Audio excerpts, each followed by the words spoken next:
great enigmas like the pyramids of Egypt seem to somehow resist the passage of time, unchanging as it flows around like boulders in the river of history. Occasionally, our civilization makes some small incremental progress. A new tomb is found, or some object discovered, destined to become yet another piece of museum. 12 years ago, in 2008, a momentous discovery was made in the centre of Egypt. This discovery wasn't simply some small incremental step, but represented rather a huge leap forward, an opportunity for historical exploration and learning the likes of which we have not witnessed in a century. The great lost labyrinth of ancient Egypt had been found. This was a gigantic and mythical structure, said by some to have surpassed the achievement of the pyramids, a huge array of thousands of underground halls and temples and chambers, dwarfing all known Egyptian temple sites several times over. Not simply just legend either, this structure was visited and witnessed firsthand by the great historians of the modern past, yet ultimately was lost in the sands of the desert, and its physical presence remained unknown for more than 2,000 years.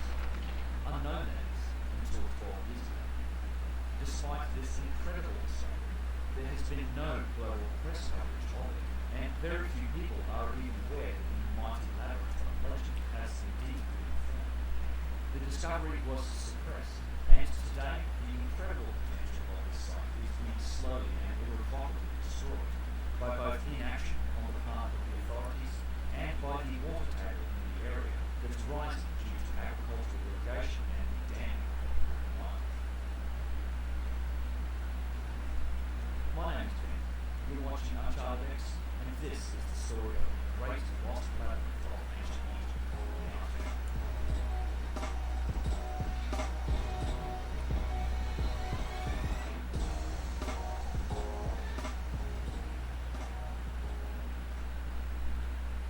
Located roughly 90 kilometers to the south of Cairo, this is Hawara, the location that has long been speculated to be that of the Great Labyrinth.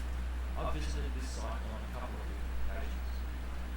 Compared with Giza or any of the other well-known ancient Egyptian sites, there really isn't a lot to immediately take in.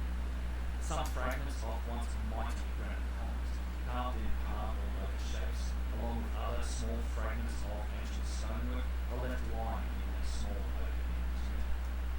The site is dominated by the remains of the pyramid of Amenhotep III, with only the broken down adobe mud-brick internal structure remaining to see, although this was once a true pyramid in excellent white limestone. The view from the top of the remains of this pyramid shows the other dominating feature of this site, the Bar-Labi Canal. The remains of the labyrinth have been discovered in the sandy areas to the south of the pyramid on both sides of this canal and presumably underneath it. The first to find any real evidence of this was the great Flinders Petrie, who, in the late 1800s, discovered the remains of a huge stone foundation more than 300 meters broad, in around 4 to 5 meters beneath the sand. He concluded that this was the remnants of the foundations for the labyrinth, with the structure itself being long since quarried and destroyed. However, new evidence collected in our modern times is challenging this conclusion, and it now seems likely that what Petrie found was not the foundation of the labyrinth, but instead was part of the ceiling or the roof of the labyrinth's other layers.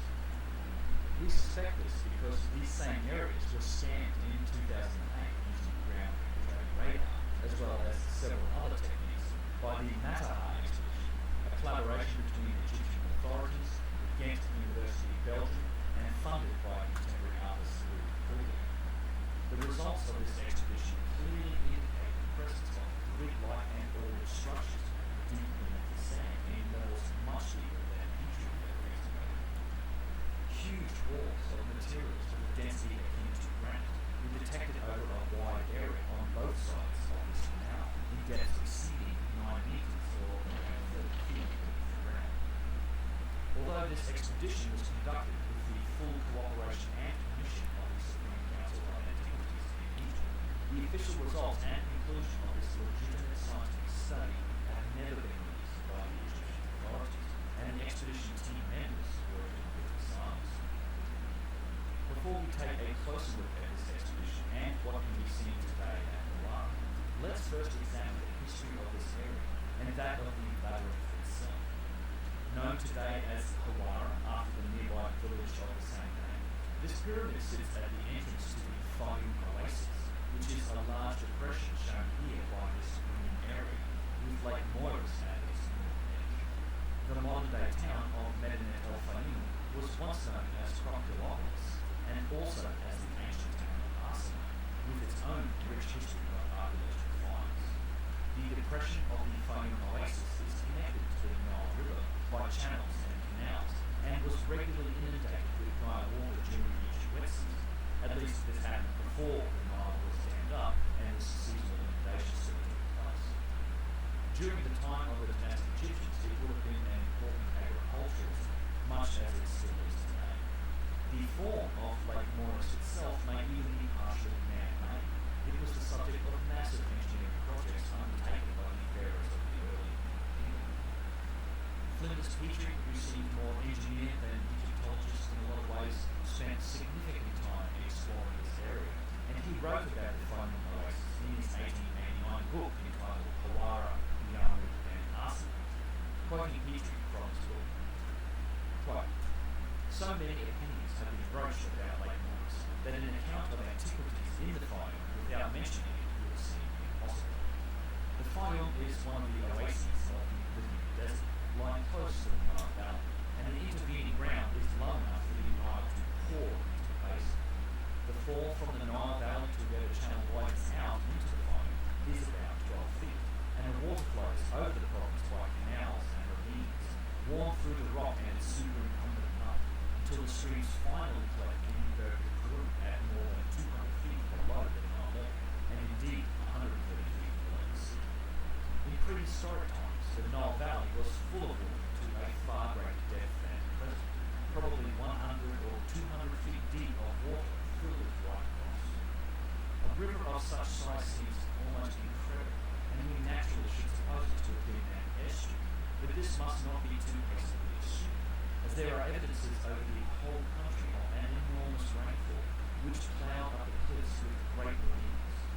This prehistoric high Nile is not, however, pre-human, as I found a Paleolithic flint high up on the hills to the west of Desna, clearly river-borne. The geologic conditions then, in the prehistoric time, prove that the Fayum Basin must have been a vast lake, connected by a broad arm with the Nile Valley. As the rainfall ceased and the Nile fell, the neck of water was reduced, but it still sufficed as a channel for filling the Fayum, in all probability, in the time of the earliest dynasties. It is pretty well certain that the Fayum Basin continued during the early dynasties to receive the inflow of the Nile as it had done for ages before. This, then, was the state in which the great engineering monarchs of Egypt found the province, a basin full of overflow Nile water, replenished at each inundation through a marshy, shallow inlet, and with much of its bottom so raised by deposits as to have become almost marshland, like the coast lakes around the coast. Amenemhat I is the earliest king of whom we have any evidence in Fayum. He appears to have reclaimed the site of the capital, shed, quote, "the separated," or extracted, and thus he established, quote, "the land of the lake." The work of Amenemhat III consisted in reclaiming more land and damming back the lake to narrow the limits, while improving the canals which led in and out of it, so as to render it more effective in cooperating with the climate. He thus established Lake Moiris, and his works gave him the credit of being its founder and creator. It's interesting to note here Petrie finding evidences for massive flooding and rainfall across the country of Egypt, and I can't help but draw parallels with his work in the 1800s to the modern day work of Robert Schoch and John Anthony West, who redate the Great Sphinx back into a time of great rainfall. There also seem to be connections here, I think at least, to the great floods and cataclysms of past ages, perhaps even to the Yambu Dryas period of 12,800 BC. The pyramid of Hawara isn't the only thing on earth that marks the Fayum. During Petrie's expeditions in the area, he explored many different sites, and he found the remains of several different structures, including one of Egypt's mighty only some small fragments were found, but they were enough to reconstruct the scale and its approximate size of the statue. In this case, it would have stood around 50 to 60 feet high, or nearly 20 meters. And of course, this area has long been reported as the home for the gigantic labyrinth, a unique structure amongst all of the glories of ancient Egypt, and there have been several accounts of it over the millennia.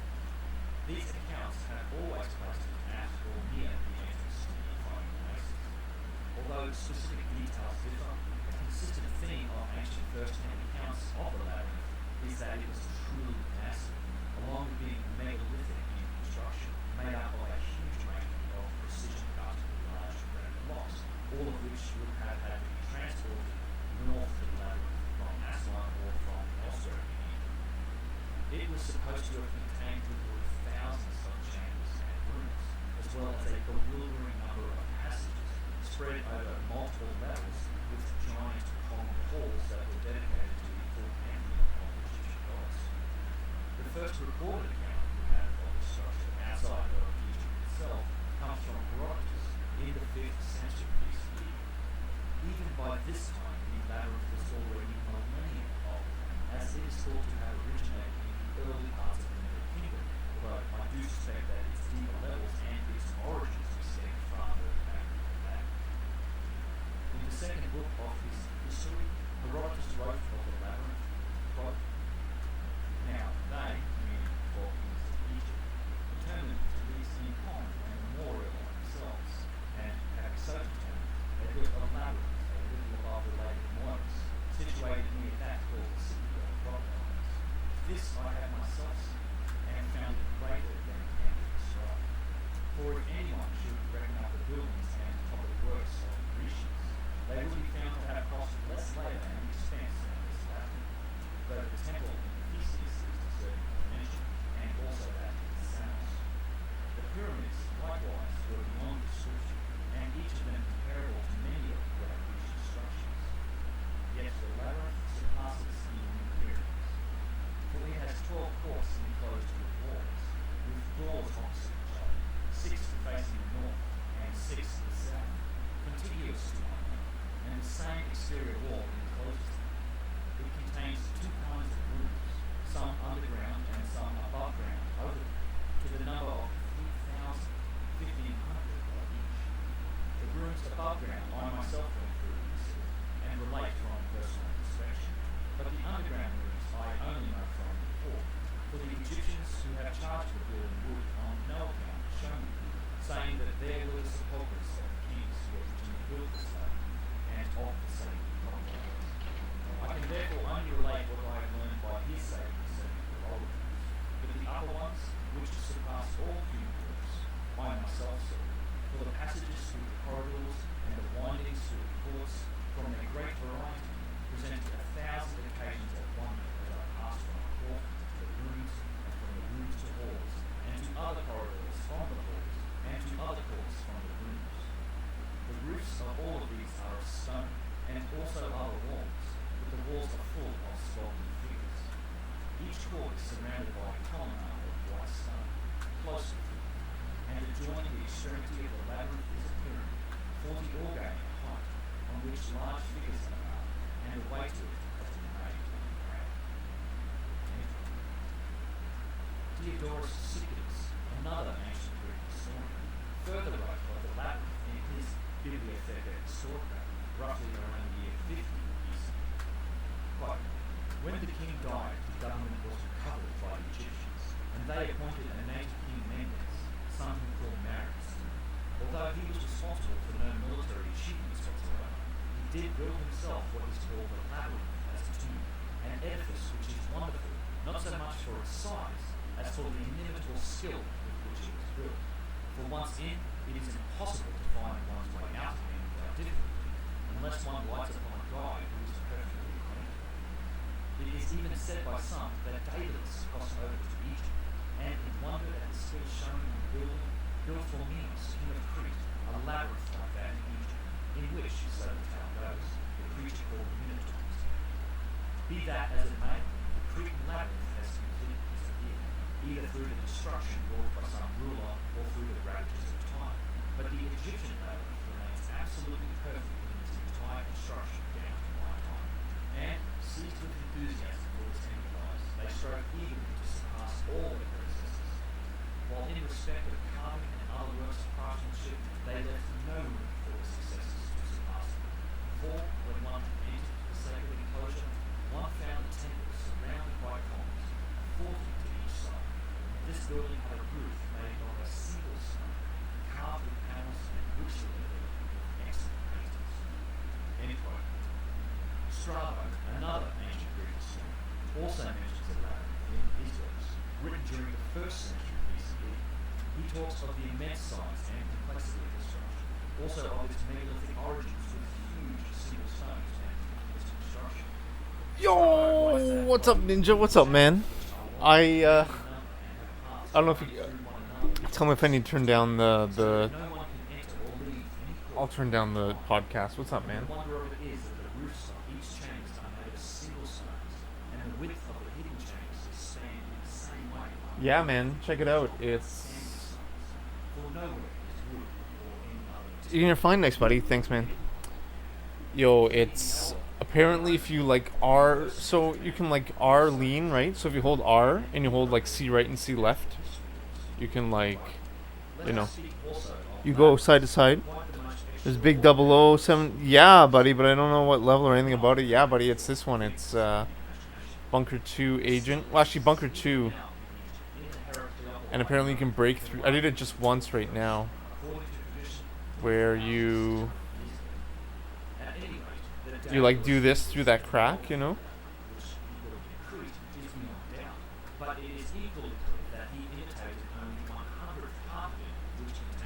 I only did it once though. There's a lot of implications for other levels, like Depot.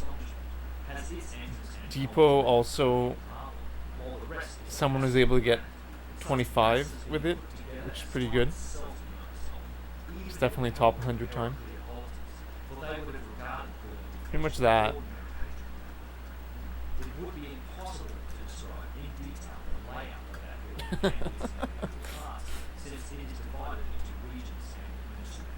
Pretty much that.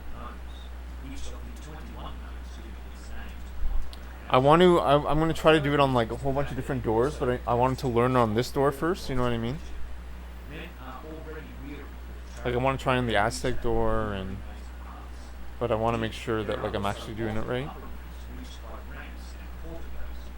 I've seen some people do it look down, some people do it like this. Like that.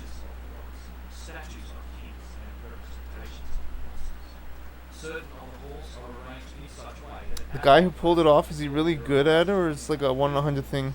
No, they're really good. It's they can do it like every time, they can clutch it every time. Get that clip, yo! Thanks, Rules. Thanks, man. I got it once. Happened once. In the last 18 minutes. Yo, what's up, Ninja? What's up, Rules? How you guys doing? You can do it on emulator too. Apparently, that's how they first found it. On emulator, they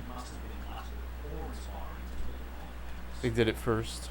It's worth noting that Herodotus clearly states that the labyrinth exceeded the works of the Greeks and the achievements of the pyramids. Both the Great Pyramid at Giza and the Temple of Artemis at Ephesus. Yeah, and I finally got Japanese GoldenEye to compete with everyone. To be competitive, right?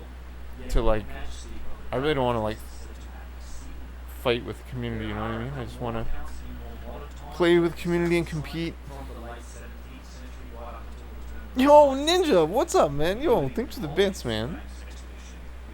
What? Yo, thanks, dude. Yo, that's sick, man. Thanks, man. Finally, the damn lock clip. Oh, I don't know, man. Yo, thanks, Tyler. Yo, thanks, everyone. Are you kidding me? I really just wanted to do this. I really want to try it on the Aztec 00 glass, but I gotta learn it first.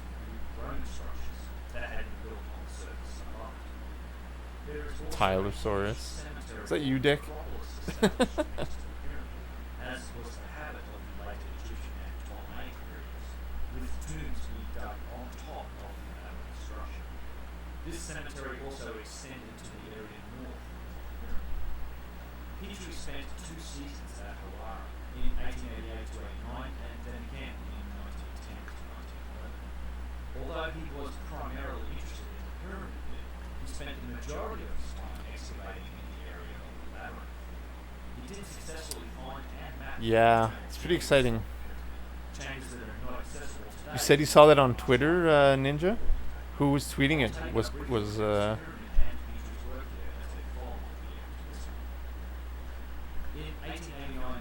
maybe the elite? The elite might have been tweeting it too. The elite is on Twitter. This site, named from the village of Hawara in Dubai, was the principal ground for my excavations. See, I don't like it like this. I feel like I do not propose look down really helps a lot, and a lot of the runs you just look down. The chamber being found, but not being entered. The most ancient subject for our attention is the site of the labyrinth. By all authors, it is described as being close to a pyramid, and the only pyramid anywhere between the mouth of the canal and Arsinoe is that of Hawara. How far then will the remains at Hawara agree with the descriptions of the magnitude and importance of the labyrinth? We read of the enormous extent of the buildings and of their exceeding vastness. All the temples of the Greeks were together, and that they even surpassed the pyramids. Of the beauty and magnificence of the work we cannot now judge, as almost every stone has long since been broken up and removed.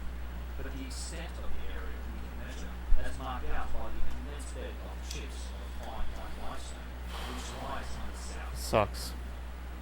Wherever we dig down, we find a bed of flat laid sand, or a beaten made of chips or stone rammed down, on Sucks. which to lay the pavement and walls of some enormous building. And over that lie thousands of tons of fragments of the destroyed walls. On tracing these signs to their limits, it is found that they cover an area about 1,000 feet long and 800 feet broad. These mere figures will not signify readily to the mind the vast extent of the destruction, but when we compare it with the greatest of other Egyptian temples, it may be somewhat realized. On that space could be erected the great hall of Karnak, and all these successive temples adjoining it, and the great court and pylons on it, also the temple of Mut, and that of Khonsu, and that of Amenhotep III at Karnak, also the 2 great temples of Luxor, and still there will be room for the whole of the unseen. In short, all of the temples on the east of Thebes, and one of the largest on the west bank, might be placed together into one area of the wilderness of Hawara. Here we certainly have a site worthy of the renown which the labyrinth required. Despite turning over a good portion of an acre worth of sand and examining every chip of stone, Petrie only found a few fragments of worked and inscribed granite at that site. These few pieces of pillared columns are likely the ones still viewable on the site today, giving only the barest clue to the majesty that must have once existed. Importantly, however, Petrie here states that a massive scale of the structure, some 1,000 feet long by 800 broad, or This sucks, man. 4 meters wide, 144 meters in diameter. It would be enough to fit 12 regulation-sized soccer fields in this space, and still have room left over to serve. In another of Petrie's books, 1892's 10 Years Digging in Egypt, Petrie summarizes the work he conducted and the mind-boggling scale of the remnants he found at Hawara. Quote, though the pyramid was the main object at Hawara, it was but a lesser part of my work there. On the south of the pyramid lay a wide mass of chips and fragments of building, which had long been generally identified with the celebrated labyrinth. Doubts, however, existed, mainly owing to Lepsius having considered the brick buildings on the site to have been part of the labyrinth. When I began to excavate, the result was soon plain that the brick chambers were built on top of the ruins of a great stone structure, and hence they were only the houses of the village, as they had at first appeared to me to be. But beneath them and far away over a vast area, the layers of stone ships were found, and so great was the mass that it was difficult to persuade visitors that the strata was artificial and not a natural formation. Beneath all these fragments was a uniform smooth bed of beaten or plaster, on which the pavement of the buildings had been laid. While the south side, where the canal had cut across the site, it could be seen how the ship's stratum, about 6 feet thick, suddenly ceased at what had been the limits of the building. No trace of architectural arrangement could be found to help in identifying this great structure with the labyrinth, but the mere extent of it proved that it was far larger than any temple known in Egypt. All the temples of Karnak, of Luxor, and a few on the western side of Gyges might be placed together within the vast space of these buildings at the time. We know from Pliny and others how for centuries the labyrinth had been a great quarry for the whole district, and its destruction occupied such a body of masons that a small town existed there. All this information and the recorded position agrees so closely with what we can trace that no doubt it can now remain about a position among the wonders of Egypt. Ultimately, each man relied on analysis of the ancient accounts of the site in order to build the picture of the labyrinth. In his words, he described the structure as a collection of massive beds, courts, and chambers, with columns in both. I mean, that's pretty much it. Each single court the equivalent of the massive temples on the Luxor volcano that are visited by millions of tourists each year. Ultimately, his conclusion was that there is nothing left of the structure itself, that it had long since been quarried down to its roots, and only these ancient accounts of it remain. This then was the situation of the great labyrinth of ancient Egypt. It was thought to be lost to the sands of time and to the efficient quarrying of millennia, at least right up until the Matterhorn expedition of 2008. Matterhorn translates to labyrinth in Arabic, and this was a collaboration between the NRIAG, which is the National Research Institute of Astronomy and Geophysics of Egypt, along with the Ghent University of Belgium, and Louis Cordiac, an artist and entrepreneur who, through his POSCO Foundation, funded the expedition. They worked in partnership with and with the permission of the Egyptian Supreme Council of Antiquities, at the time headed by Dr. Zahid Khawass. Using a combination of techniques, including ground-penetrating radar, electrical resistivity tomography, and very low-frequency electromagnetic mapping, they extensively surveyed 2 areas to the south of the pyramid on either side of the Bab-el-Abi Canal.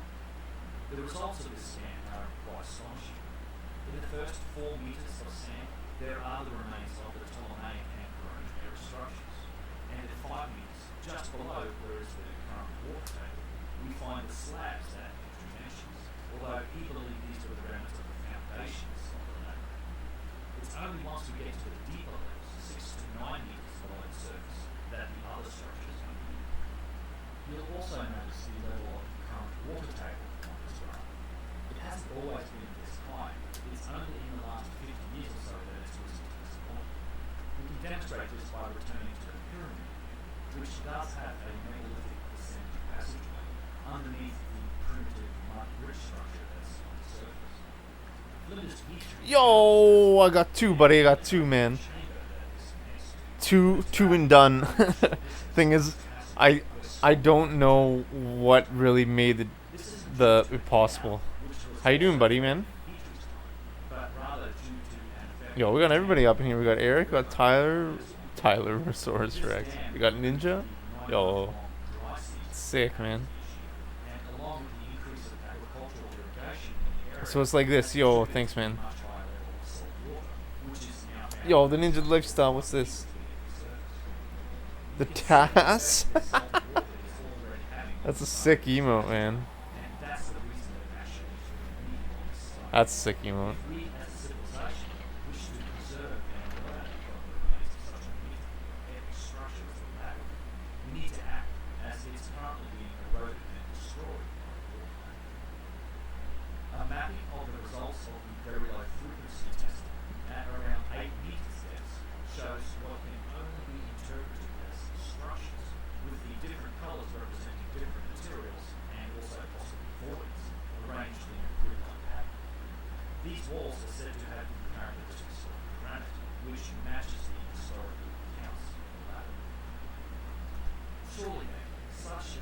Right strafe. While holding it, press C left and R. Then release C left, and while holding R, go hard right on the stick. while Only one strafing of the 7 wonders right. of the ancient world is still Hard standing. right on the Great stick, Britain. okay? I'm not So going hard right, I'm strong going like is the medium Southern right. Atlantic terror I'm going like pretty it slow is not right. exceeding something that has been lost to humanity for thousands of years. Surely this is Whoa, there we go. revolution. This discovery was only met with resounding silence. Yes, Although the yo. results of the Sick, expedition Eric. were That's sick. communicated at a public lecture at Ghent This University is in sick, man. 2008, and they were reported in the Hayward Journal of the MRIG, it was I'm never so bad at the announced. rest of this level, though, man. Why is this the case? In 2010, 2 years after this happened, a website was established by the expedition leader, and although it too is Aw, now gone Nat. from the internet, the information remains available for those that want to search for it via the Costco Foundation and also via the Wayback Machine, the Great Internet Archive. Quoting Yo, directly thanks, from buddy. this now extinct I can view my website, Judas 24 notes. Aw. the conclusion of the Polara Geophysics survey Yeah, is, right, man. however, still waiting to be internationally released by I'm gonna try the Aztec door. That's what I'm gonna do. Secretary-General of the Supreme Council of Antiquities. That's really what I want to do. I want to try the Aztec Since the door. release of the scan results at the Ghent University public lecture, Dr. Zayden was requested to stop Mainly because I haven't really just played this. You know what I mean? the Matterhorn expedition. There's all the other stuff that I have to like learn in this level. After 2 years of patience, we decided on June 2010 to oppose all current and dissent by posting the conclusions on the Labyrinth That's crazy, man. website. That's crazy, dude. While the Labyrinth of Egypt That's crazy. website doesn't actually exist anymore, you can still find the paper about the Matterhorn expedition at the Costco. That's pretty sweet, man. Its conclusion, at least in part, reads, quote, the Matterhorn expedition geophysical research. I found like if you're more in line, I started off looking like this. I find if you're more like parallel with the wall, the door, it's a little easier. Like this, or like this, like that. This door should be like solid almost. You know what I mean?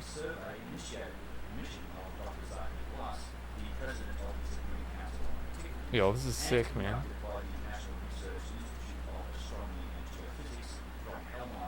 Yes, look at Nat's shoulder. Yeah, I did. I heard you should be looking at Nat. That's sick, dude. Sick.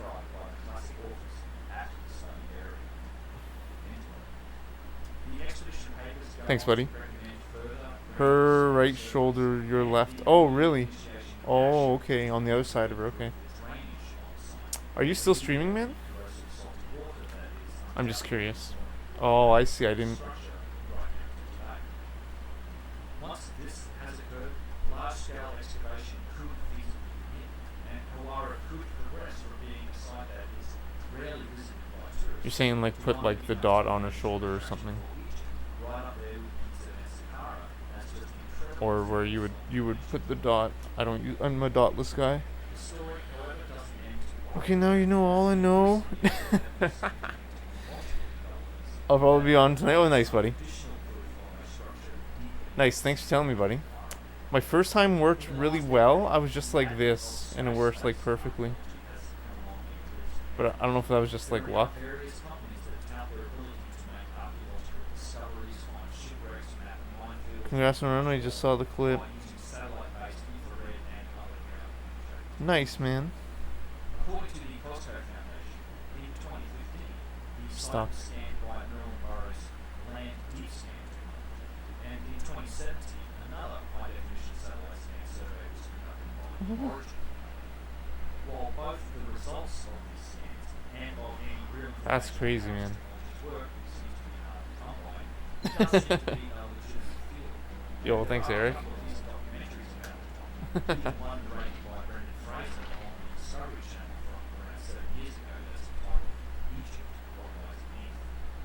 This technology uses a combination of infrared scans along with high-definition photography, and it works only in fairly shallow depths, and then only in compatible mediums like That was really close. That was really close. God, these are such good attempts now. How good these attempts are.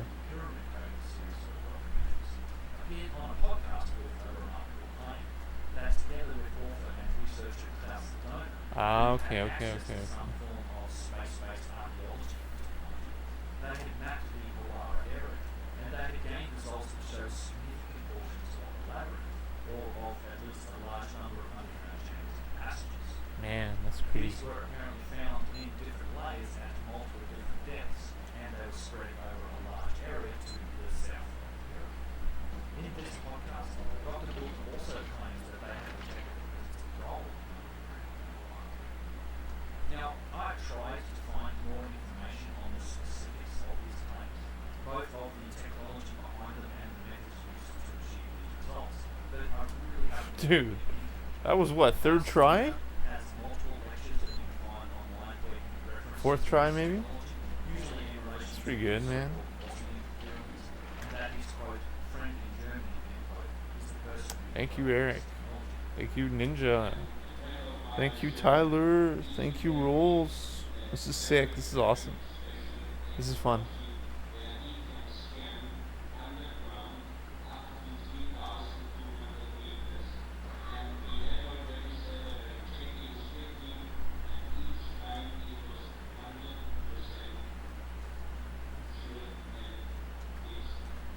In another lecture, Klaus Donner states that this technology is further capable of reaching some 6,000 meters below the surface. I understand. Yeah, you gotta look over here, and then you gotta like, you gotta turn like 45 degrees at least. So it seems like. Maybe not. Maybe not. Well, maybe not.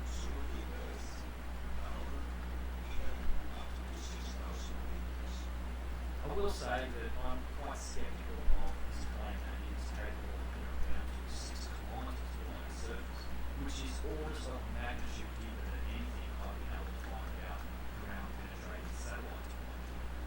If these claims are indeed true, then this technology should be revolutionising not just archaeology, but also mining, geology, and earth sciences in general.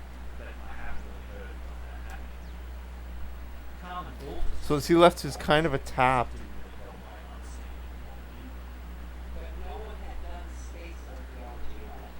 And so this is a completely new technology, a completely new way of being able to look through layers and go all the way down to 6 Oh. kilometers down. And so I heard that's why his I've heard streamers say you hold C left for longer though. have developed this software I've heard streamer or people say you hold left C longer. Gotta go. No worries, buddy. Thanks, buddy. Thanks, man.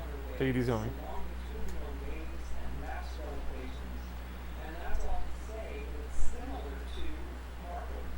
So once you see how the information on the barcode at the grocery store will give all the information about the product. It's similar in the layman's terms. That's the simplest metaphor to go for in terms of how this works. While these claims are certainly very interesting, in the absence of any real data behind them or any information on the technology or scientific evidence for their results, I really can't vouch for their validity myself. Now, I'm not saying that they're wrong. Close. just That's that really extraordinary close. claims That's really are close. using extraordinary evidence in order to back it up. I'm certainly open to more information on these tests and on this. That's really far. In fact, I'd really welcome it, as all I can find at this point is what they've said about it in these lectures and podcasts, most of them from around See, I got. all I can really say about I don't know what this happened there. and about this technology is that their results Like, I have no idea what happened there. that deepening the sands next to the pyramid exists the remains of the medieval labyrinth. If there is a paper out there or some more detailed description of this technology that you know about, please do let me know about it. I'd love to try to cover it in detail. So after the Mackay expedition and the publication and there's in October of 2008, all work at Lyra was shut down in 2009. Today, the site sits vacant, usually except for new caretakers, and the groundwater is slowly but surely eroding whatever there is left to find of the site. Although the leadership of the renamed now Ministry of Antiquities has changed, there has only been a continuation of the definite science when it comes to the preservation of the labyrinth and the Lyra in general. Per Louis Courier's Cosco Foundation, in 2018, the mission was acquired into the Ministry in the Hawara Preservation Master Plan, created by a team from multiple universities and institutions around the world, in order to start the preservation of what would only be considered one of the greatest wonders of the ancient world. I'm not even sure if funding is an issue. I suspect it's a game of politics and power, in other words, typical human activity. As of the winter of 2019, no response. Let's hope that this isn't the last of the great lost labyrinth. Both the legacy of our past and the generations of our future are better.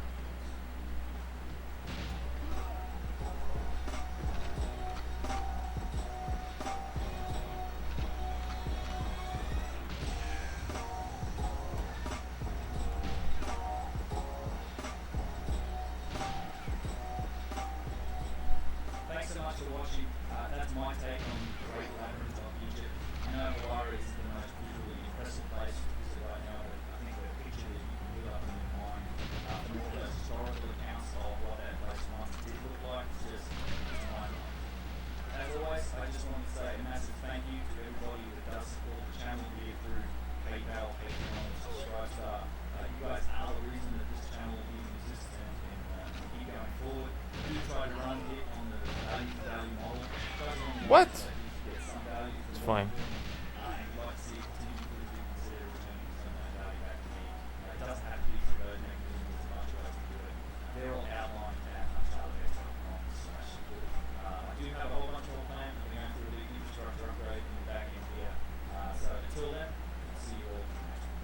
Cheers.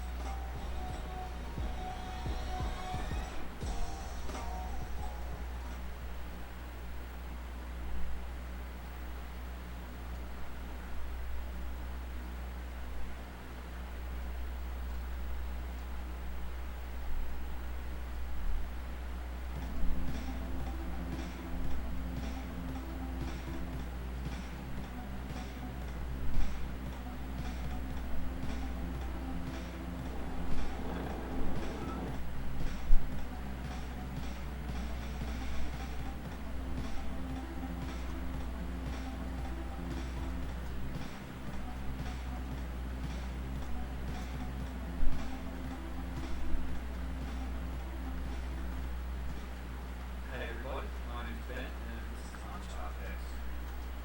The Old Kingdom period of dynastic Egypt was a truly remarkable time. According to our orthodox view of the past, this time frame was responsible for unprecedented advances in technology and capability, advances that very rapidly culminated in the building of the gigantic pyramids and the monuments that are still standing for us to see today in Egypt. These achievements would remain unsurpassed for millennia, and many would say that they are largely unsurpassed still today, as even with our modern technology and tools, we have yet to build anything so massive yet so utterly precise as the enigma that is the Great Pyramid of Giza. If you've watched my videos before, you'll know that I often cite the Old Kingdom. Yeah, I think we're gonna be here like all night. Assuming that our orthodox academics are correct, Doing this at least, like this very spot right here. then this represents quite simply the most rapid That might be what I spend the entire next like this session doing. planning and precision that has ever been achieved by the human race. The Old Kingdom took the civilization of dynastic Egypt from the literal Stone Age to the building of the Great Pyramid of Giza in a very short period. And shortly thereafter, this capability seemed to disappear entirely, despite the Egyptian civilization persisting for thousands of years afterwards.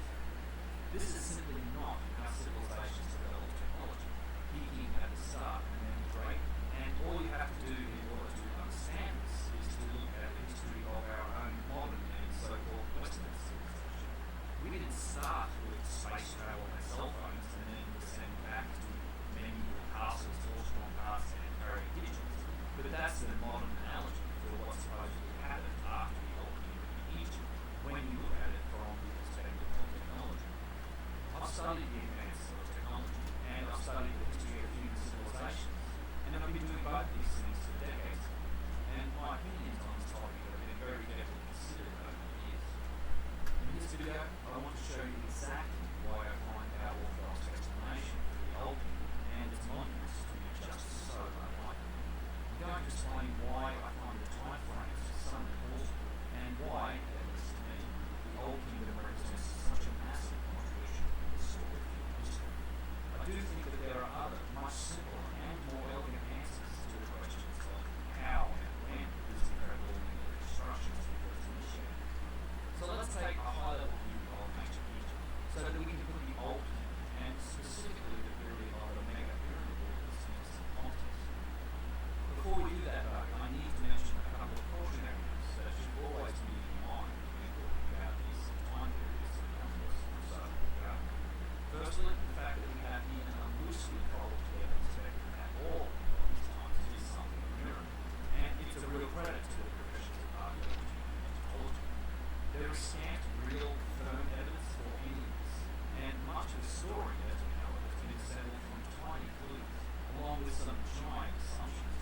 these are two of the primary sources of this data.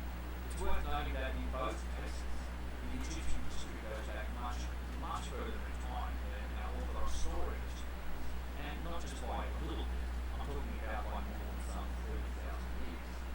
Modern day historians arbitrarily decide which parts of the history is fact and which parts are myth, while the original Egyptian authors made no such distinction. If you want to see what I mean, just go and look at the Wikipedia entry for the Turin virus, and you'll see exactly what I'm talking about. Not that Wikipedia could be considered a trusted source for anything much at all these days, but what it says about the Turin king's list is as follows. Quote, the virus was originally a tax roll, but on its back is written a list of rulers of Egypt, including mythical kings such as gods, demigods, and spirits, as well as human beings. What the Wikipedia entry on the Turin Yeah, virus this is really bad on the hands, on my left, or my ring finger. It's messed. It's fine though. It's entirely possible that many of these megalithic constructions are far older than the Old Kingdom, but because Egyptologists don't believe any early records to be real, they have to attribute the incredible precision granite work and the giant monuments to someone, so they get pinned to the rules of the Old Kingdom. And thus, the House of Cards is the story of Egyptian history and human civilization that used to be built. The more you dig into this presumption, the more contradictions they find, and the more implausible the story becomes. And the lack of any real evidence supporting it becomes more and more evident. Most of the world believes that the pyramids were tombs, despite an utter lack of evidence that supports them. It's really an arrogant way of looking at the past. We somehow seem to believe that we're so superior to everybody that's come before us that it's just not possible that we can't understand what it is that we see, and we simply can't accept the fact that we really don't know who built it or why. According to their own records, the dynasties of Egypt, as we know them, were preceded by the Shamsu or the followers of Horus, the semi-divine and some might say high-tech demigods of ancient Egypt that were said to rule for some 13,000 years, right up until the time of Menes, the so-called first pharaoh of the first dynasty of Egypt around 300 BCE. Before Shamsu was the period known as the Septet, the time when the gods themselves walked the earth and ruled for some 3,000 years. Let me read the last two lines of the Turin Papyrus. Quote, Venerable Shamsu 13,420 years, reigns before Shamsu 23,200 years, total 36,600 years. According to the ancient Egyptians, this was their real history.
yet when you go to museums and when you look at the attribution of the most impressive monuments and objects, you tend to see the same numbers repeated again and again.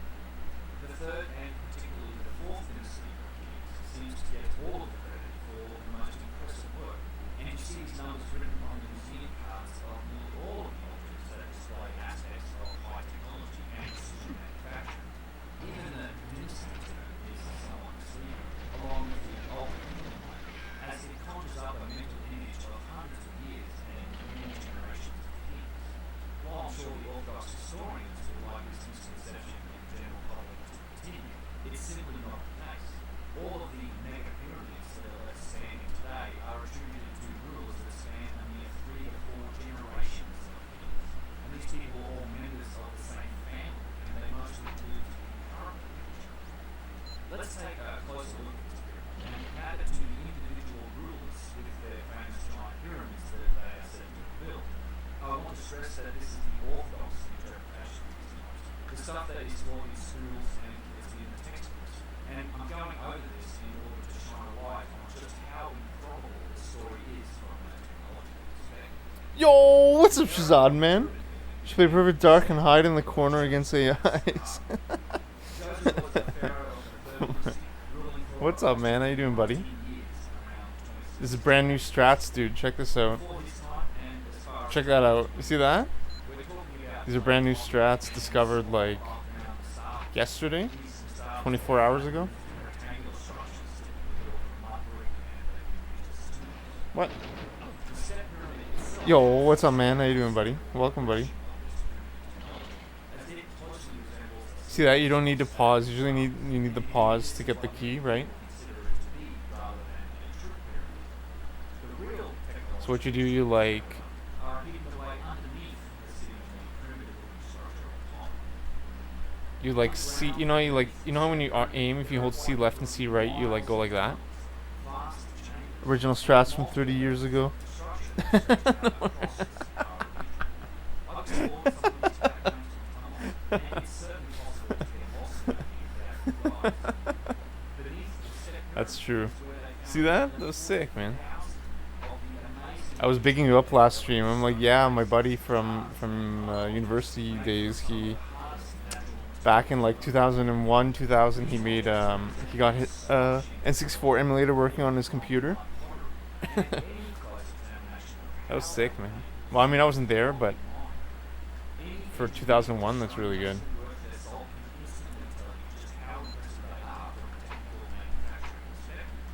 I'm so bad at this level. Like, I'm terrible at this level. Jesus Christ. So, LOL, I was a pioneer. Yeah, really? Yeah, dude, totally were.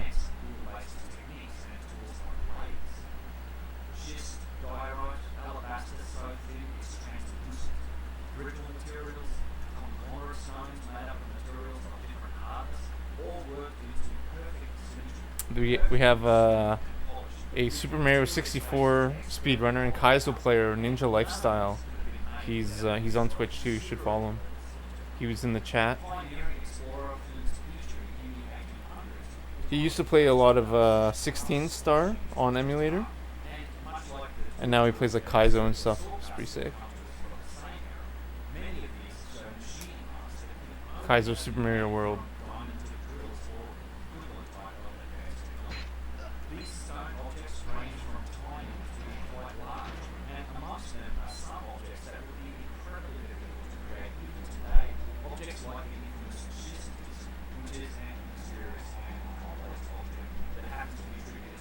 Streaming in the next few months? Nice, buddy. That's sick, man. Here, I'll add you as a mod. StarCraft 2? That's sick, dude. That's sick, man.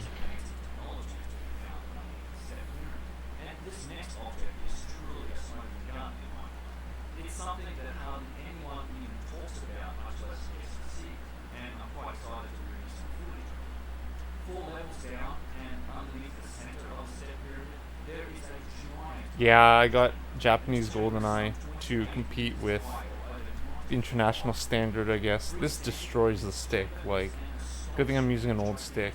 I'm not using the best stick for this. Destroys it. Which country are you in these days? Thanks, man. Thanks, buddy. I'm in Canada, buddy. I'm at home. I'm at home with my parents, buddy. I'm lucky. I'm really lucky. Really blessed. I'm a blessed guy.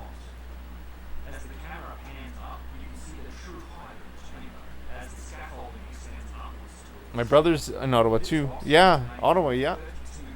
Yeah, my brother's in Ottawa too now. I'm an uncle, man. I'm an uncle, dude.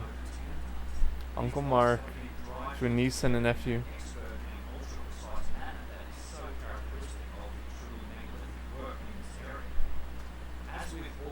Congrats, Theo. Hey, thanks, dude. Thanks, buddy. Thanks, man. Hey, congrats on your wedding, my dude. I heard you got married, my friend. That's great, buddy. That's amazing. I'm so happy for you.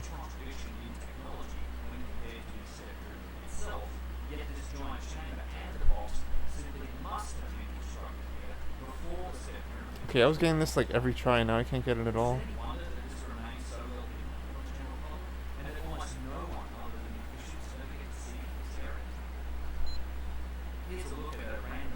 I did, but 9 years ago, yeah, I knew, yeah, that was a long time, man.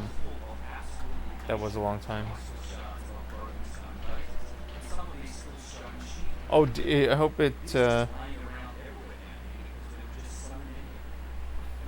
okay if it didn't work out, but I don't know.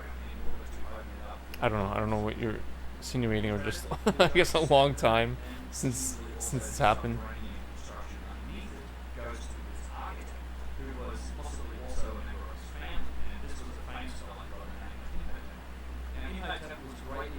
Yo, I had a really bad head injury, man. I don't know if you heard.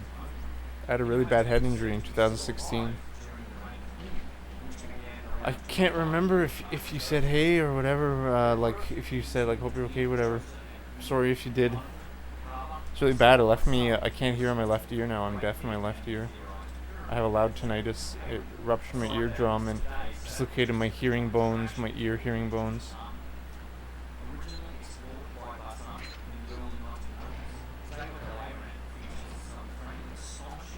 I was at Mississauga Hospital. Thanks, man. I was in Mississauga Hospital intensive care unit for 10 days. It was a work accident, man. It was really bad. I had a broken occipital bone in the skull. I had a broken cheekbone, a broken nose. I think Jamshi mentioned it. Yo, thanks, man. Thanks, buddy. Yeah, it was terrible. I was in a coma for like 24 hours. It was really bad.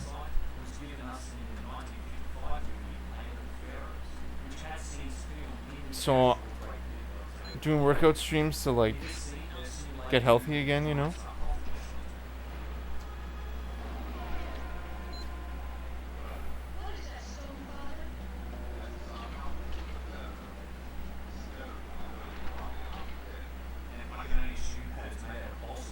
How long ago? 2016.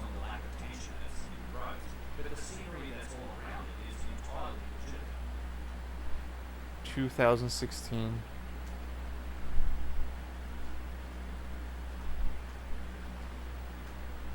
This is actually a pretty entertaining theory movie. If you haven't seen it, I recommend finding it and checking it out.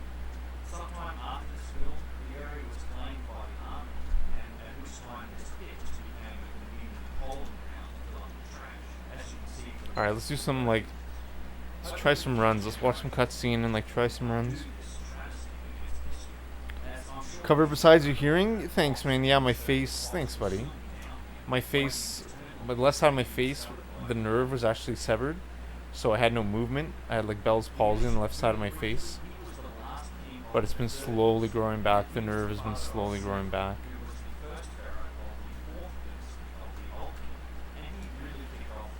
So it's good, man. Thanks, buddy. Appreciate that, man. That's nice of you, dude.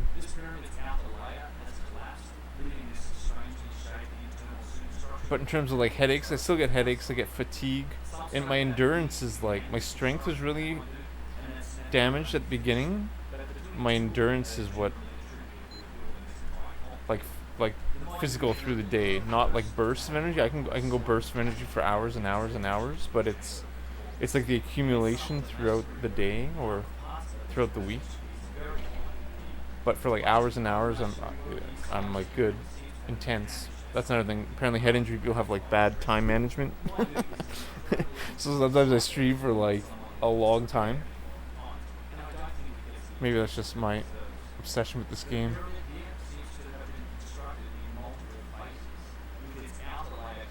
Yo, dude, StarCraft 2, that'd be sick, man.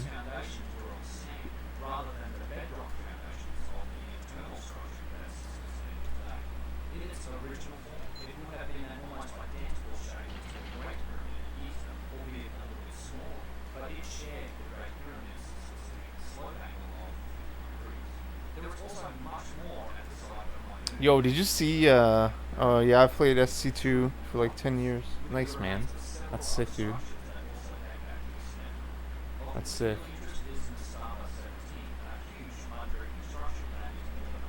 Raptors are giving Masai.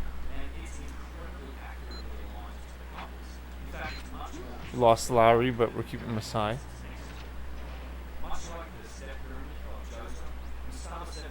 Yo, man, we were thinking about you at the when we won the championship. When we won the championship, we were like, man, I wonder what Shahzad's up to.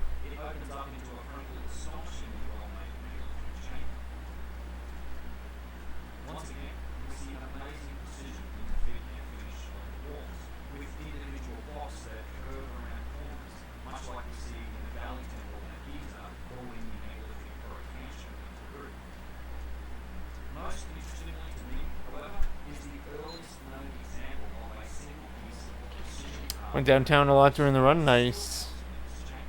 That's sick, man. Yeah, dude. That was such a great moment in time.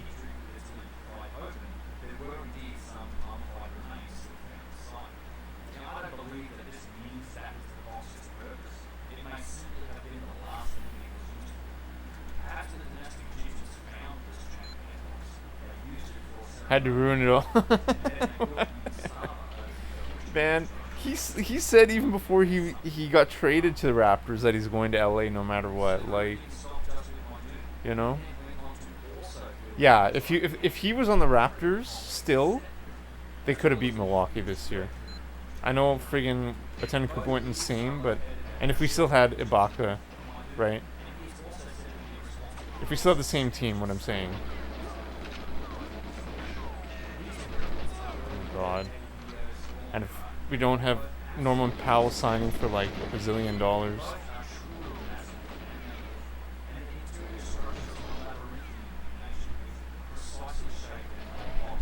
What's PB? What is that, sub 30? 34? It's pretty terrible.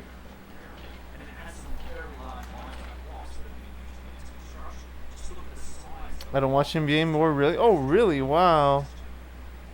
You ruin a possible dynasty? Yeah, but like,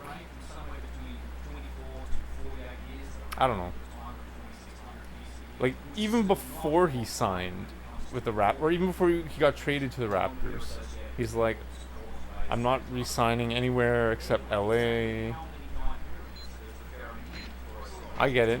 I'm doing the same thing. I came back to live at home, right? Like, like I do the exact same thing as him. Went to live with champ to second round loser. Yeah, but he's at home. I know what you're saying, but I mean, I'm not like. It is too bad, but it's not like I'm surprised. Like a lot of like. You probably weren't surprised either, right? You're like, obviously, fucking. You knew what was gonna happen, but like, I wasn't surprised that he left or even upset. Bet he regrets it now. I wonder. I don't know, man. Probably. He's super competitive. He's very competitive.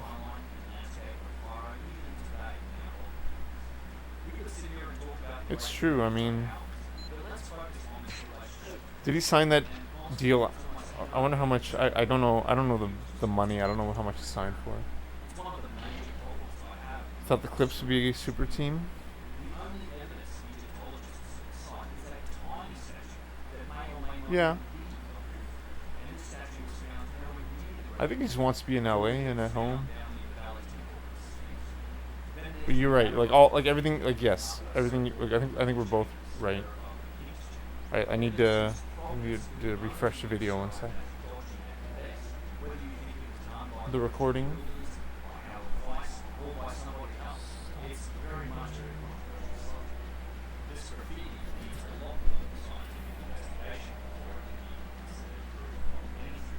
Investigation like, I don't know, let's say maybe chemical analysis of the paint to see if it actually came from the time of Howard Weiss or is thousands of years older. Seems like a bit of a risky business though, when you might get on the wrong side of a Australian maniac. Rob Clermont turned his attention to the stars. In 1994, he published his theories on the pyramids, and this year has expounded on them in the book co-written with Graham Hancock. Do you do any more of those Ocarina of Time runs where you're an adult before lunchtime?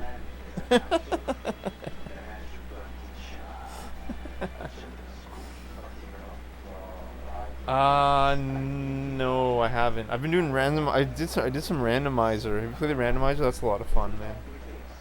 Where they randomize the location of all the items, but they do it with logic. You like build. You download the program that builds the ROM based on logic, and it's random.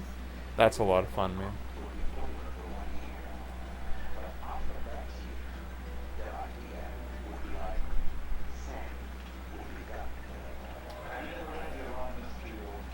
I don't push my time.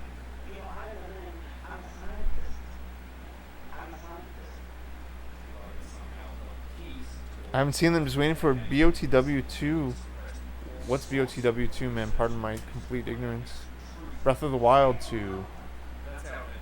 A tiny former statue that wasn't anywhere near the Great Pyramid and some extremely questionable red paint.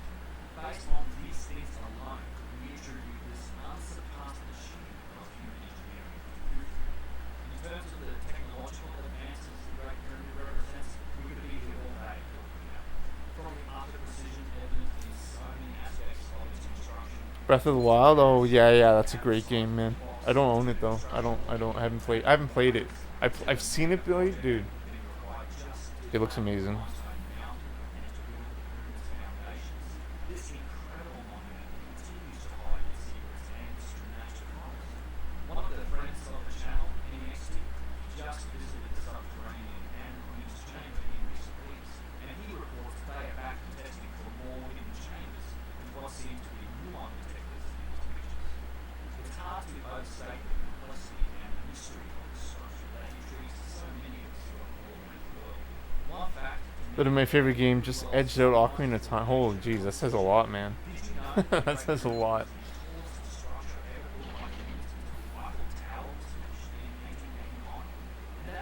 I'm getting a friggin' blister from this stupid strat. Well, to be fair, the spire of the Lincoln Cathedral held the record by a small margin in the 1300s, but it fell down in a storm after only a measly couple hundred years and it was never rebuilt, and I'm pretty sure the pyramid never even knows. For Khufu to have built the Great Pyramid as his funerary temple, our Orthodox historians say it took him between 20 and 27 years. Let's consider there's 60 minutes in an hour, there are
I'm playing with my bad stick. Not no excuses, but I'm definitely not playing with my good stick. With a single box weighing up to 17 tons, and they can lift it high up above the ground and shape Yo, it thanks for being here, man. just mind-bending precision. And As everyone. with all of the giant granite work of the old king, that granite had to be shipped in from afar, and for the dynastic Egyptians to the dummies, they would only ship granite to the lower kingdom during the 2 to 3 months of the I want to wet see if I season, can clip that door. and that's just for the rose granite that comes from Aswan via the Nile.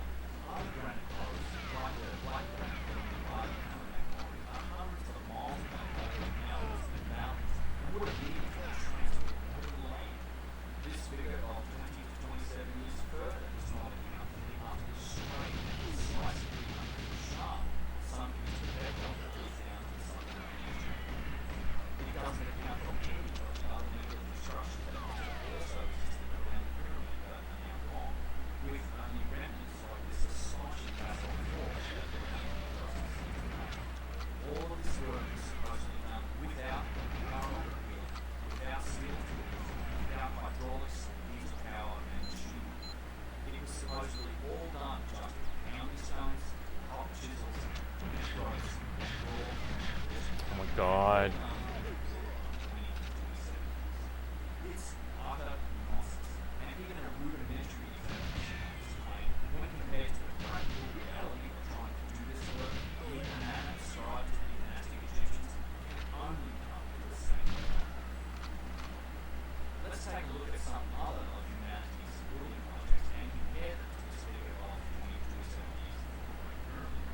The Pyramid of Teotihuacan in Mexico, which is incredibly impressive but not remotely close to the Great Pyramid of Giza in precision or in size, supposedly took 150 years to complete. The Hoover Dam took approximately 5 years to complete. The Suez Canal took around 10 years. The Sydney Opera House took around 14 years to complete. The Panama Canal, 33 years. It started in 1881 and finished in 1914. As shown in the brilliant documentary Revelations of the Pyramids, a clay quarry in France tried to fill a hole that was roughly the same size as the Great Pyramid by simply using big trucks to dump dirt. They were running dumping operations 24 hours a day, 7 days a week, and it still took them some 12 years to fill this hole up. This improbable timeframe for the construction of the Great Pyramid, along with the extremely questionable evidence that allegedly connects Khufu to this monument, is, at least in my opinion, something of a giant red herring in the story of ancient Egypt. Yet it seems to be taken as established fact by many of our academics. It's even used to justify the claim that Sennacherib somehow did nearly 3 times the amount of work with his giant pyramids in some only 40 years, which to me is even more unlikely of a story. Quoting briefly from Frank Monnigan's article, which was published in the Journal of Egyptian Archaeology, Volume 3 in 2018, titled The Satellite Pyramids of Montu and the Problem of the Pyramids Attributed to Sennacherib, from the conclusion section, quote, contrary to widespread opinion, it was quite possible for Sennacherib to build all 3 giant projects at Montu and Ashur. If one can accept that Khufu completed this huge funerary complex in around 27 years, there is nothing to say that Sennacherib could not complete his 3 pyramids in 40 years, following a similar system of quarrying, transport, and installation of stone blocks. End quote. This conclusion, ladies and gentlemen, is forced on pile most likely. In what world was it possible for Khufu to do this in 27 years, with Bronze Age tools and techniques and no use of wheeling? Where is any skerrick of proof for this claim? I don't accept, and further, I don't think the Sennacherib built 3 whole giant pyramids for himself either. It just doesn't make any sense. Why would he do that? The whole story of the old kingdom pyramid builders is a legitimate house of cards, and under no circumstances should we be accepting any of this as established fact. But that's exactly the kind you get from mainstream Egyptology. And that's not all. The improbable hits of this Bronze Age pyramid building family just keep on coming.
Wasn't terrible.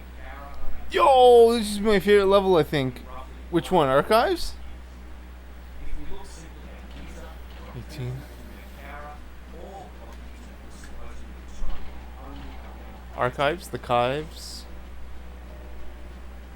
We're not talking about numbers like years ago. Rather, this was the span of just a few generations of a single family to whom we attribute all of the building, No. granite, the astonishing engineering work of the Throw a grenade right as I exited the window and it's supposed to go after. Nice. Nice. It's laughable to me that we think that this is even possible. It gets even more ridiculous if you throw in all the other multiple works and sites that are specifically part of the pyramids. All of the giant granite columns and statues of the places like Tanis and the temple Alright, we'll do one more. We'll do one more just for shafts and the boxes, Ninja. Osiris shaft, And then we're gonna go back to Bunker 2, I think. and so many other places. Fuck off, man. If you've watched my videos before, you'll know that I think that there is another possibility that explains some of this.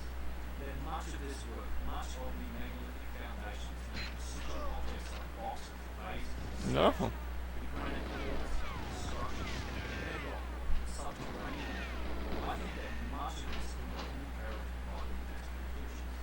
They then work on it, they renovate it, they claim of themselves, and they use it for their own culture. The evidence for this inheritance is everywhere if we look closely enough. Returning to the stone Open the bases door. found underneath the step pyramid and also in other locations, many of these vases were used as economic jars in the ritual mummification process of ancient Egypt. Why then were these economic jars sealed with mud lids? Mud lids that are still proudly displayed in the museum. Would you not make lids of the same form as the vases if you used to make the vases in the first place? It doesn't make any sense. The inscription, the hieroglyphs, and writing that is on precision objects like boxes, statues, and obelisks is always of a massively inferior quality. You move your fucking ass.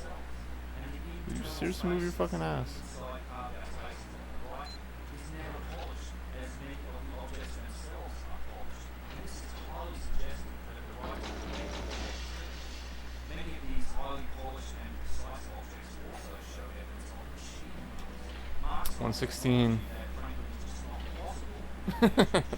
Well, we got the cheat. Ever see such marks on the writing itself. Now, I think the dynastic Egyptians definitely developed the capability to work with it and to inscribe very high quality writing into it as their civilization progressed. But there is still a difference between even the best writing and the objects themselves, and this is a topic that I'll explore in some depth in a future video. The highest forms of technology when it comes to architecture always seem to be in the oldest layers of the sites, in the coolest of the sites, and they must have been done first. Here's an example at my tomb, the megalithic chamber that is underneath the rough mud brick facade. Oh my god, I just need one good run and then like I can get a pretty good PB, I think. Just one. Just one. Eventually found this chamber after 90 years. He remarked that, quote, it was as if there was never any communication between the builders of the chamber and the builders of the star. The giant granite box and the chamber that is underneath the step pyramid of Gyges are far more advanced than the pyramid that sits on top, and they must have been here before the pyramid itself was built. We find a similar story with the pyramids themselves. The oldest internal layers are the highest form of technology. Undoubtedly, the dynastic Egyptians worked on these sites. They repaired them, they modified them, they used them, and I think on all of these sites they likely had multiple eras of construction, just as they had multiple eras of quarrying and construction in the time since. The Egyptians themselves claim that they are a legacy of civilization, that they base their culture from earlier ones, the Shamsul and the technical time of pyramids. If they inherited significant aspects of these earlier cultures, like the giant precision statues, it's no surprise that they modeled their own culture after the style and tried to look like them. And we really can't separate the dynastic Egyptians from this megalithic earlier culture. I think it's as the Egyptians said it is, that they are a legacy of those that came before, and those that came before now lost us, they were wiped out in the cataclysms of the past. Fuck, Modern man. science is also supporting this theory of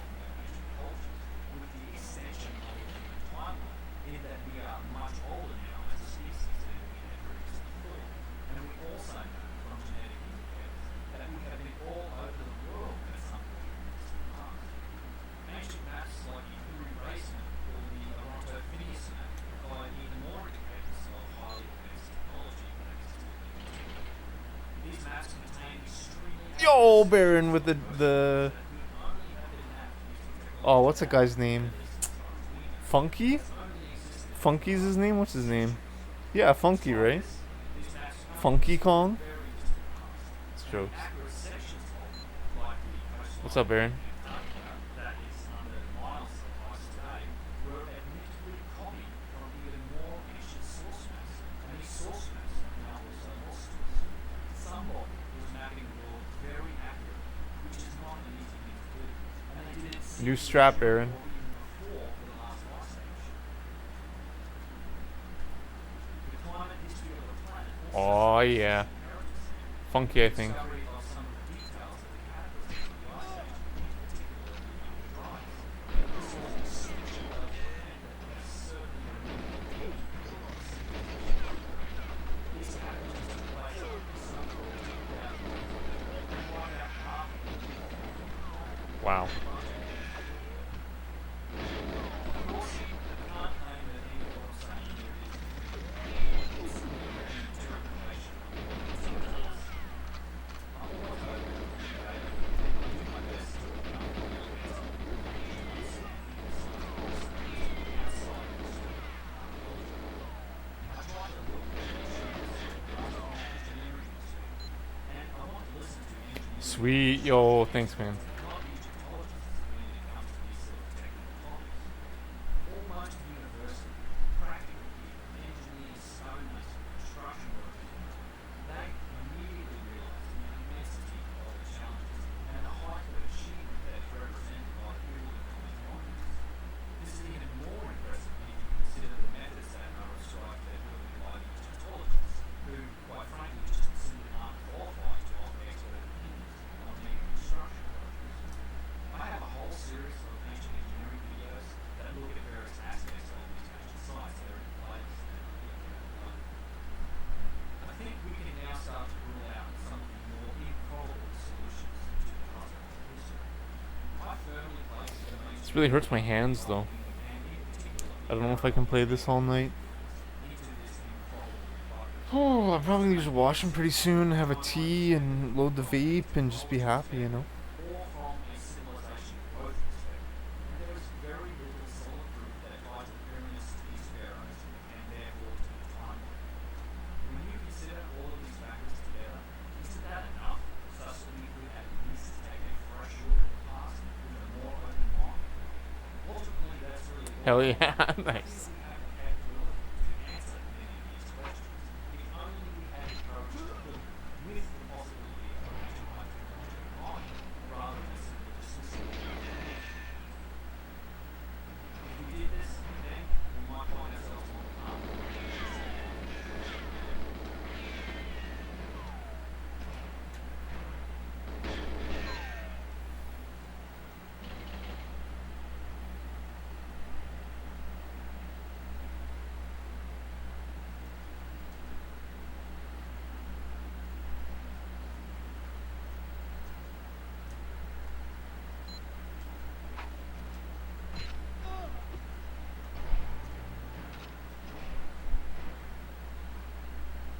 What?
Hey everyone, this is Ben, and you're watching Uncharted X.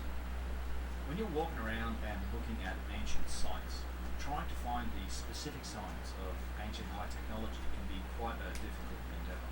These clues, these indicators that something very advanced indeed seems to have been happening at some point deep in antiquity. For example, the evidence of ancient machinery, or the clinical precision that is so often seen in ancient boxes and statues and megalithic architecture. These clues can quite often be very hard to find. Much of the time they're in, or they're under, or they're layered in amongst construction work that's of a much more primitive nature. However, there is one place that these indicators of ancient advanced technology are really not very hard to find at all, where they seem to pop out at you from almost anywhere you look. And this is a place that hardly anybody gets to visit. It's been closed to the general public for more than 100 years. It's the Old Kingdom site of Abu Sir in Egypt. On this ancient pyramid site, there are machine surfaces almost everywhere you look. There are giant megalithic blocks of granite, basalt, and of limestone. There are the remnants of huge symmetrical single-piece granite columns. There are obelisks here. There are many highly advanced drill marks that Abu Sir. Just astonishing marks that have been cut into granite and other extremely hard stones. There is the evidence and markings for gigantic and what seems to be very thin circular saws that have been used to cut these massive blocks of basalt. All right, I'm gonna be back and use a washroom. I'm back. Thank you for being here. Really appreciate it. And the site even has a confusing and very complex subfloor conduit plumbing system. And interestingly, Abu Sir also has a pair of giant single-piece precision-carved granite boxes that are housed in an underground chamber, and these boxes have some very unique features relative to all the other boxes you can see in Egypt. Before I get into the details of Abu Sir, I want to spend just a minute to frame the discussion with some context. It's something I try to do in all of my content. I've talked about these topics in much more detail in other videos. There are some links below, and encourage to more than just to illustrate to site investigations. These examples of ancient advanced technology at Abu Sir, they simply don't match the known capabilities of the dynastic Egyptians, and they certainly don't match the tools that we found in the archaeological record. Yet at the same time, it's also clear that the dynastic Egyptians occupied and they built on this site.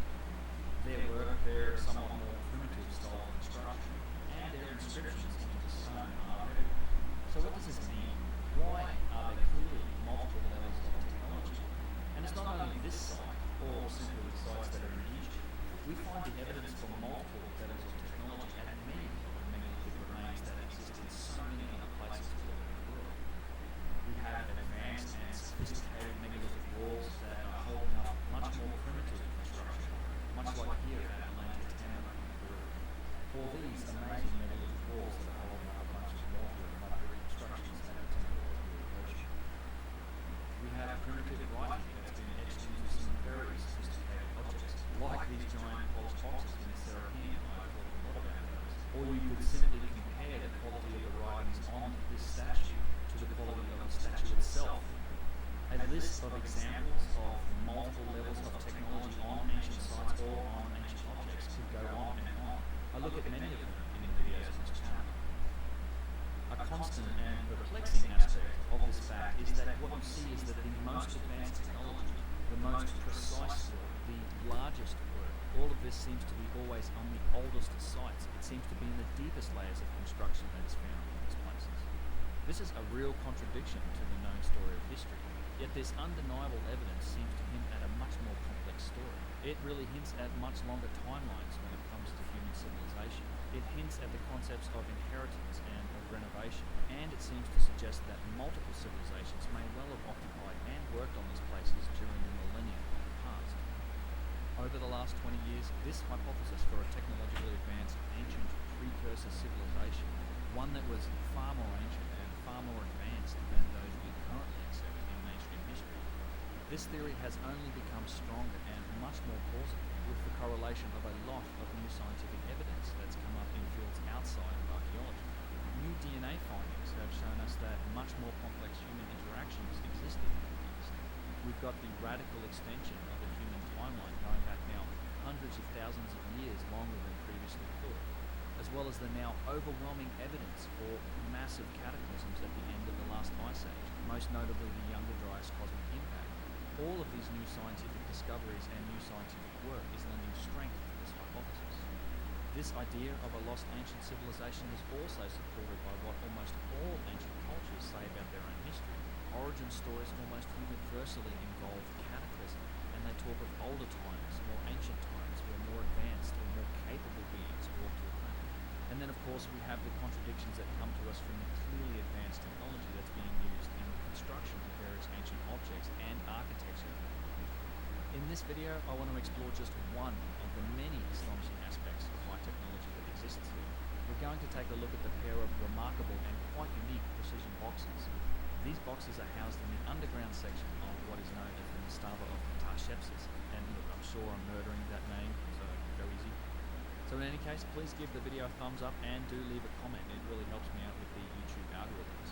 And if you haven't already done so, please do subscribe to get notified when new content comes out. I definitely plan to take a closer look at the other aspects of this site in future videos. Abu Sir is located sitting amongst all of the other pyramid sites of what's known as the Sun Belt, the line of various pyramid sites that stretch more or less north to south along the Nile in Egypt. You can see here looking north from Abu Sir, which has multiple pyramids. You can see the pyramids of Giza. South from Abu Sir, you can actually see the step pyramid of Joseph, and further south from that you have the pyramid of Dashur, which has the event pyramid and red pyramid. Getting there isn't too bad. You kind of have to battle the Cairo traffic for a little while, which can always be an experience. It can take an hour or two to get out there. It is true that the site's been closed to the general public for more than 100 years, but it is possible to visit. It takes a special permission and a fairly hefty fee. It's actually pretty awesome because lots and lots of groups tend to be going to this site now. So more and more people do get to see it, but you can't just turn up there and expect to buy a ticket as you might when you go to visit. It does take a little bit of fandangling to be granted access to Abu Sir. It's quite a lovely neighbourhood that sits right next to Abu Sir. There are small estates out here like green gardens. Yo, thanks for still being There here. are stables and those types of things. This neighbourhood is right next to the pyramids themselves. I've actually seen plenty of people riding horses in dunes, driving buggies, and local children actually use this site as a playground, which is pretty cool.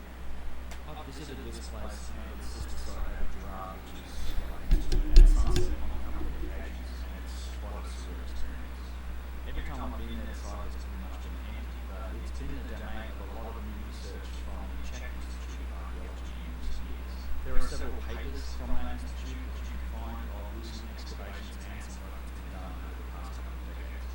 The area we're focusing on today is the mastaba of Tarshepsis, and this is located kind of to the left of the first pyramid, the entryway, the way that most people gain access to the site. Behind the mastaba there are a couple more pyramids and more courtyards, and the whole place is more or less a pyramid complex, and it's all connected. As you can see, this mastaba was once an underground construction, and it would have had a roof and probably other mastabas built right on top of it. Right now it's all open to the sky, and it does tend to fill up with sand, so you can see it has kind of been exposed to the elements for hundreds if not thousands of years. Even orthodox archaeology will tell you that there is at least 3 phases to the construction of this site. I think it's quite likely that the original underground megalithic structure is actually far older than that, and the site was worked on by the early dynastic Egyptians, in this case the 5th dynasty. It was most certainly used as a term for Tarshepsis. He was the vizier for the 5th dynasty pharaoh Nusra, and he was also his son-in-law as he married Nusra's daughter, and this was a sign that maybe Tarshepsis was also quite likely of the royal bloodline itself. We know this because of the inscriptions that are left to us on the site, and if you've seen my videos before, you know that I think a lot of these inscriptions and hieroglyphs were actually added in much later periods, periods certainly well after the construction of the original megalithic halls to the sites. An interesting side note on this is the pointy skirt you notice in this drawing of Tarshepsis, and this tends to be an indicator of importance or of relevance.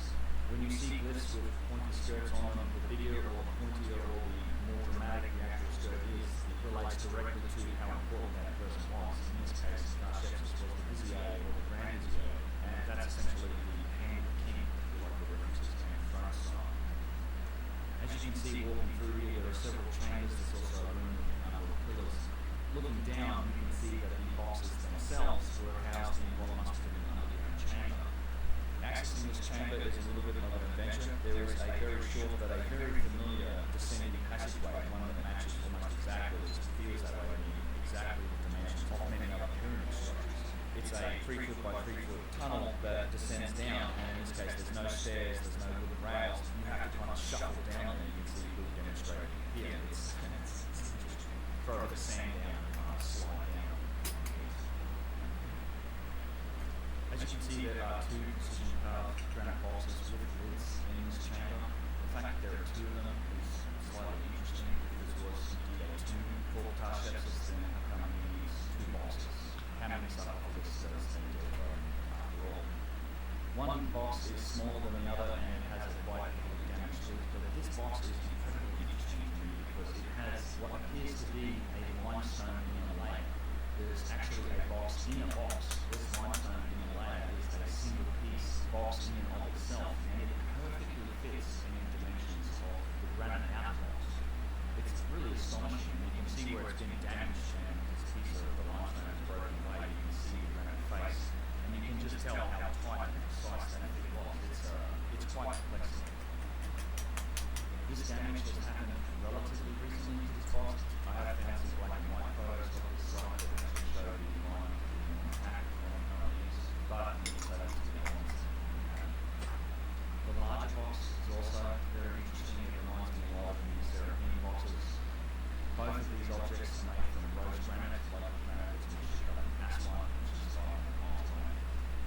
And as you can tell, when you open to the elements, sand blows in, the occasional rainstorm, these boxes will get wet, they're exposed to the weather. When you take the time to clear away some of this sand, some of this dust and debris, the finish on the granite is just astonishing. The polish is still very evident, and the surface just feels really smooth to the touch. Even the limestone seems to be finished to a relatively high degree. We are making it lucky. You can clearly see what this box may have looked like in all its glory, and you can see the contrast with the limestone inputs. I haven't seen any other examples of these type of things that have those similar boxes. It's a really interesting and unique aspect to me. The large box itself also looks to be very well made, just very flat surface, very precise cuts. It doesn't really have anything in it. The wood has been propped up. These boxes aren't quite the same size or scale as those in the Serapine. It does seem possible that they are more around. It's also evident that there is multiple levels of technology being used in the masonry here. There are several different styles of construction. There is clearly quite a lot of megalithic work here. You can see the bottom layers and it's just a gigantic block that sits above the entrance to this chamber. You can see cruder forms of masonry, likely done by dynastic Egyptians and their innovations on the side. And then some more of the work is pretty obviously modern or likely done in the Roman time. And of course, none of this work matches the precision or sheer scale of the megalithic work, which is at the lowest layers, which is the lowest. A good example is the precision shown in the masonry of the small tunnel that they have been fall back out of on the Tanzanians. This is a very interesting section of Abu Sir, and I find it to be very similar to Mastada 17 at Mardin, which we find sitting next to the so-called pyramid. The layout of the box chamber in Abu Sir is almost identical to what we find under the Mastada here at Mardin. We just don't have the mud brickwork that sits on top of the megalithic structure. You can see that this work that sits on top of the ground is actually quite primitive. Yet take a look at the megalithic chamber that's actually built underneath it. You have to go through a series of tunnels to get in there. This megalithic chamber at Mardin, it also has a precision carved granite box that must have been put down in its chamber before the rest of the site was built.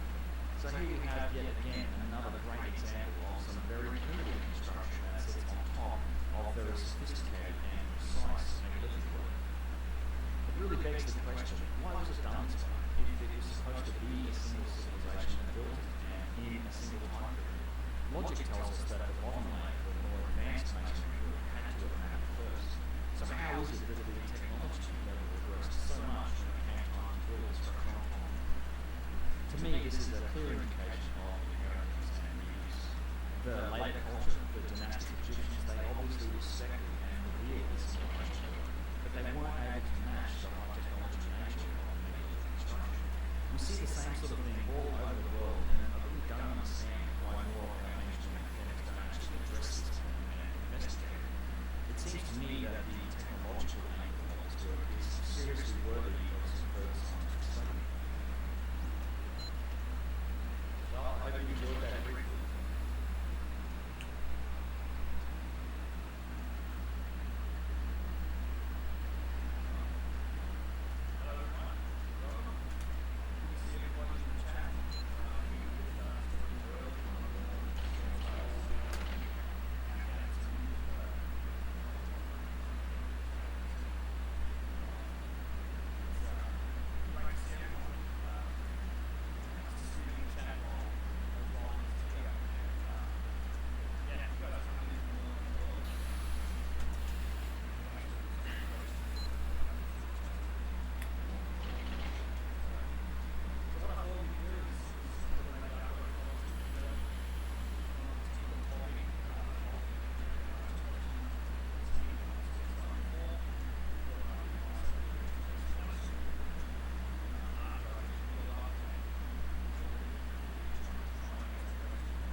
Welcome back to the Uncharted podcast. This is Dan, and I have a very special guest in this episode. Someone who should need no introduction to know him. Author, journalist, Graham. Over the last 30 years, Graham has written a number of books spanning several books on subjects, but it is perhaps best known for his groundbreaking work exploring the possibility of a lost civilization. One that was both global and advanced in nature, existing prior to the great cataclysm began to rise some 12,000 years ago, and long before the known ancient civilizations. Beginning with the frequencies of gods in 1995, Graham first suggested the possibility of a global cataclysm basis against ancient cultures and science around the world. But it wasn't until 2006 when the first of what is now more than 200 reviewed scientific papers published vindicated the establishment of the Hancock explored this work extensively in 2015 with Secret, Magicians, and in 2019 followed up with the publication of American Fall, the key to Earth's lost civilization, where he tackles the mystery of the lost city of the American continent, and it's a highly recommended.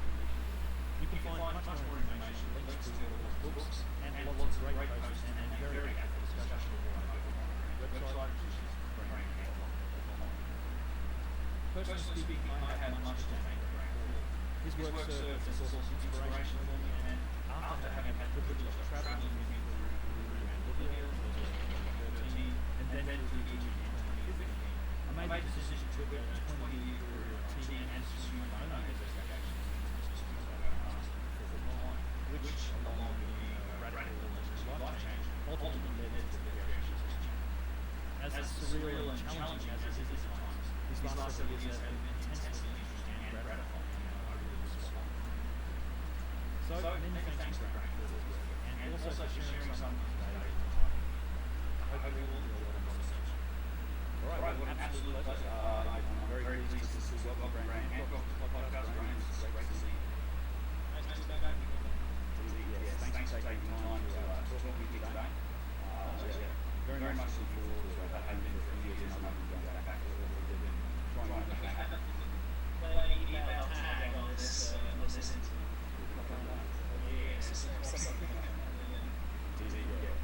Yeah, I did. So I did manage to. I saw you in 2019 on London World Experience.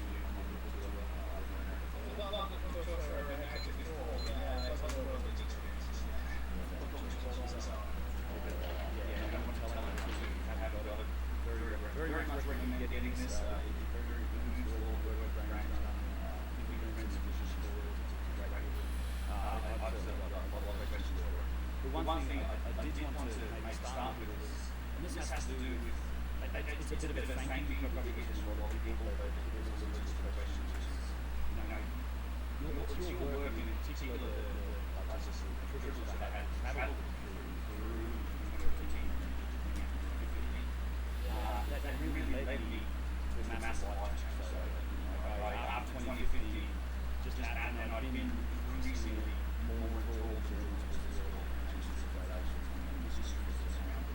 And it was 2016 I realised my God, I've been doing full-time investigations, trying to scratch the reality from my books ever since. And it's led me to go to the cruises I've done with Randy Carl, travel with Chris Dunn, and a whole bunch of people. So I kind of had you to thank for that. Thank you indeed. I appreciate it. Glad you played some role in your transformation.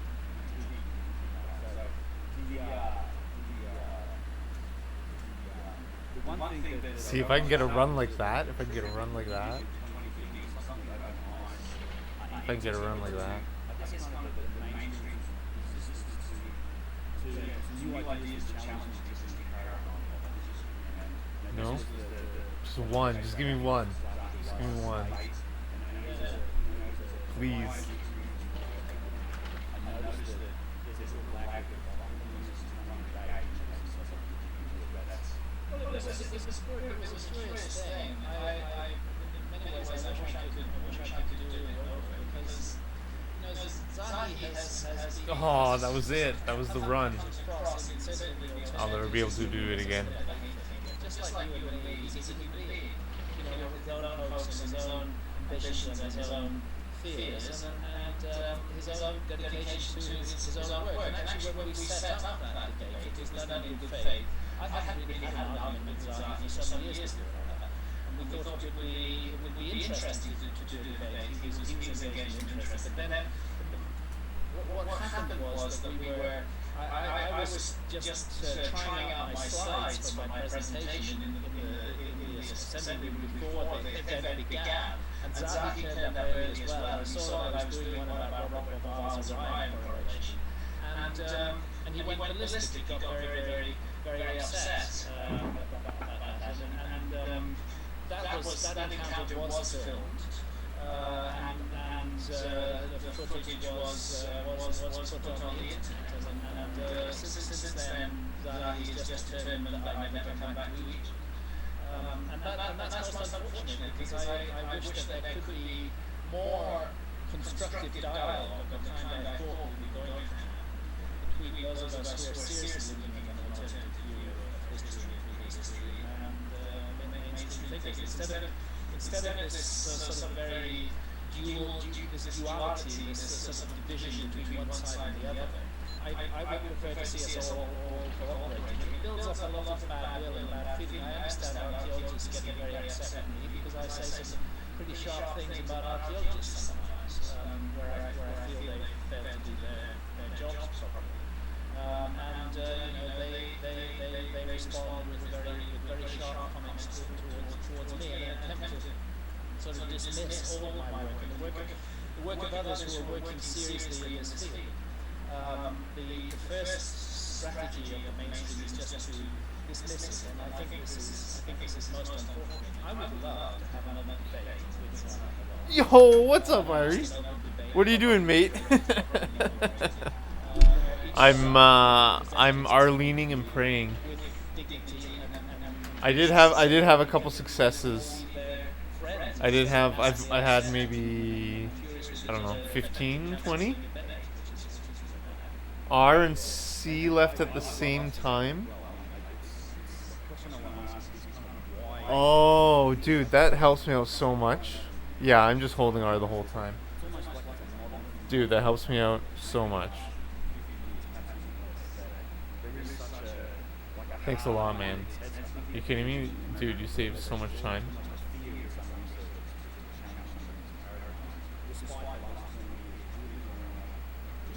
It's gonna be weird to get used to. That's the important bit. And look at Nat. Nice, man. Thanks, buddy. Yeah, I've done it. That's really good. I was just hoping. Look at Nat. Okay. Oh, okay. Okay.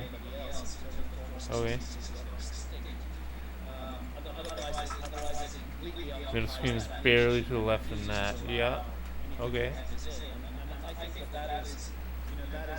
Yeah. Yo, thanks, man. That's huge, dude.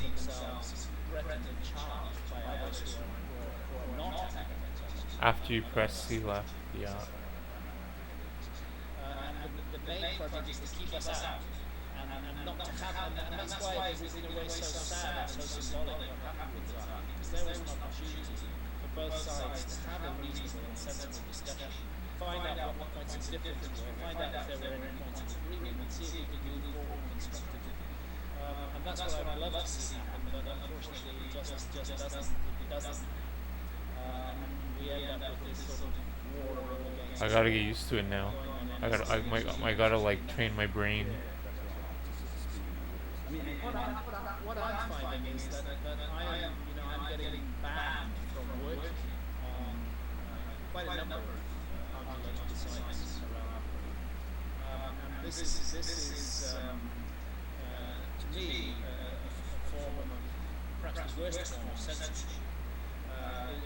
Archaeologists have control and access to archaeological sites.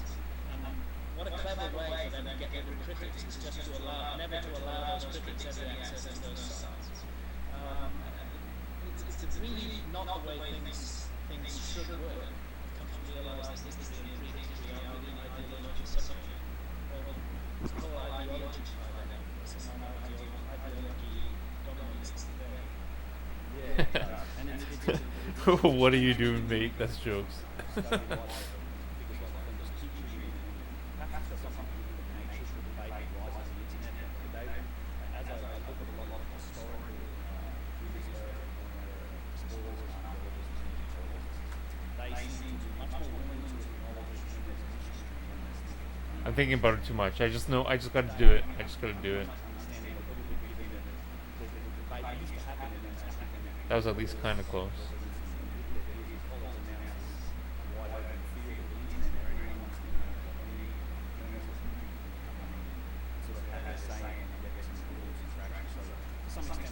Yo, Irie, thank you, man. You're the man, dude. That's exactly it. I knew exactly. The one time I knew that I did it, it happened. Yes. I was key, man. You kidding me? Both on the same frame.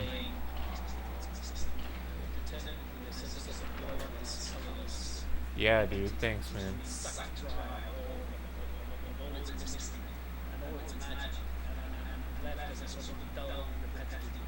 Before frames? Oh wow, that's it, eh? I think that's really sad because the engagement of the public with the past depends on this. I was overthinking this. Mysteries that there are mysteries that are okay for the mainstream and others that Dude. and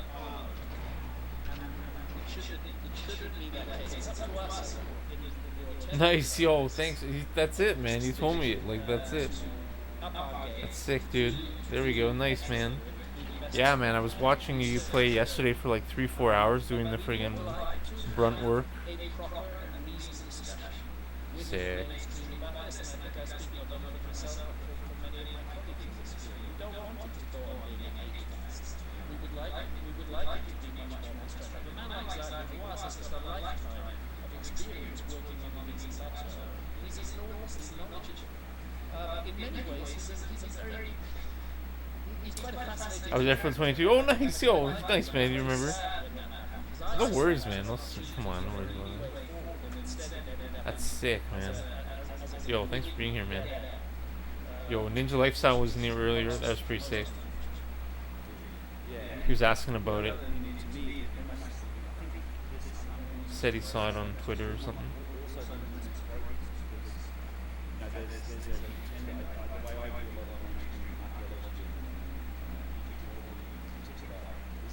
Fucking legends in the chat.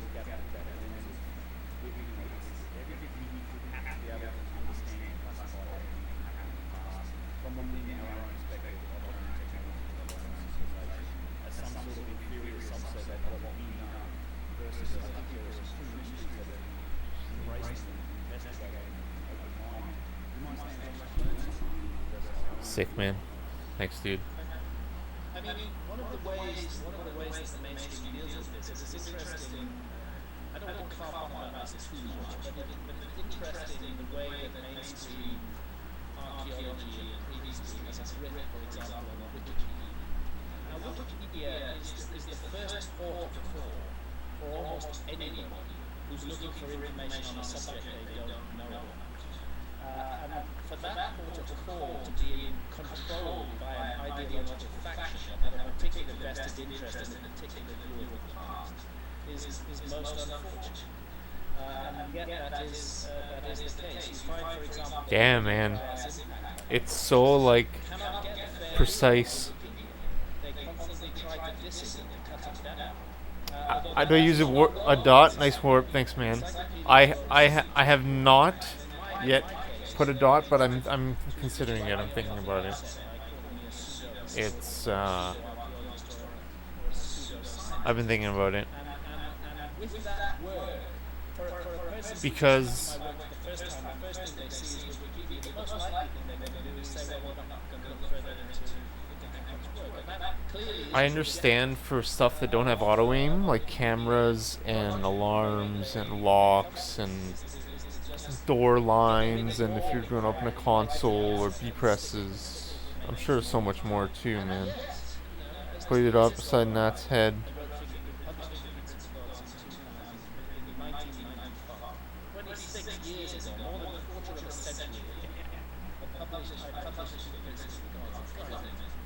Oh, Yeah, man. I mean, and the interesting I thing is, have considered using a dot. I propose that there had been a giant geological cataclysm somewhere around 12,000 years ago, and that it had wiped out most of the traces of previously advanced That's the spot, man.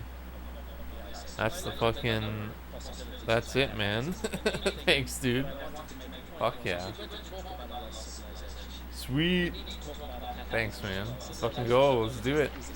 Yo, I went to Aztec Double O. I tried for about like 15 minutes. Couldn't get in the door. But now that I know the secret, 2007 onwards, there has been a massive amount of evidence, and that is the Younger Dryas impact hypothesis. yeah, like the dot would help me immediately right in this scenario. To report mainstream science is not pseudoscience. It's not a bad idea, actually. That is how it is treated. So, in Think Principle of 1995, I proposed a gigantic geological cataclysm around 12,000. A dot would immediately help me in this scenario. Total pseudoscience couldn't happen. Then we find out from 2007 that the episode called the Younger Dryas, whatever caused it, and I'm personally convinced by the comment, Like, I'm just gonna guess. That was just a guess, right? was truly a global cataclysm with massive sea level rise and huge devastation of. But let's see. I'll just do left of headshot. I won't focus on like millimeters. I'll focus on like centimeters. Let's see. Let's see. Just a teeny. No, I know, man. I'm not. I know. I. It makes a lot of sense.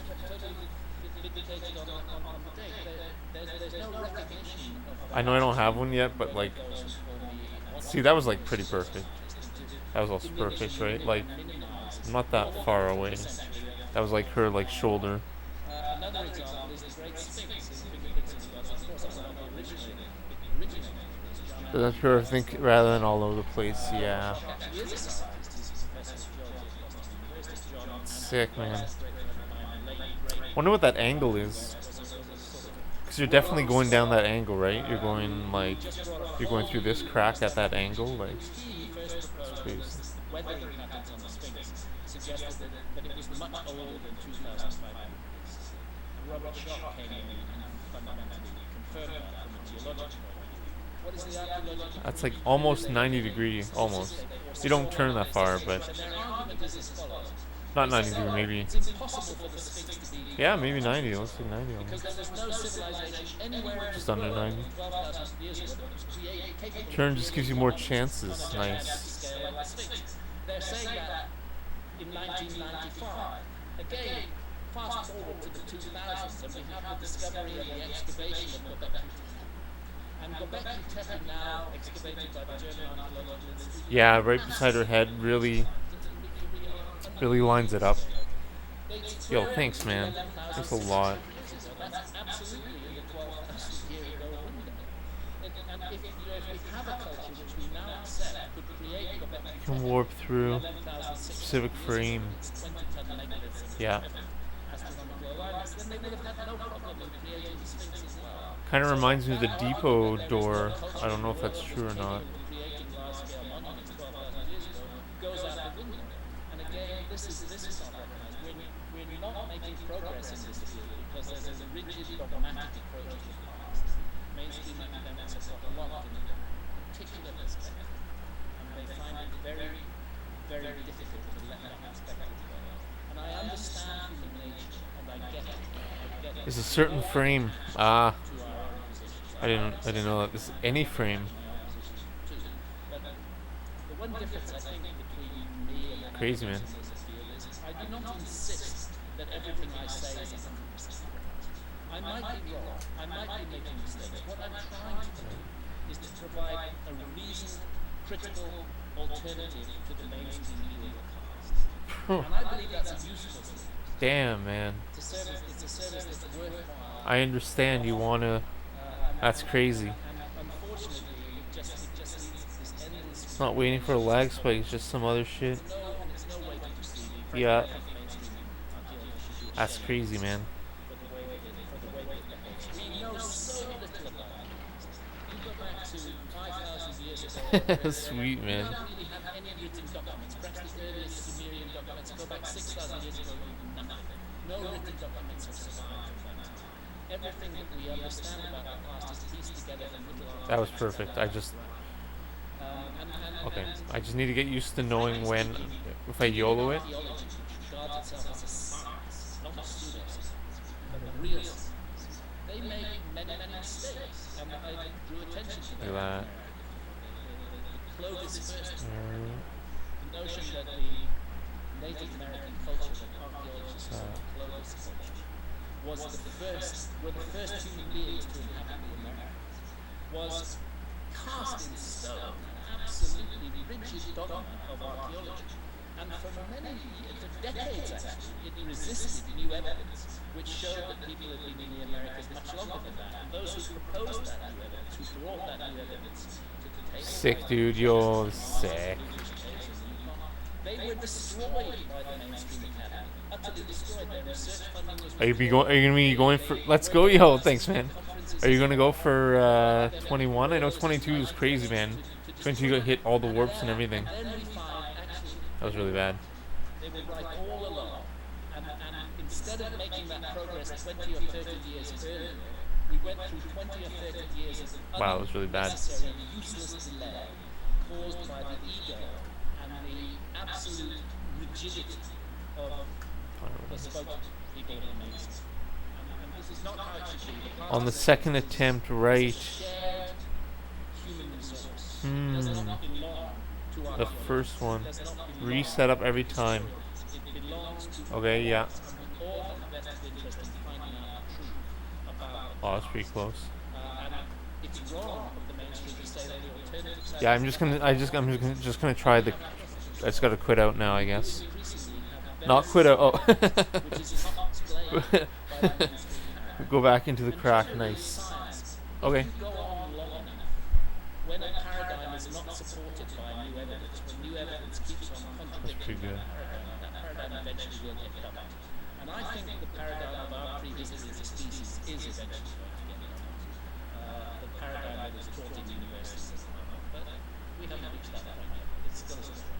Yeah, indeed, very well said. I agree, and I think it's the other part. I understand.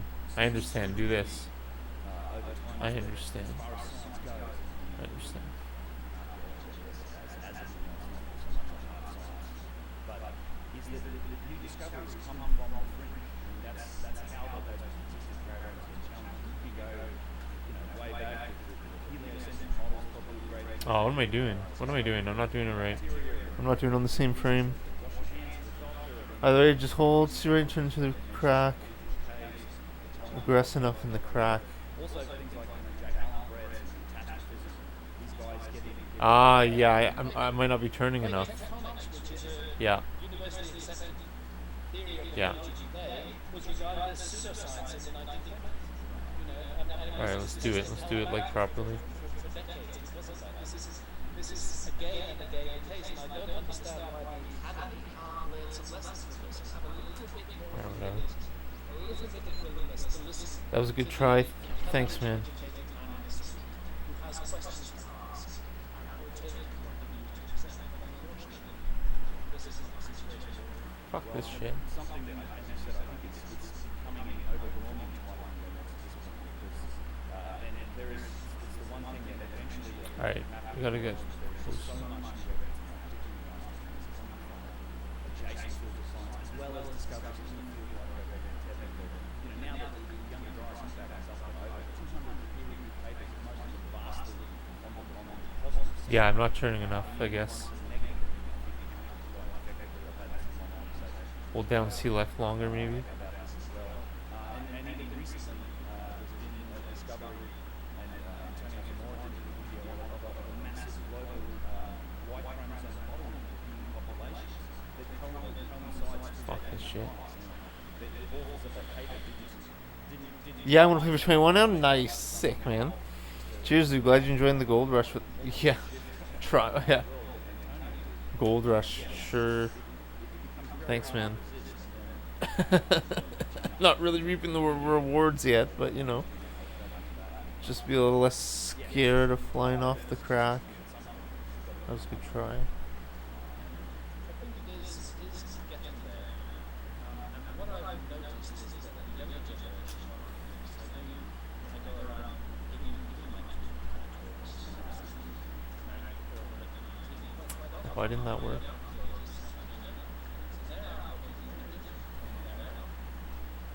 they're much more curious, much more open-minded. They don't want to just commit to an existing set of teachings without finding out more for themselves. You know, so much as how they perceive. Turn longer. Not every clip is instant. Nice, thanks, man. I was looking a little more right there, but that just could have been just everything. Just could have been chance or whatever. Obviously, you obviously saw how far right I was looking. So.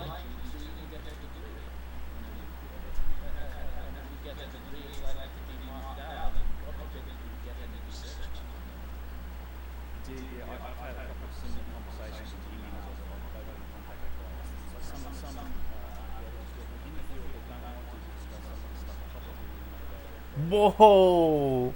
Did you see that? Was I tripping there? That was instant. Was that not instant? I literally just tapped. I'm gonna save the video. Just I don't know what happened there.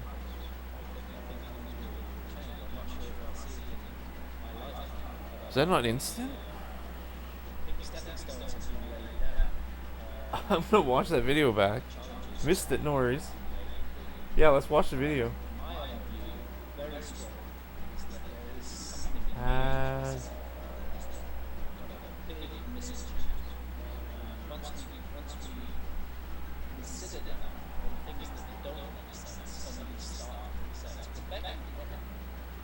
Doesn't make sense on its own. It has to be part of something much larger. It's there, 11,000 Okay. and we now that there are other sites So you obviously saw how far. So I'm not playing, right?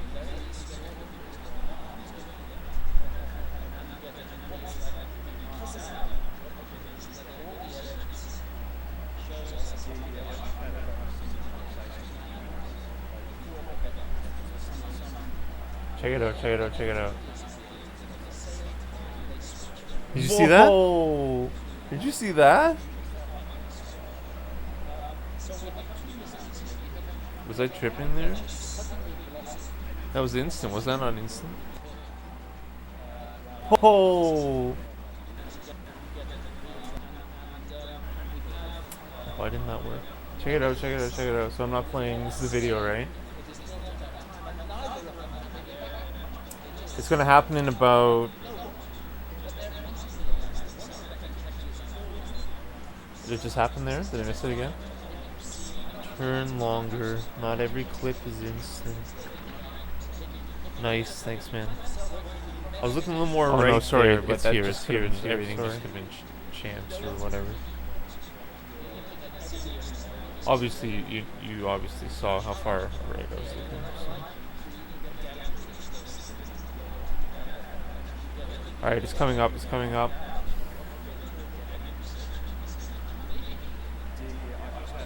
Check it out. It's gonna be in the next 5 seconds or so.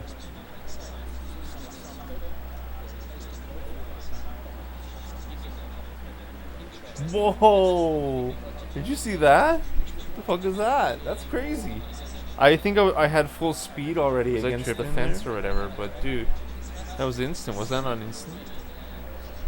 That's crazy. I literally just tapped. I'm gonna see the video. Just I don't know what happened there. All right. Anyways, that's a thing.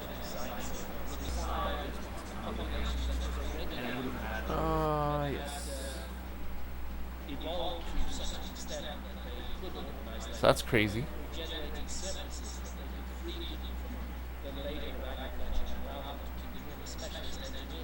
I'm gonna save that. Instant door warp with full speed on corner. All right, that's saved. reasonable is impossible.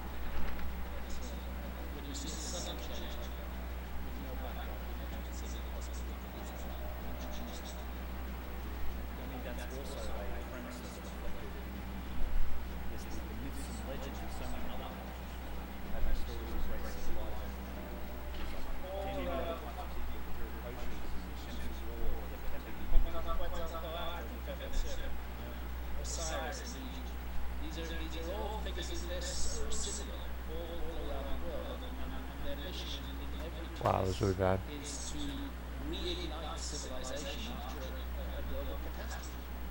Oh, And what? yet archaeology tells us to ignore all of these myths and traditions from the past. That they're just That's fantasies. so sick, man. That's such a sick There move. never was. I mean, archaeologists will say that there never was any flood. Well, I'm sorry, there was a flood. Sea level rose 400 feet between the end of the last ice age in 10,000 and 11,600 years ago. 400 foot rise in sea level. 27 I can get one. I can get one first try. I can do it. coastal lands swallowed up by those rising seas. You know, that is a flood. And it didn't come all at once. It came in a series of episodes. But there was a big episode right at the beginning of the Younger Empire, 12,800 years ago, and there was an even bigger episode 11,600 years ago at the end of the Younger Dryas. And that, 11,600 years ago, as I'm sure you know, is the date that Plato gives us for the submergence of Atlantis. This cannot be a coincidence. If it's a coincidence, it's an extraordinary one. We have this Greek philosopher who speaks of the visit of his ancestor Solon Gotta turn that more. in a date that in our calendar is around 600 BC. And Solon is told by Egyptian priests the story of Atlantis and brings that story back to Greece, and Plato eventually reports it to us. When Solon asked those Egyptian priests who spoke of the flooding and destruction of Atlantis, when did they happen? When did this happen? They said quite matter of factly, 9,000 years ago. Well, that was in 600 BC, so that's 9,600 BC. In other words, 11,600 years ago. In other words, the date of Göbekli Tepe. I mean, either this is just a coincidence beyond belief, or there's something really spooky going on here. Plato was so right. That is meltwater pulse 1b. Ask any geologist when meltwater pulse 1b occurred, and they'll tell you 11,600 years ago. Oh, that was a good one. Something like that, and yet the mainstream tries to dismiss Plato's Atlantis story as yet another one of those fantasies. Well, we're running out of excuses to dismiss the stories of the past. We need to listen to the testimony of the ancients. We can't claim to have grasped and understood the past if we don't listen to what the ancients have to say. And there's hardly a culture anywhere in the world that doesn't speak of a lost civilization, a great civilization, a golden age, and a flood that brought it to an end. Oh, almost. Come on, just give me one. Just one.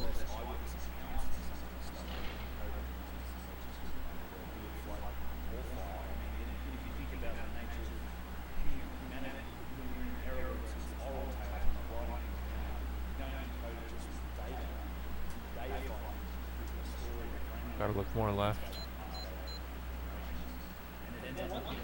One of the ways, that's one of the ways, if you have information that you wish to transmit to the future, one of the ways to transmit it is to put it into a story that people will keep on telling. And of course the story will be full of symbolic elements. But if the story is good and it grips people's imagination, it will go on being told even if those who are telling it don't really understand what it's about it. And it'll be there, it'll survive for thousands of years and can eventually be looked at again. And we need to look at these stories of the ancients. We need to look at these stories of global flood, global capitalism, and indeed fire. And that is why the Younger Dryas impact hypothesis is such an intriguing answer to all of these problems. And I understand now. I understand why the second attempt is easier. I understand.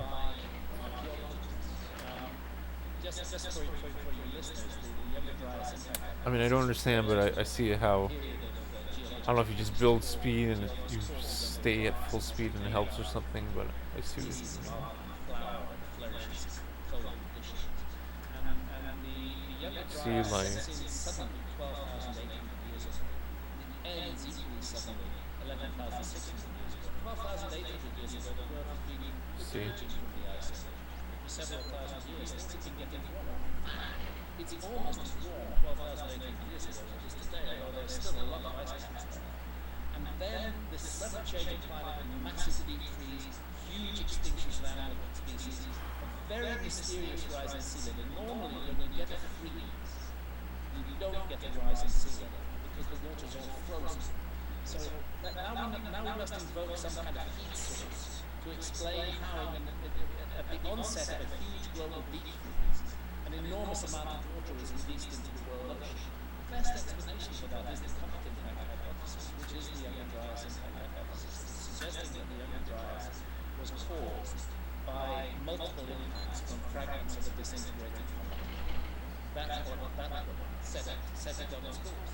Yeah, we needed some, and this is something I've discussed with Brandon quite a bit, we needed some injection of energy to that system because there is a real paradox here for geologists about. Oh, that was it. That was it. If you took all of that ice that contributed to that Gotta look more left. and then in 10 and 15,000 years, pop in the enormous water of the world, say, around Indonesia, it'd still be, it would take something like 30,000 years to melt, just sitting in the water, and it melted. Oh, that was it. That was the run. I needed to turn more, turn harder, turn way harder. But that was it. I need to turn left harder. I need to turn right harder. Incredible landscape, first of all, but once you understand the events that shape that landscape, it's a mind-blowing experience to get up there and actually see for yourself. Oh, I didn't turn left hard enough there. I think you've done something similar. Rather is just such an acute observer of the geological landscape and things that you might miss. He points them out to you, and you suddenly realise that what we're looking at is current ripples that are hundreds of feet long and 40 or 50 Oh, that was such a good the kind of attempt. ripples that you get on a beach on a very small scale, you find in the channeled scablands on an utterly gigantic scale, but they're caused by the same thing in this section of floodwater. And suddenly you start looking at the whole world in a different framework, and we need to remind ourselves that cataclysms are a regular part of life. Oh, give it to me. We're almost there. We almost got it. I gotta turn harder right. Not just for millennia, And I gotta hold left longer. perhaps it's not so surprising that a cataclysm intervened in the human story. Yeah, I mean, that's right. We're learning that happened much more frequently than we think we did, which kind of leads you to another question. I did not turn to that enough. Which has to do with the importance of understanding why figuring out this mystery is important. Because to me, I think it almost feels like in our civilization, our modern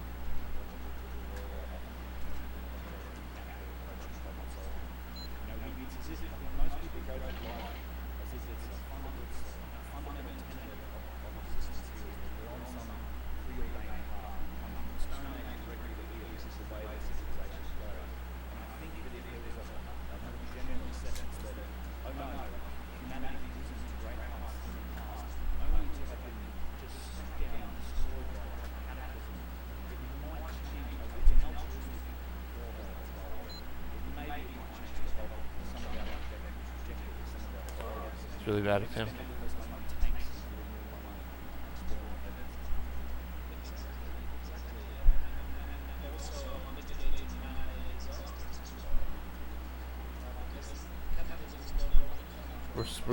We're getting there though.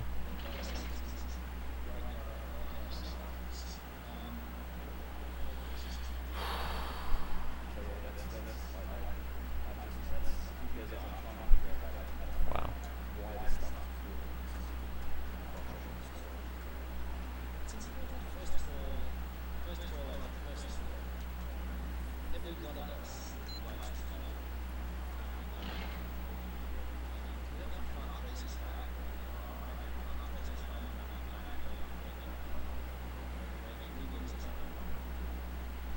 We like to situate ourselves somewhere. Oh, that was a pretty good attempt. That was a pretty good attempt. This is true of an individual. Gotta look harder right.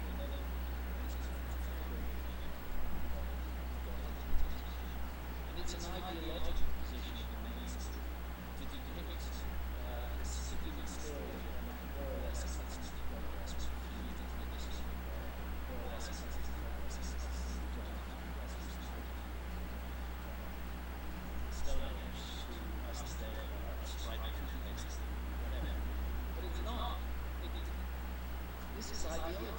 That's pretty close. This is not fact. This is how we wish things to be. This is also part of the problem is That's that pretty we close. constantly look for ourselves in the past. And if we don't find ourselves, then we automatically become those precious two. Whereas there's many ways to be successful. Ours is just one. And it's lacking in many important qualities that this civilization should have. But the worst of all is this arrogance, this sense that we made, we're safe, we're secure. There's nothing for our technology will solve everything for us. That is a huge error. Life on this planet is fragile. It can be diverted in its course very rapidly, very quickly. I don't think that our civilization is really strong. We do have some great tech. We're so screwed up in so many ways. The tendency to specialize, which is part of the success of our age, also has a downside. It means that people are very good at doing one thing, but not very good at doing anything else. If you come to a global capitalism, somebody who's a specialist in computer science isn't really going to be that much use in feeding his or her family. And it's why those who are most likely to survive in global capitalism today, in my view, would be the media people. It would be those few remaining hunter-gatherer populations in the Amazon rainforests, in the Middle East. Those few remaining hunter-gatherer populations that still exist on the earth, these are the people who know how to survive. They could pass through a horrendous global cataclysm without scratch. It wouldn't affect their morale, it wouldn't affect their output, their confidence, but it would destroy us. Because our confidence is no longer based on our own abilities, it's based on what society as a whole provides us. And I think the psychic collapse of Western civilization confronted by a huge capitalism would be extremely rapid and very, very awful. We would be in a situation where people are just gutting each other. Oh, that was it. Don't have moral fight to deal with the situation. We've got lazy, we've got idle, we've got far too secure, far too comfortable in our own wealth. It's time Fuck, man. especially. I think when we realize how fragile our civilization has been in the past, and even a great advanced civilization in the past, has been almost completely lost, leaving only a few traces, and we realize that could be our century. We could be the next. Oh, I gotta go harder. Gotta go harder. Well, unless we grow up and change things, and it begins at the person level and it spreads out to the nation. The timing. Oh, yeah. That's it, buddy. No. It's over. The dream is done.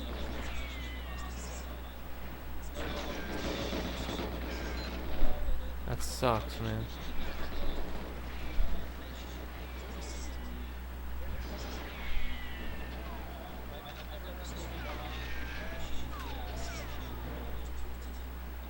I didn't get it? Oh, I didn't get the fucking tape.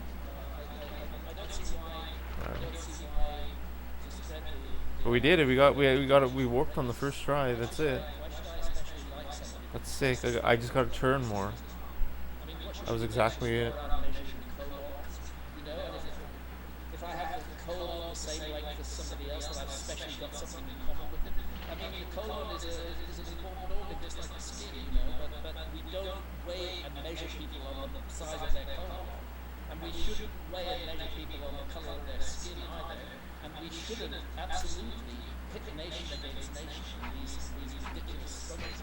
We are one people. One thing I've heard from travelling the world, Yo. all my working life, Yo. and it's very fundamental, is that people are the same all over. Thank you, Irie, No man. matter where you are, you can be in the Thank you, desert, Irie you can Butler, be for that in knowledge. sophisticated city.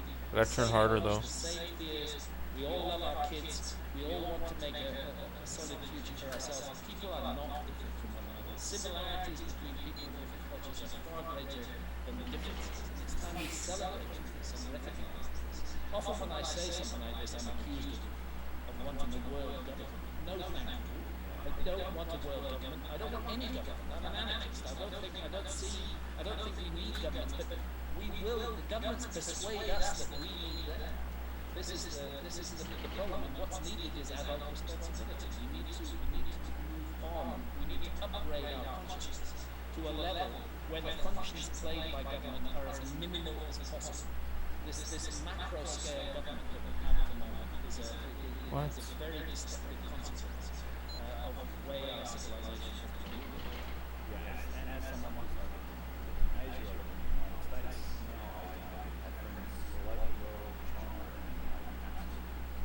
and absolutely. I've had the same opinion about nationality and borders and things like that.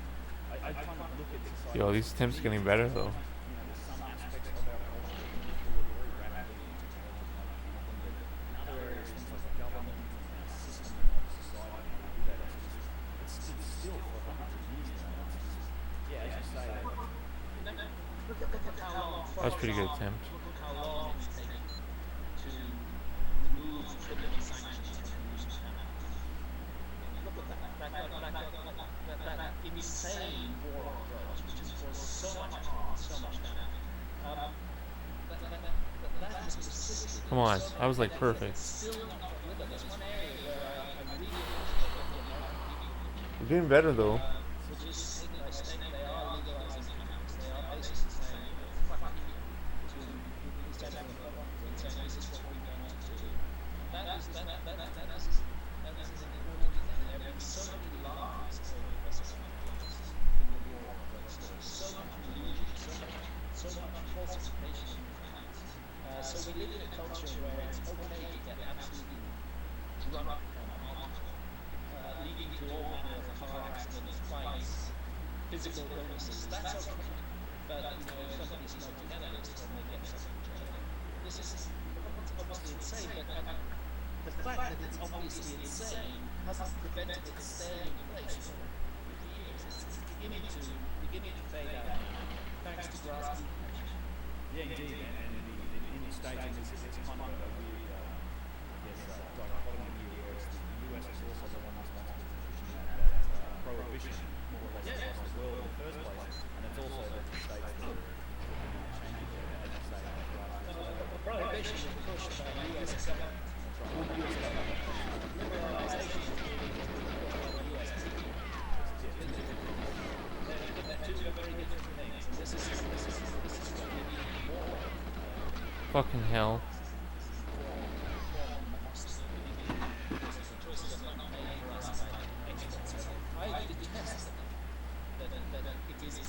PB yet? This is a PB. I don't know what it is. 30? Fucking terrible. Alright, let's save this one. For Eric, yo, for Irie, man. Irie helped me big time, buddy. That was my first. That was my first completion with. What's it called? First try skip. Let me save it. It's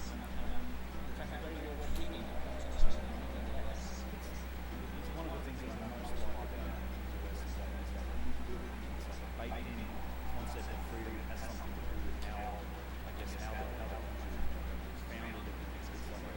It's a real fundamental part of the character. I had that juxtaposition with Australia, which is unfortunately gone the opposite. Yo, thanks, Eric. I couldn't go back there at the moment, but yeah, and they're still, cannabis is a dangerous drug. They're still on that clinical development. They claim to be guided by science. The science is very clear. Cannabis is much less dangerous than that. It's not dangerous at all. There isn't even a legal dose. It's just a very crazy situation. First R warp completion? Yeah, first first try R warp. Thanks, buddy. I'm pretty hype. That's pretty hype. That's what people in government want to do. They want to control us. Irie, man. Irie helped me with hardcore though. Nice. He saw me, like, I was just randomly aiming and whatever. And he's like, no, dude, you gotta fucking. Government ceased serving You gotta fucking put your crosshair right by left of Nat's head, and That's what's happening now. But there are personality differences, it's on the same frame, R and C. and feel that they are right to direct and guide the path of one's life. We have to grow out of this. If the difference Got species something in my harmony eye though. It's really for pissing me ourselves, off. I gotta fucking put drops. people Nice, dude. I told you LOL. get through the next Oh, you did, man. I know you did. You did. I know you did. radical But changes what was the? take place in the I know you universe. did. Okay, I gotta go back and read the chat again. Process that they're doing. Maybe I missed that part, dude. I'm sorry. Maybe I missed that part. Empower adults to make sovereign decisions and to be responsible I'm sorry. for their own decisions. This is another I didn't understand the L and the R has to be the exact same frame. I didn't know that. requirement for us to be responsible for ourselves. They hand that responsibility over to some state bureaucracy, Yeah. some state body. Good luck. I'm going back to eat. No worries. Yo, thanks, buddy. Yeah, man. We just need a much better start after we get out. Thanks, buddy. Appreciate it, dude. Thanks for all the help. Wow, that was really bad. Also, the power of the internet, which is, I often see as, it's a remarkable thing when you're able to educate from anywhere in the world, but it's not both ways to it. It's also something that you completely consume, or you can mindlessly entertain yourself on it. Absolutely, it's a mixed gift or a poisoned chalice. Wow, that was not even close. I'd still rather have it than not, because it has given a voice to some extent to powers. Go back 20 years from the point of view of an author. Let's say go back 25 years to when I published The Prince of Gods, 1995, 36 years. And you would find at that time that the mainstream media controlled everything. If you wanted to get your message out to a broad general public, there was no other way to do it except channel it through the mainstream media, the big newspapers, serialized, big TV channel, running it. Well, that's all changed, and I welcome that change. I think it's a great change, because now we have this means where people can speak directly to one another. Of course there are teething problems, of course there are. Of course there's a lot of misinformation with the information. That's also part of what comes with being a responsible adult, is that we have to sift information for ourselves and figure out what's right and what's wrong and what works for us. We don't have to wait for some expert to tell us what we need to think. Fuck experts. We're all experts. We all Fuck experts. empower ourselves with that notion that we do not need to be told. We can think for ourselves. We do not need to be led. We can lead ourselves. This is the next thing. So maybe let us circle back a little bit to the loss of civilization. This is one thing I've always wondered about is what's your opinion on what that lost civilization would look like from a couple of different aspects. One is that obviously This runs insane. No. It's getting better though. Those starts getting better. The intermingling, because we've got modern humans go back maybe as far as 300 years ago, found in Morocco, but we've also in that period had many other forms of humans, and that extended family has been recently extended as the dragon man I hate this stupid level, man. I really hate this stupid ass level. This level's so troll, man. Oh my god, this is the most troll level in the world.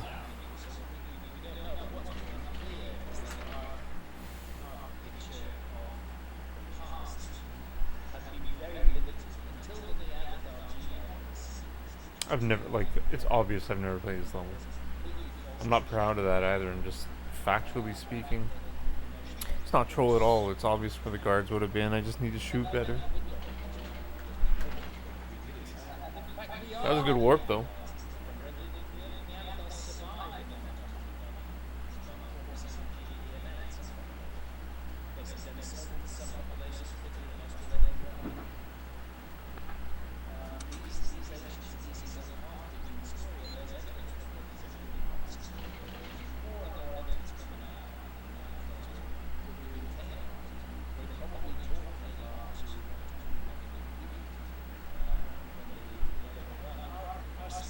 position, so-called special position, is being healthily undermined.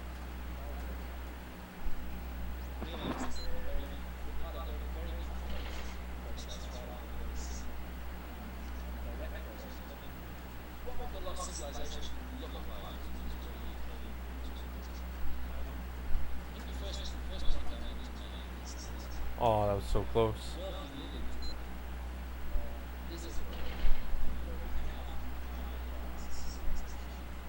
I think we can fairly speak of a global civilization. I don't think we even need to use words like the West, the East, and the Far.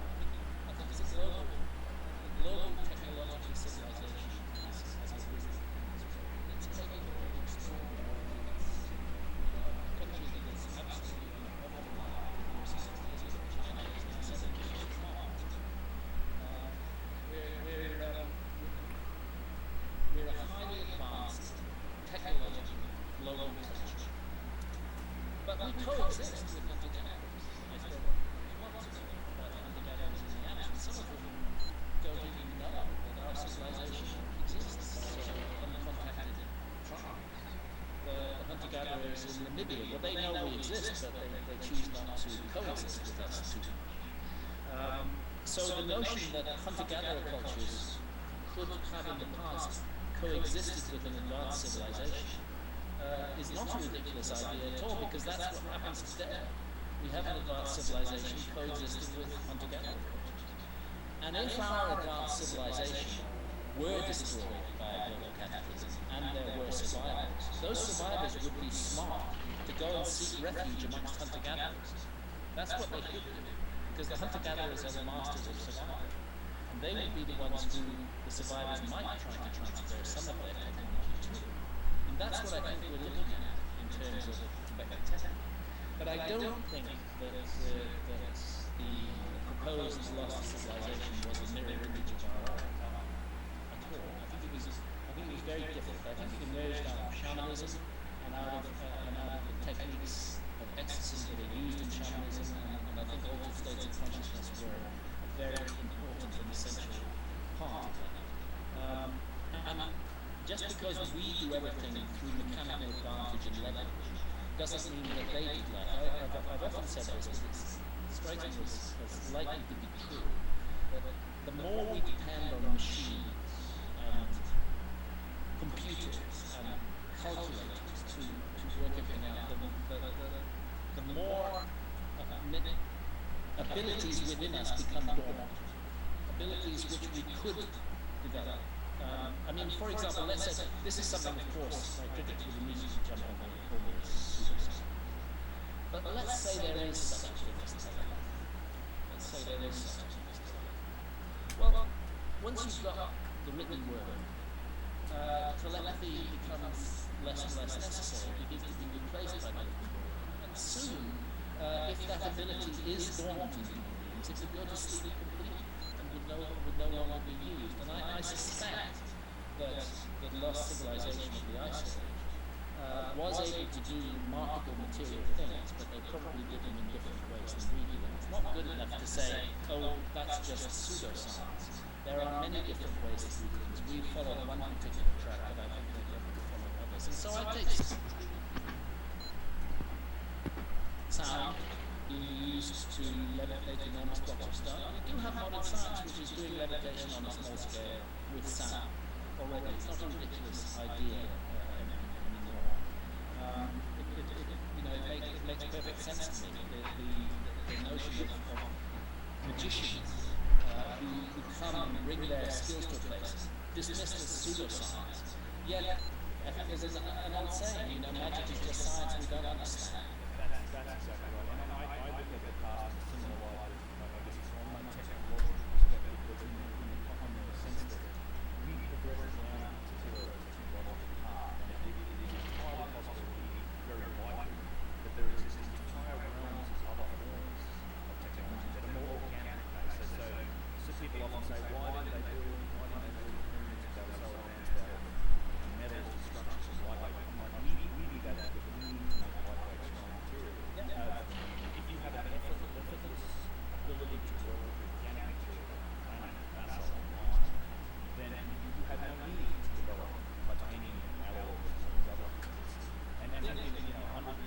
Oh, that was a pretty good attempt. much more about technology, and that's why I think it's so important to look at these things with an open mind.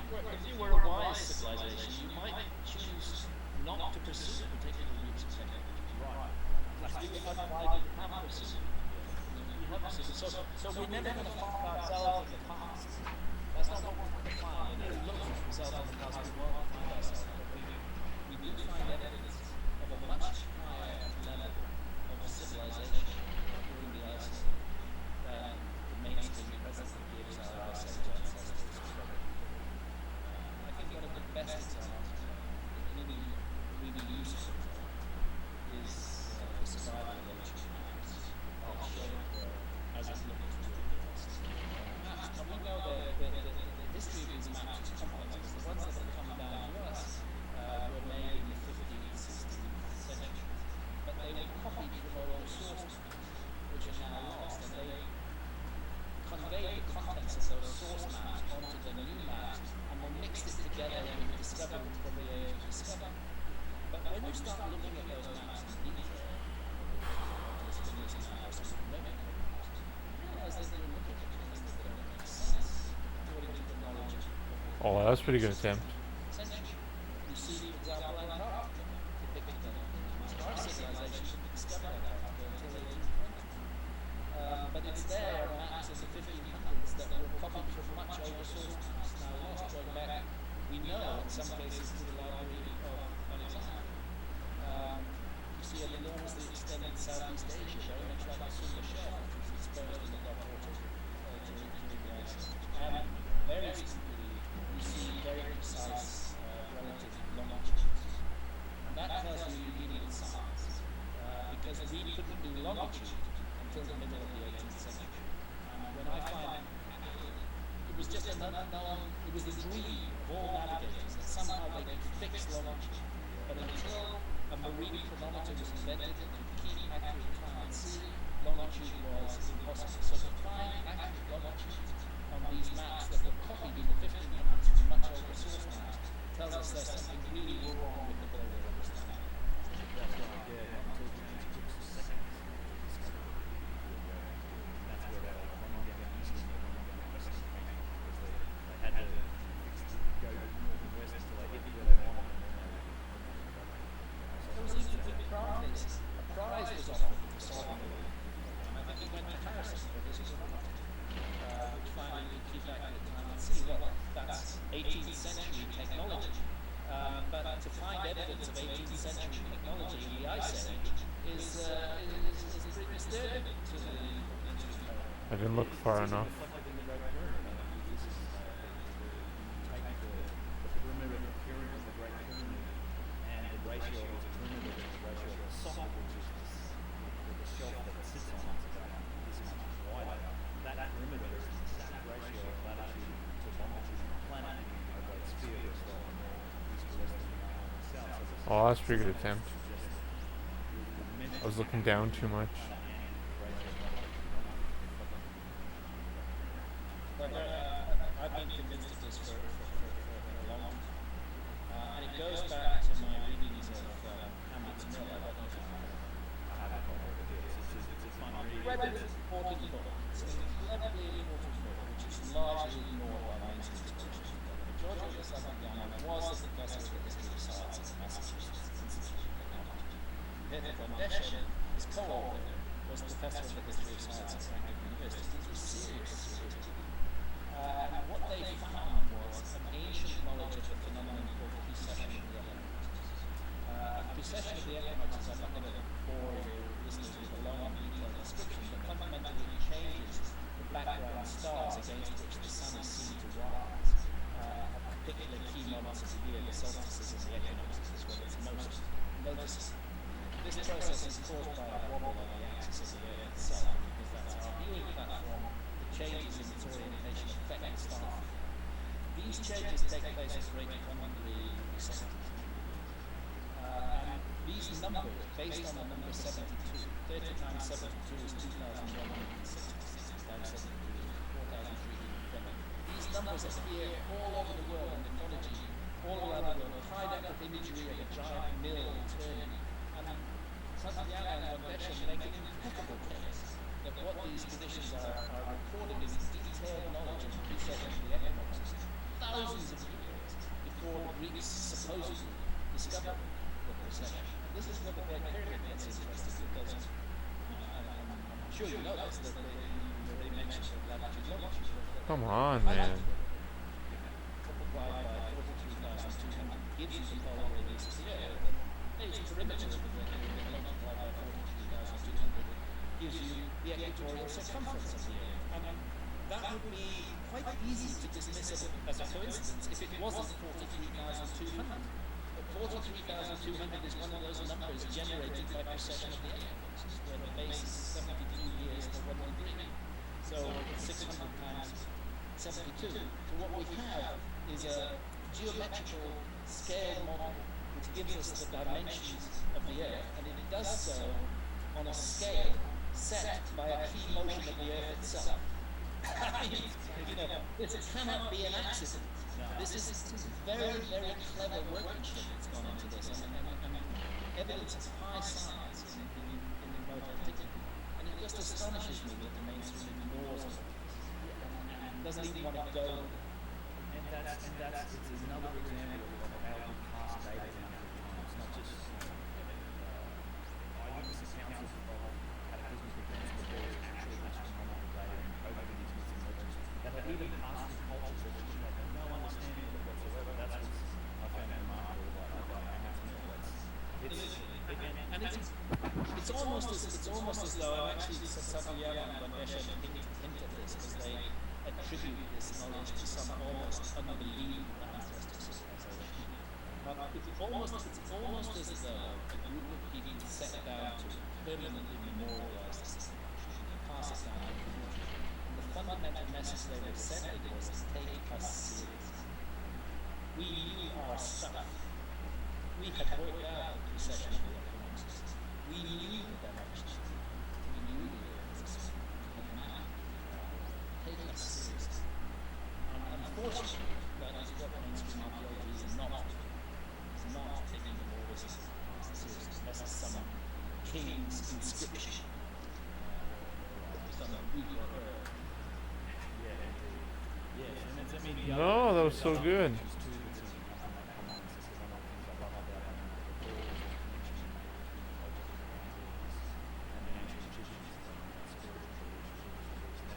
Particular the role of astronomers.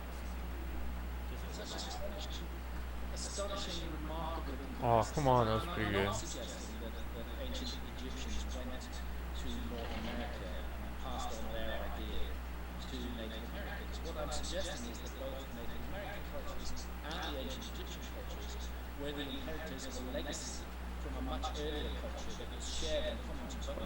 Come on, Passed down the man. same information in both places, and that's why you get these astonishing similarities, which otherwise simply cannot be displayed. All right, well, Graham Hancock, thank you so much. It's been an absolute pleasure catching up with you and speaking to you. Thanks for coming. My pleasure. Really nice to talk to you again as well. Thanks for having me on the show.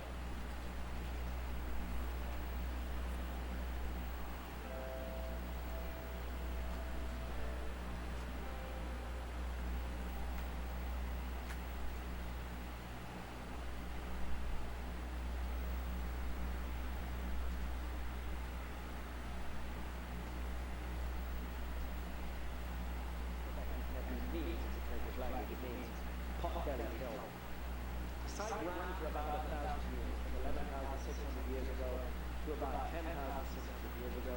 During that time, we see the fantastic elaboration of agriculture. I asked Crouch about that, and he said, I said to him,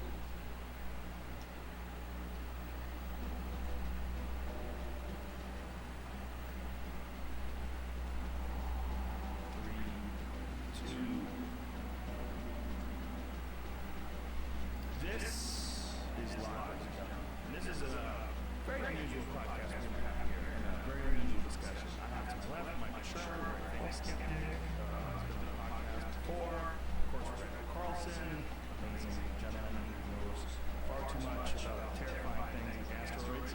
And Graham Hancock, author, also a fantastic human being, many times been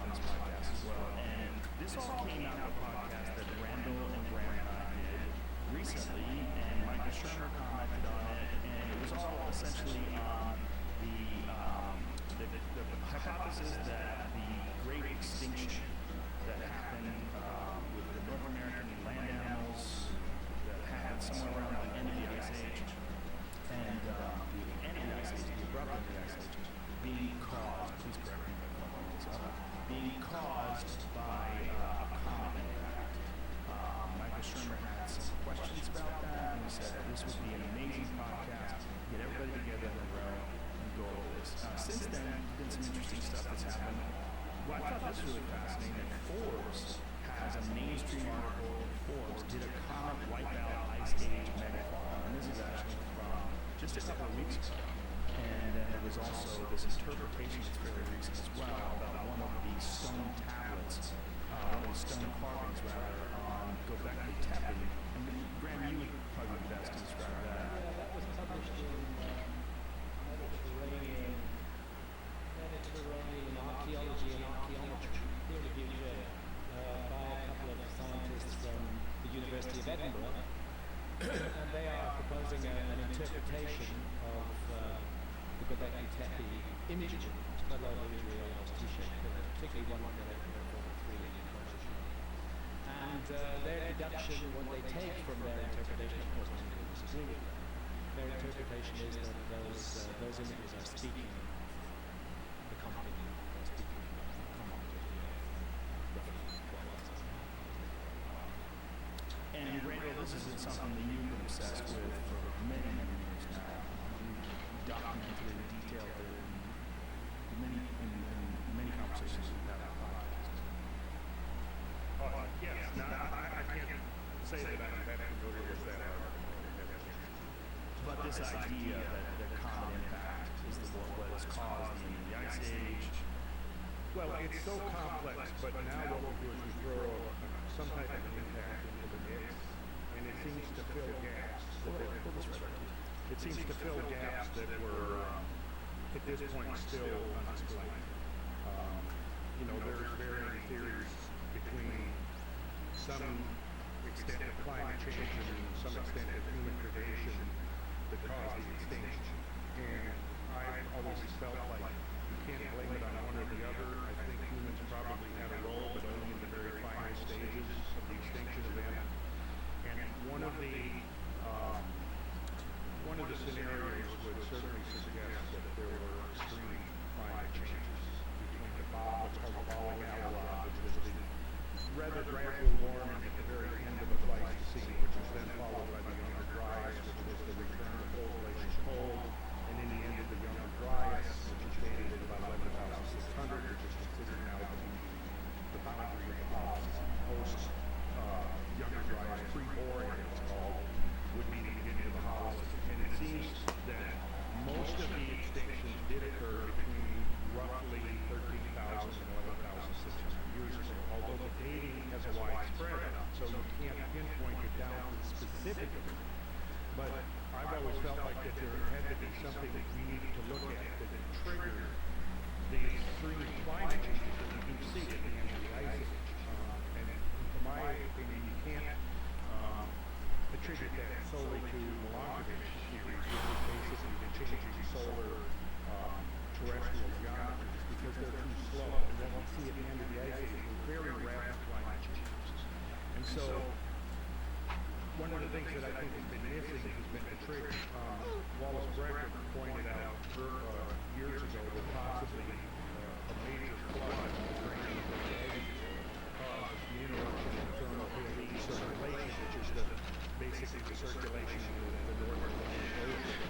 And this might have been what triggered the Younger Dryas and then also triggered the next extinction. But now I think that the dating of the draining of Lake Agassiz is too late for and was probably a latter event within the overall melting phenomenon that occurred between roughly 14,600 and about 11,000 years ago. Somewhere in there we have to fit that mass extinction, and I definitely thought that climate change was the dominant factor in that. But then what triggered the climate change? That always seemed to be something that was not ever really explained. Oh, that was a pretty good attempt. That was a pretty good attempt. Theory is very controversial, but the evidence has been steadily mounted now for decades. Including physical evidence, right? Like the core samples that show nuclear blasts scattered out throughout Asia and Europe at roughly the same time period when they do the core samples. Yes, most of it's dating to 12,800 to 13,000 years. These are called impact rocks. Impact rocks. Microspherules. These kind of things are associated with impact. necessarily always caused by that. So this is one of the reasons of controversy. It's the abundance of all of these at a particular level which leads a large group of scientists to feel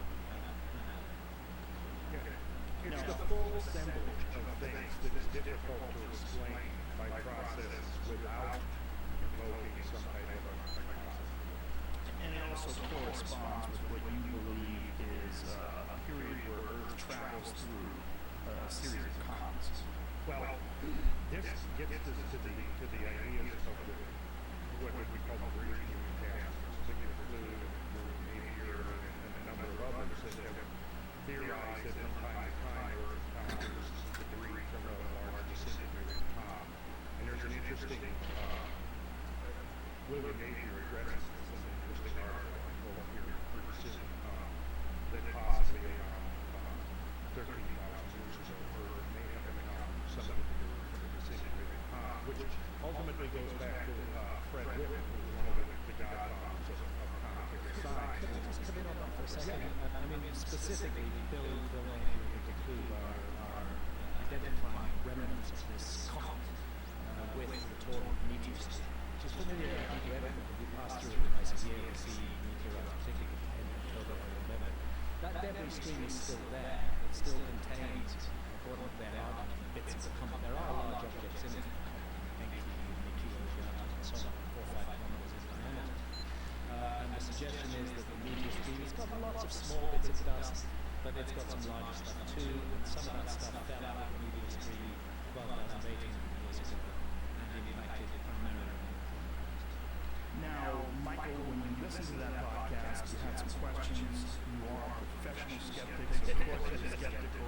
What are your thoughts about all this? Yeah, let me pull back and give a bigger picture. After the podcast, I went and got the book, The Gyges as a God, and actually I listened to it on audio, so it's 16, 18 hours of great reading. It was wonderful British accent, which is, for Americans, that elevates the quality of the argument by overwriting.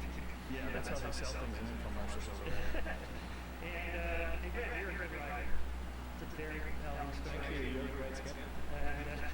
And so I think a number of points about, in general, the idea of theology that we're talking about here. I prefer that to pseudo-archaeology. Alternative archaeology. So it's good to remember that if you have these guys on the podcast for 4 hours, and the audience listening thinks, yeah, why don't these guys get here? I mean, it's like there's mainstreaming with these guys. Right. But there isn't just these guys. There's hundreds of here. So which one gets to play, which one gets attention, which one doesn't? And for a mainstream archaeologist who's busy in the field and trying to make grants and so on, they mostly just don't have time to sort of do all these alternative theories. This is just one, and as we'll see in the next couple hours, there's hundreds and hundreds of things to address. So that's kind of what we do. So just to rattle off a few, the Lost Tribes of Israel who colonized the Americas, Mormon archaeology, excavation of Native Americans, the Kensington Runestones in Minnesota, the Vikings, the Black Egyptian hypothesis. When I was in graduate school, a book called Black Athena was published. Egyptians were actually black. And the sort of Western white male dominance of history had written them out. So this was a whole alternative history alternative archaeology. Piltdown, Thor Heyerdahl, this hypothesis that the Polynesian islands were colonized by South Americans who went east to west. That's since been debunked, but that's yet another one. South American archaeology, Olmec statues you see they have African features. Maybe Africans went directly across South America. So there's the American secularized cities. Most of these Graham reject. Credit, you're a good skeptic too. But for an outsider, an anthropologist from Mars who steps into this thing cold, it's like, well, they're all alternatives, right? And how do we know? And so the way it works in science is the default position is skeptical. We assume your hypothesis is not true, not just you, anybody's hypothesis, like the Napier hypothesis. That was widely published. It was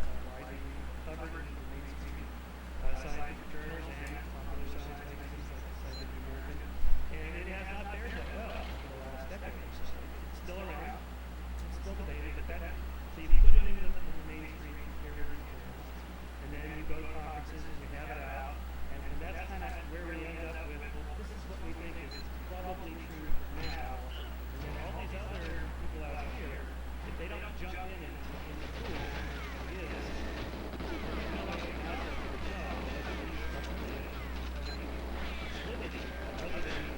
I hate this fucking level. I hate this stupid troll ass fucking level. The problem is that I hate this stupid fucking level. like a pattern is tendency to find beneath the pattern of random virgin area, there's a ton of examples, but you know, taking pectographs, and then comparing them to constellations. It's easy in mind's eye to find a pattern. The question is, did those people really think? So this is a field called archaeoastronomy. It's correct. This is what we do. And sometimes the pattern, you think the pattern means something. Or you take something like the pyramids. Graham knows there's 100 theories. And there's the Main Street one, and there's all these other ones. This is why people like the director there, just can't be them all. So this is one example I used in the way people read their things that, one guy calculated that if you divide the height of the pyramid into twice the size of the base, you get the number close to pi. And then he just sort of works all these different numbers, so therefore it's positive.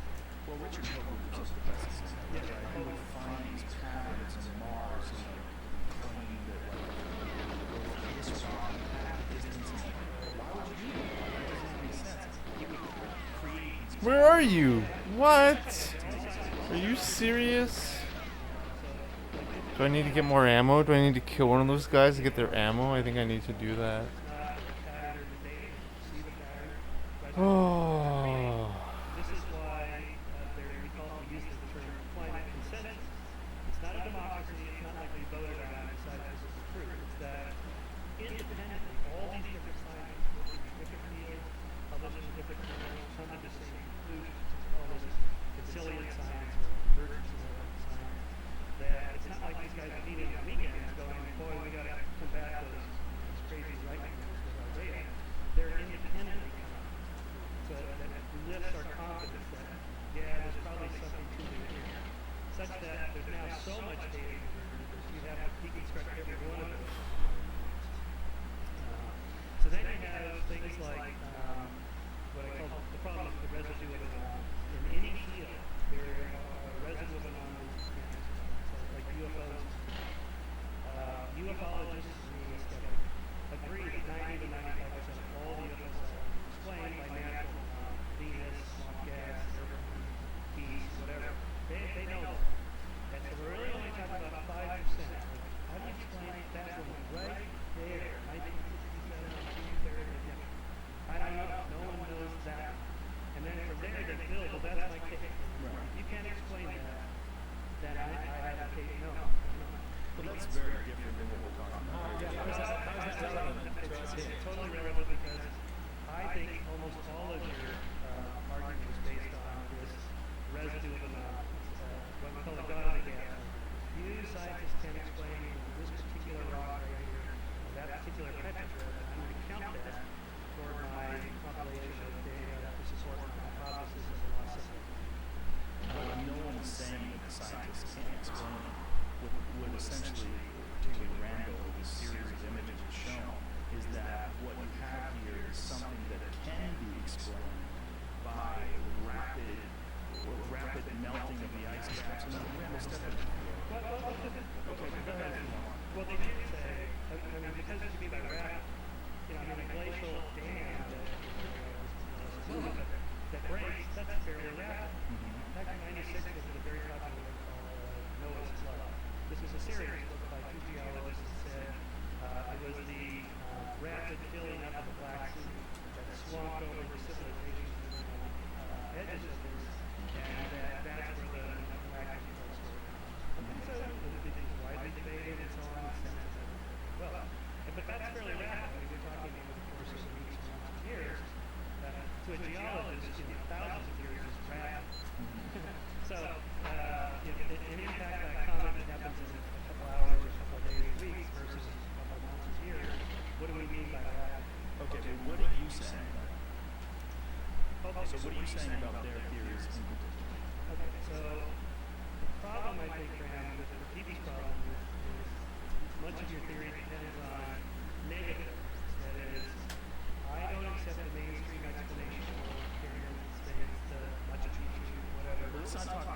let's just talk about this specific subject. It's going to take a long time just to Yeah, cover asteroidal mass. yeah, all right.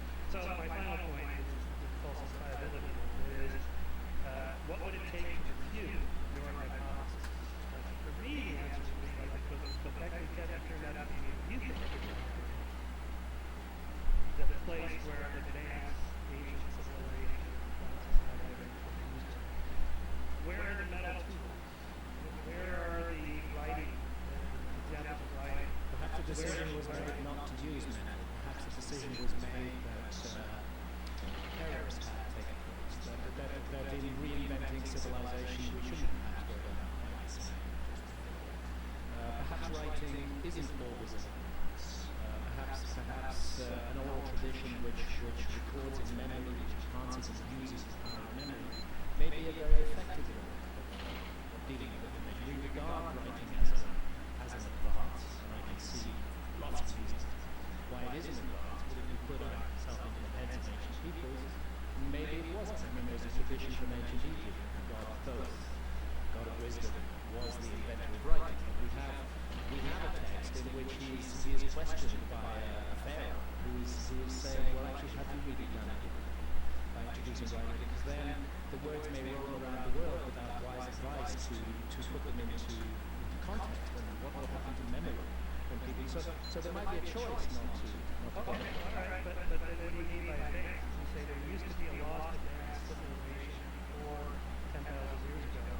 Let's just pause here for a second, because what we know for a fact is that the carbon dating in all the area around the Göbekli Tepe is somewhere around 12,000 years. Is that correct? 11,600 years ago. So the earliest they found so far, a great deal of the Göbekli Tepe is still underground. Right, so at least what we know is someone built some pretty impressive structures 11,600 years ago. 7,000 years before stone. So when that story broke, this is long before you came out with your book, it was controversial in the sense that we thought hunter-gatherers could not do something like this. To do that, you need a large population with a division later, and so forth. And so the response to the archaeologists was, well, I guess we were wrong about hunter-gatherers. Maybe we can do more stuff than we gave credit for. So why is that not a reasonable hypothesis versus they were exactly advanced, but we need something completely different by advanced, not by the metal technology, meaning, I don't know what you use. Well, I mean, we have a body of archaeology which goes on for decades, which is saying that megalithic sites, for example, Gigantea in Malta, Niger, megalithic sites date to no older than 5,500 to 6,000 years old. Gigantea would push it close to 6,000 years old. And there are no older sites than that, and therefore the megalithic site is associated with a certain stage of Neolithic development. Then along comes the Göbekli Tepe, 7,000 years older than stone. Incredibly sophisticated site, very large scale. I mean, Klaus Schmidt sadly passed away. I spent 3 days working the site with him. He was very generous because he showed me a lot and taught me a lot. And he said basically 50 times as much as they've currently excavated is still underground. There's hundreds and hundreds of giant stone pillars that they've identified with ground penetrating radar. He's not even sure if they're ever going to excavate them. But by all accounts, we are looking, if we take what's still under the ground into account, we're looking at the largest megalithic site that's ever been created on Earth. And it pops up 11,600 years ago with no obvious background to it. It just comes out of nowhere. And to me, that's rather, well, that we know, but to me, that's immediately a rather puzzling and interesting situation. And I would be remiss as an author and an inquirer into these matters if I didn't take great interest in them. The sudden appearance, 7,000 years before Stonehenge, of a megalithic site that dwarfs Stonehenge, to me, that's a mystery, and it's really worth inquiring into. Well, to put it into perspective, that's more than 2,000 years older than what we now consider to be the building of the Great Pyramid of Giza, in comparison to us today. So between our time now, 2017, and the construction of the Great Pyramid, you're talking about 2,000 years earlier than that, and that is unbelievable when you're talking about 7,000 years before what we thought people were doing. Okay, but the point is that instead of, before we go down the road of constructing a lost civilization, a super advanced, but different from our, why not just attribute to these fully modern hunter-gatherers who had synthesized language and so on?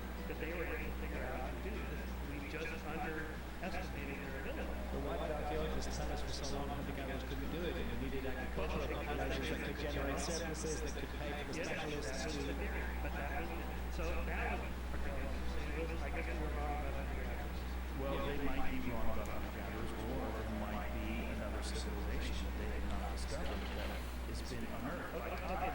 Sorry, Michael, lost civilizations are not such an extraordinary idea. I mean, nobody knew that the Indus Valley civilization existed at all until some railway work was done around Mohenjo-daro in 1923. Suddenly, a whole civilization pops up out of the woodwork that's just never been taken into account before the 1920s. We still, you know, the idea that we come across that another civilization reveals its condition. This level is so troll. This level is so troll, man. Something bigger than this is involved. That's not such an extraordinary idea. I get it that mainstream archaeology doesn't want to go there, but that's my job. I don't think that's correct. They would be happy to go there, but there's evidence for it. By what you just said, they now fully accept the Indus Valley civilization. How did that happen if they were dogmatically closed-minded?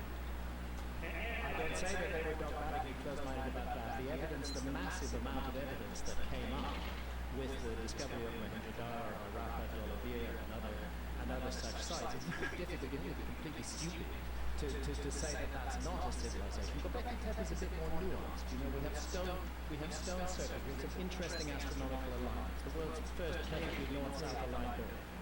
No, definitely. Again, that's how this is. Well, I'm citing Klaus Schmidt. You know. Well, that's all right, but any of us who read back into history 10,000 years ago, what we're thinking is that they might have been thinking that's always a dangerous for anybody. That's a good point. Who's Klaus Schmidt? Klaus Schmidt was the original excavator of Göbekli Tepe. He was the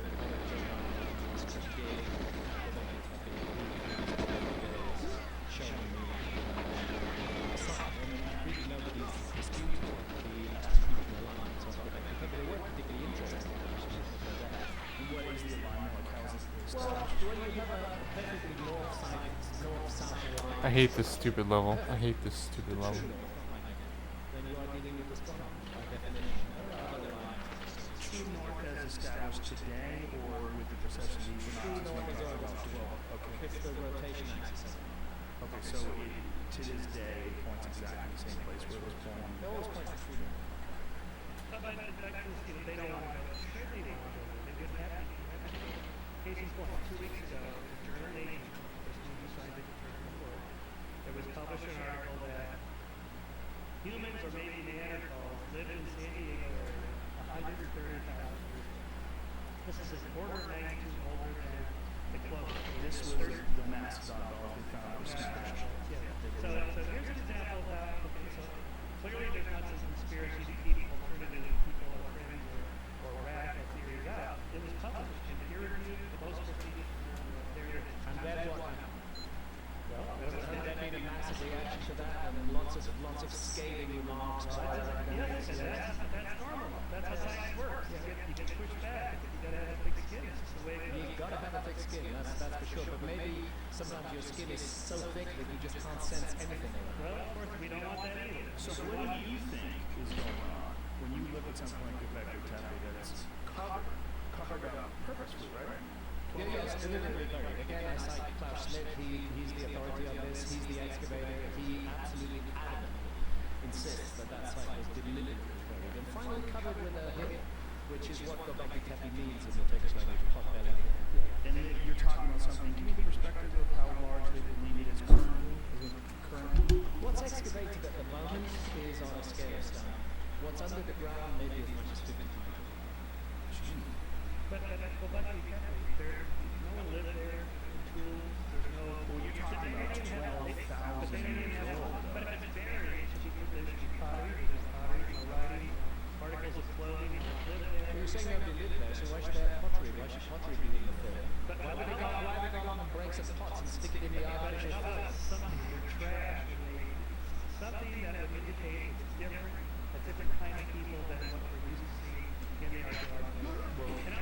It's just rubbish that they poured in. It's just stones and earth. In other words, Graham, for communicating support for your theory amongst mainstream archaeologists, they want to see positive evidence to overturn the old theory. In other words, the burden of proof is challenging in every field. But isn't there there's some proof that the mainstream idea of these hunters and gatherers never had anything in what the theory was that would indicate these people were capable of building something even remotely the size of Göbekli Tepe. To me, that's the stunning beauty of this find. It overturns our ideas of primitive hunter-gatherers. Apparently they can. That's one possible assessment. So this, I call this the biggest thing of all.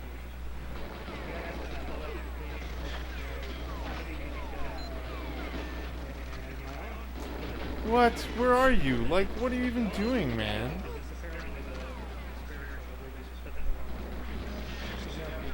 God, this level sucks so much.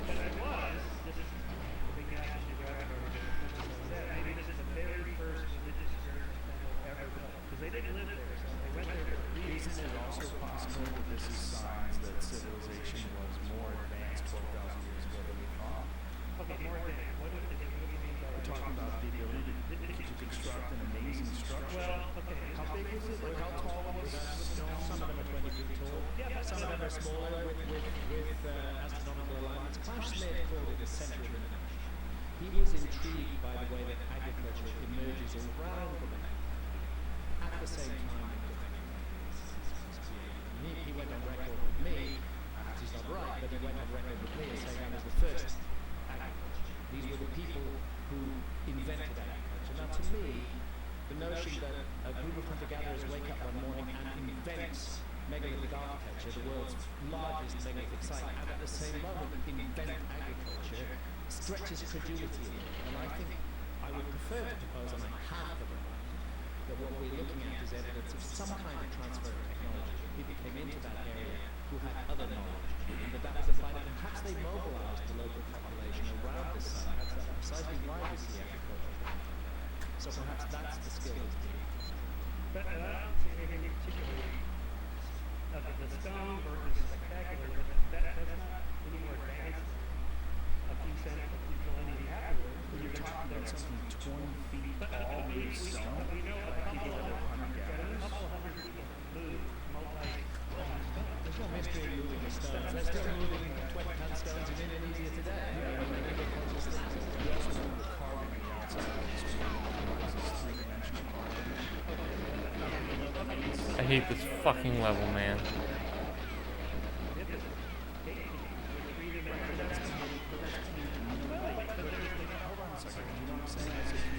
God, I hate this stupid level, man. The carvings were on the outside, meaning they didn't carve it into the rock, they carved away the rock around them, which is pretty sophisticated stuff for hunter-gatherers.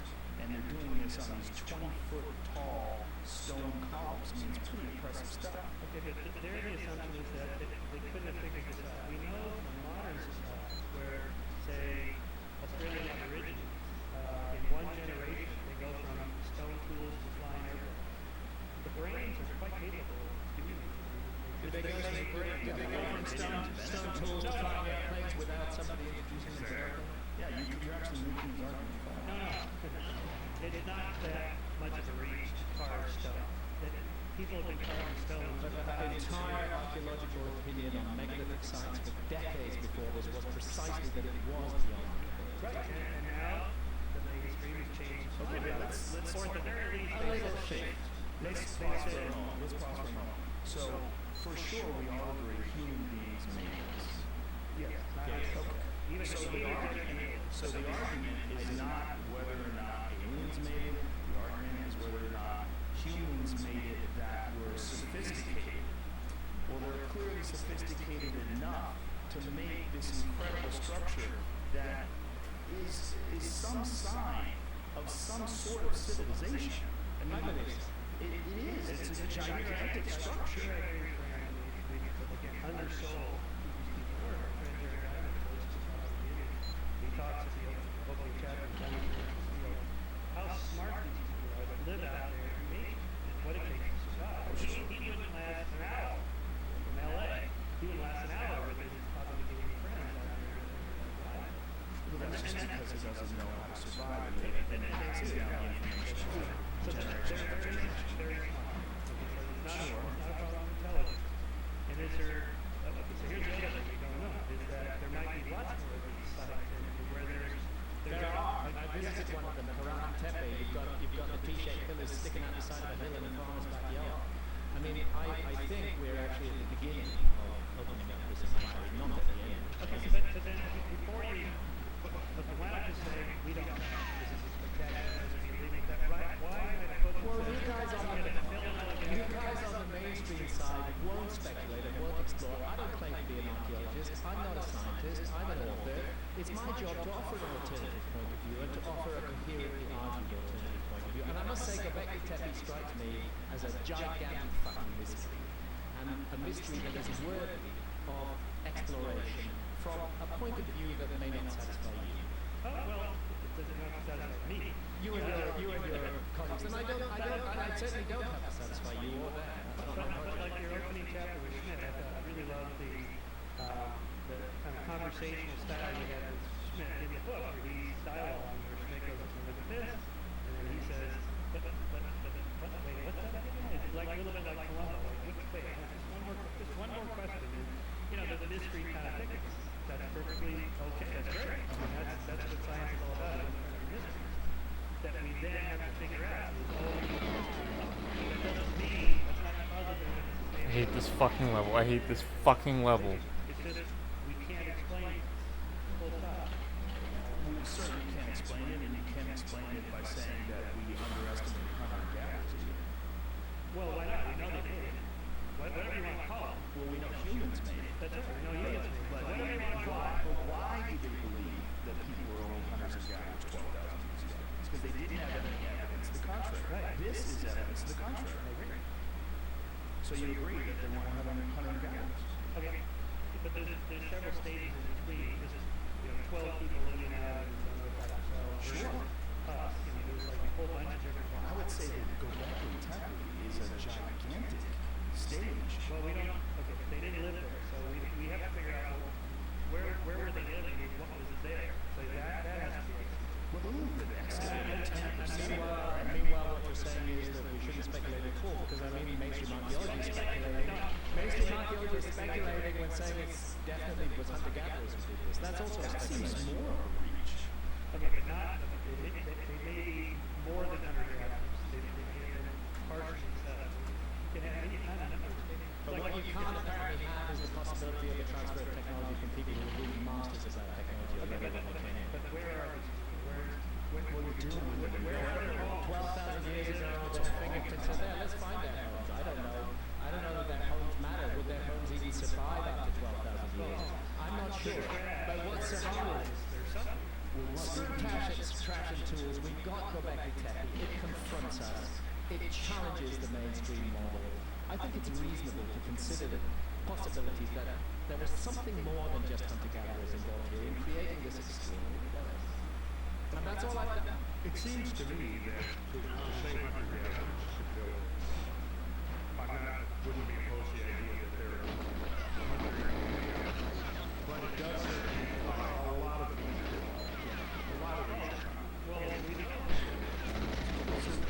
Well, again, if we place this back particularly within that climate zone at 11,600 to 12,000 I hate this fucking level. feet, we're dealing with an extremely demanding and challenging climate, which wouldn't necessarily, to my mind, be conducive to the emergence of a settled culture that would be capable of undertaking a project on this scale.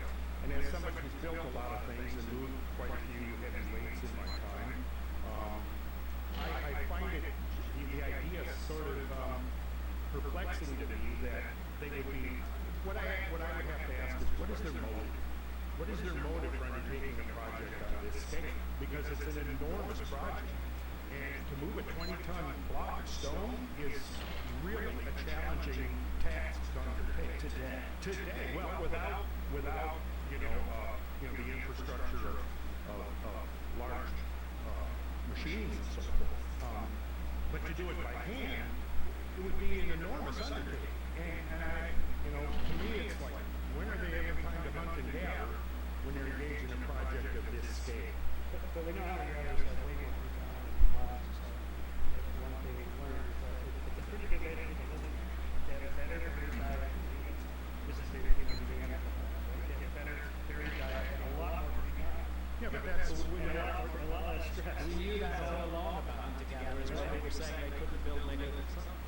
we're living in a time where the environment is undergoing rapid changes to which adaptations would be extremely challenging.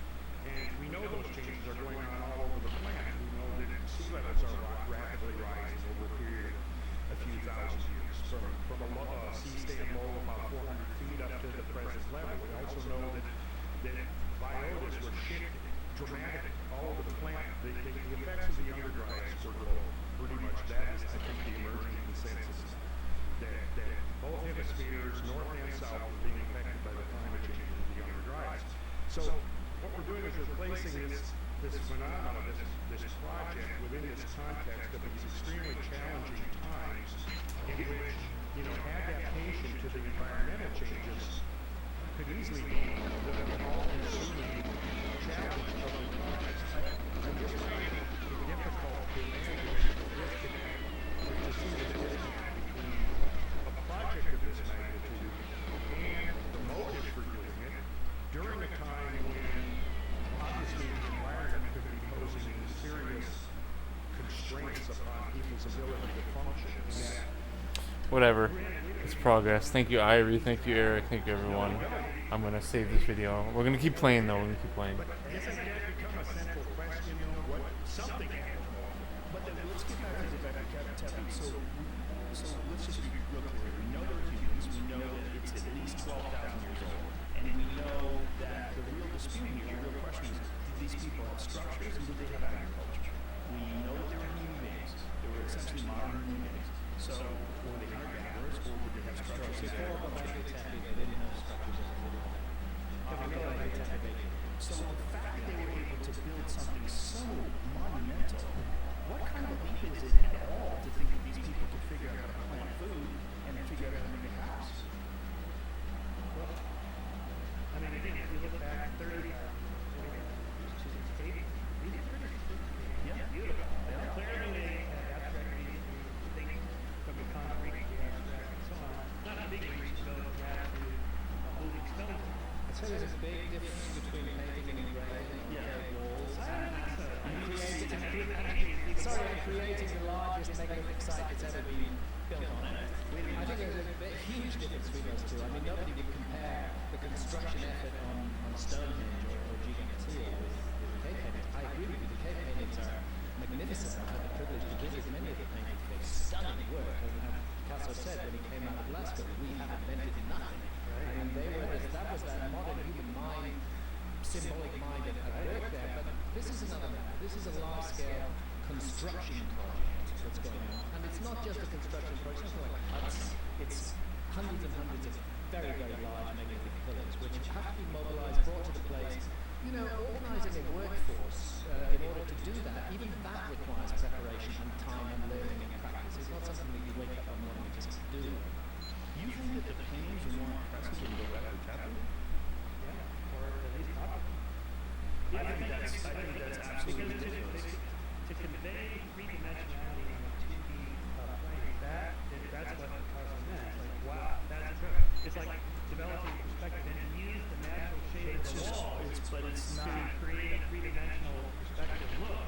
That's pretty abstract. Comparing apples and pears. It's not a construction project. It's not. I don't think it's even remotely. But I don't think it's even remotely. But what I'm saying is that it doesn't take a huge leap of imagination. These people were pretty smart. Well, we know that they were smart. We know that they were smart just because of the fact those construction projects were done by who? By whoever.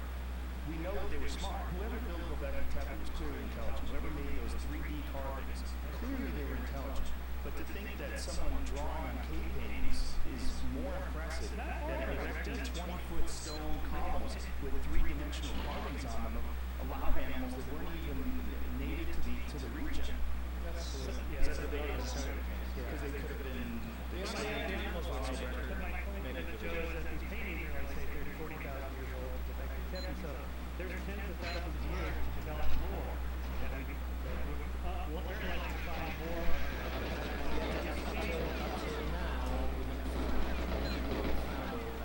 Intermediate material, which is, if I can actually see that intermediate material between the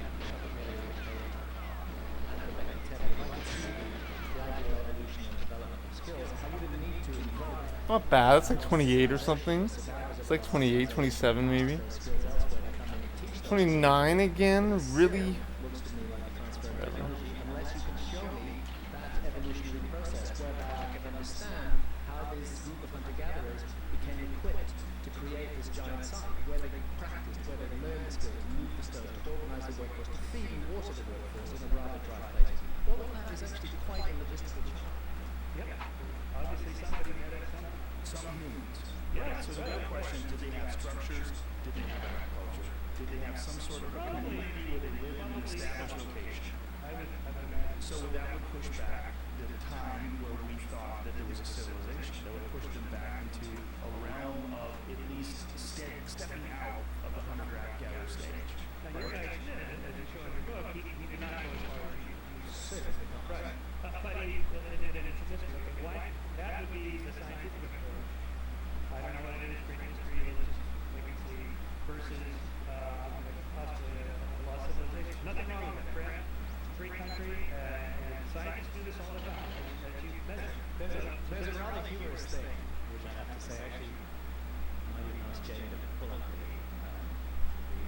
couple of images of the fingerprints of the gods. That's the book I'm best known for.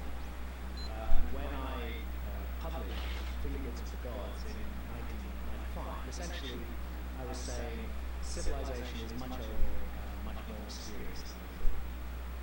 And I was ridiculed for proposing. 2013, one of the magazines that ridiculed me, New Scientist magazine in Britain, publishes as a cover story.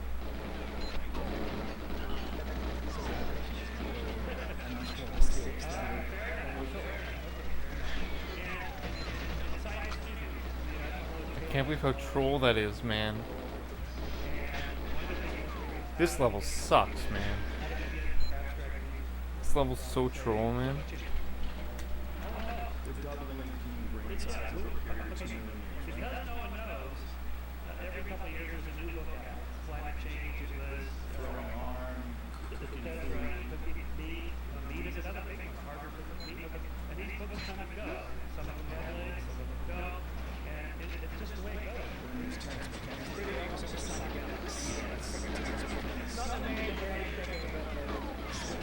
the old Julian Gyges, no, like Cameron Ryan, not at all. This is David Lewis Williams, who's professor of anthropology at the University of Rochester. His neuropsychological theory of chaos. All Cubans, Terence McKenna, food of the gods. What a brilliant thinker, what a brilliant alternative thinker. But David Lewis Williams at the University of Rochester have been working on this problem since 1973, and his argument is that the remarkable similarities that we see on the cave flora around the world are explained that we're dealing with a shamanistic art. Shamanism involves altered states of consciousness. This is typical visions of altered states of consciousness, and it seems to have accompanied a great leap forward. And you covered this in your book. I covered it in Supernatural. as did Richard Raines, he's a highly regarded scientist at Harvard. So he's the meat that it's cooking meat, so it's cooking protein. That's what gives you the ability to eat brain. All right, so now this guy is starting with 10 pluses on his side. Harvard already respected. And even so, his book was like, maybe. Well, it's probably a series of different events and a bunch of different factors. That's right. So let's get away from Göbekli Tepe and ancient civilizations, and let's get back to the geological evidence, which Randall, you're an expert at. And this is one of the main things that you have to dispute with, and this is one of the reasons why we got everybody together. Now, what is your thoughts on what Randall and Grant propose, specifically Randall, who is much more on the geological side of things? Yeah. Well, this is why I brought in Grant, geologist. So, but by way of background, after your show, I thought, let's get this there. This is what we do. So this will be our cover story and the song. I hope that Mark DeFat is going to be doing some more work on the draft of his article for you that is up online. Because that article is full of bullshit statements about me which are demonstrably false. He's there. I'm happy to engage with those particular issues. Well, I have to put on my reading glasses. And whatever articles online, this is not the published. But it claims that it's a draft of the article that will appear in the 2017 edition of Skeptic. So,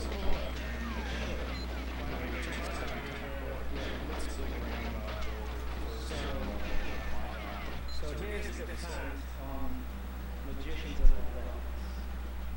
By the way, Michael, when you say that you're here to respectfully aim to get at the truth. There's continental lost civilization. Yeah, let me just get to the top of this. I've got it here just there in a second. So, amongst the words in Mark Dufont's article, he's accusing me of duping the public. He's saying that I'm public enemy number one. He's accusing me of arm waving, like I do wave my arms. Pontificating, well, my grandfather was a prison minister of the church. Little interest in peer-reviewed research. Claim that no academic would debate, that's utter bullshit. I had a debate with Zahir Wass, who's a leading Egyptian Egyptologist. Back in 2015, it's not my fault that Zahir Wass walked out of the debate. I can play the video if you like, a minute and a half of Zahir Wass lambasting me and then walking out and refusing to debate further. So it's bullshit to say I don't debate or I'm not willing to debate. And finally he says that I'm conning a hellacious number of people into buying his book. Now how can we get any dialogue going when somebody begins then would you like some further? Bear with me because I just have to scroll down. I don't have a mouse. I don't have a mouse. So Hancock and Carlson played me several times that I could no academic would debate them, not true. Face since fingertips of God. Are my views not allowed to evolve with new evidence? Is that somehow a crime on my part? Let me just finish. Then a cheap shot, he cites Jesus Gamara and accuses me of not having the scientific knowledge to deal with issues of gravitation. Now it's true that Jesus Gamara, who is a descendant of the Incas, who has worked 70 years on megaliths of such as his father before him, Alfredo Gamara, worked 70 years. It's true that he's got a way out theory about gravitation. Thing is, I've stated in my book that it's a way out theory. What I go on to say, quoted in the attack, is that, however, this isn't the part of his theory I'm interested in. Where I feel he is solidly persuasive is in his observations of the anomalous character of the monuments of the Gyges, etc., etc. Dufault doesn't cite that. He just presents me as buying what Jesus Gamara says. I mean, if that's the standard that you're going to have in Skeptical Museum, you have a serious problem. And then Göbekli Tepe, he contends that Göbekli Tepe is too advanced to have been completed by hunter-gatherers and must have been constructed by a more advanced civilization. Well, no, that's not what I say. I say it was constructed by hunter-gatherers, but that they were advised and supported by people who had knowledge of this kind of getting the work is very different. I'm not saying it was constructed by, I'm saying that a group of people settled amongst hunter-gatherers and transferred some skills for them. He says that, he quotes me, Hancock makes the following stunning claim, quote, our ancestors are being initiated into the secrets of metals and how to make swords and knives. I do not make that claim. I'm reporting that this claim is made in the Book of Enoch. That is not then what else? Well, I'm being misrepresented by you. If he wants to represent me, if he accuses me of cherry-picking, he shouldn't cherry-pick my statements. He should quote them for Let's get it right. Well, it's out there. It's out there on the internet. Well, You still work And then here's a beautiful one. Here's a beautiful one. He cites Klaus Schmidt on the character. Schmidt makes a salient point almost as if he anticipated Hancock would go. Quote, fabulous or mythical creatures such as centaurs or the sphinx, winged bulls or horses do not yet occur in the iconography, and therefore in the mythology of prehistoric times they must be recognized as creations of the high cultures which arose later. Well, bullshit. You've just been talking about the painted caves. Go to Chauvet, you'll see a lion, a Hohenstein style lion carved out of Will you fucking die? bison, straddling lion woman, her right arm is transforming into the head of a lion. So certainly these mythical creatures did exist in the Upper Paleolithic, and it's rubbish to say that they didn't. I mean, can I go on? A teapot? Oh yeah. Okay. So he's taking issue with me because I suggest that the vulture on pillar 43 in enclosure D is representing the teapot asterism of the constellation of Sagittarius, and he goes and gives us little things about the Sam and some other thing that he shows that anybody can impose any image on anything. Well, it's not my fault that a couple of academics who didn't even talk to me and had nothing whatsoever to do with me and published a major study in the, I quote it again, the Mediterranean Archaeology and Archaeometry, a peer-reviewed journal, where they make precisely that identification. So at least I'm not alone. At least there are peer-reviewed credentialed scholars who also agree that that figure is representing the teapot asterism within the constellation of Sagittarius. No reference to that. Shock's opinions were supposed to not go into the minutiae because they'd already been dismissed by a study by Levitsis and Vakiabu. Far from it. That study doesn't dismiss shock at all. None of that study was done on the body of the Sphinx itself. It was done in the valley of the Sphinx temples. And by the way, the dates are extremely troubling. Some of them could push it as far as 3,600 BC that the work was done, or as early in some cases as 1,000 BC. I don't think that study proves anything. And so on and so just on. to clarify what you do believe in, so that we don't misrepresent you. So you don't think that the lost civilization instructed them on the use of metals? I don't know. I don't see evidence for that. But But I can tell why you. would you put that in the book then? I didn't put it in the book. I was quoting the Book of Enoch. It's a huge passage on the Book of Enoch. It's me, not me who's saying that. It's the Book of Enoch that's saying I that. understand, but why? All I require your defense to do is to state that Hancock was signed. He didn't do that. That is, what's the word? Disingenuous? Is that the polite word you guys use?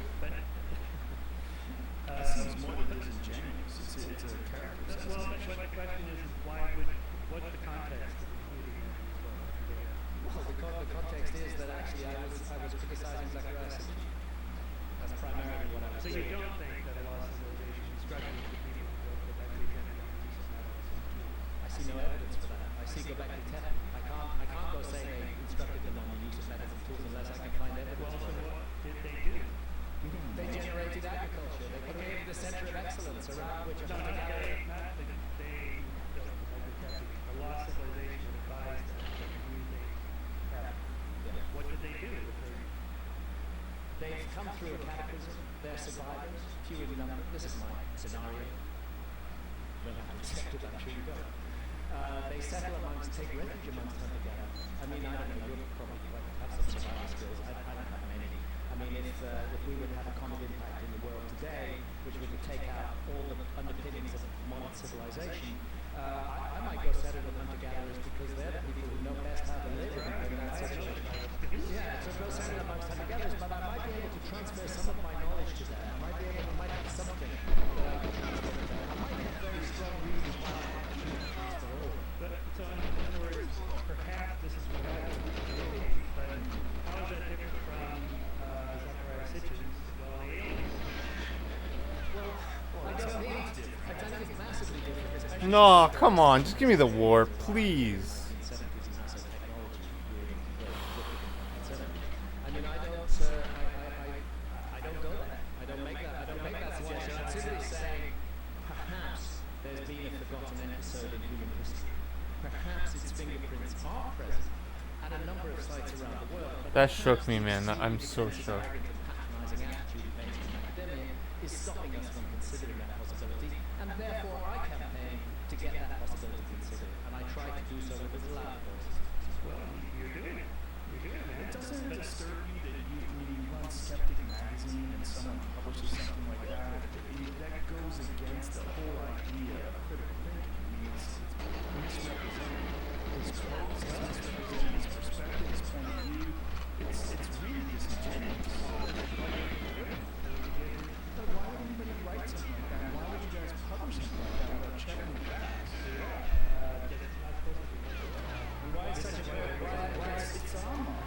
I didn't get napped, did I? Why is such a person who will do that a useful contributor to your side of the debate? One of the reasons we're here is to get your point of view exactly right. All right. So you're saying that there's no evidence that any lost civilization exists.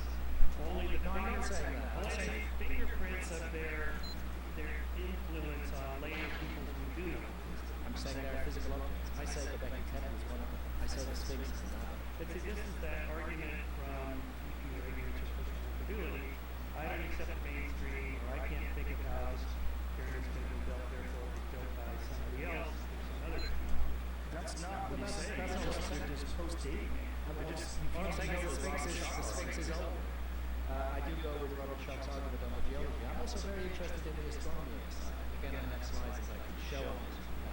If we have time, you might want to get into Ed Krupp's criticism of the Orion correlation and why he said it's upside down. I can talk to you about that. We did. What's your thoughts on Robert Schoch's It's a huge factor. It's a huge factor. Because it's all Your Mark knows about Schoch, and he rejects it on the basis of that paper. Yeah. And that paper really doesn't date the Sphinx. It works with dating of large blocks in the valley and the Sphinx temple. There's not a single sample for it. All right. And who dated it? Who dated it? Limitus of the island. And then why do mainstream archaeologists not accept the dating for the Sphinx? And the answer is because they have a whole bunch of other evidence that points to the date they think. The answer is very to your question is very simple. Mark Lehner and Zach Hawes put it on record back in 1992. John Anthony West and Robert Schoch first accepted rainfall erosion of the Sphinx. And what Lehner and Hawes said is I can't believe I actually got that guy. because there was no other culture anywhere in the world that was capable of creating large-scale monumental architecture like this. Show me one I other fucking hate that society word. capable of doing that. Well, they could say that in 1992. Yay, PB. Thank you, Irie. Thank you, Eric. Thank you, everybody. Graham, could you please, for people, so this could be a standalone thing, do people understand what is the Like argument Galley. of Sphinx, the code of Sphinx? It's Dr. Robert Schoch from Boston University, who's a geologist. What was his conclusion? What Schoch is saying is that the Sphinx and the trench out of which the Sphinx is cut bears the unmistakable evidence of precipitation-induced weathering caused by exposure to a substantial period. And that is particularly pointed out in vertical fissures in the trench. You see, the Sphinx itself has been subject to so much restoration over so many years that it's difficult for people to even see the core body of the Sphinx today.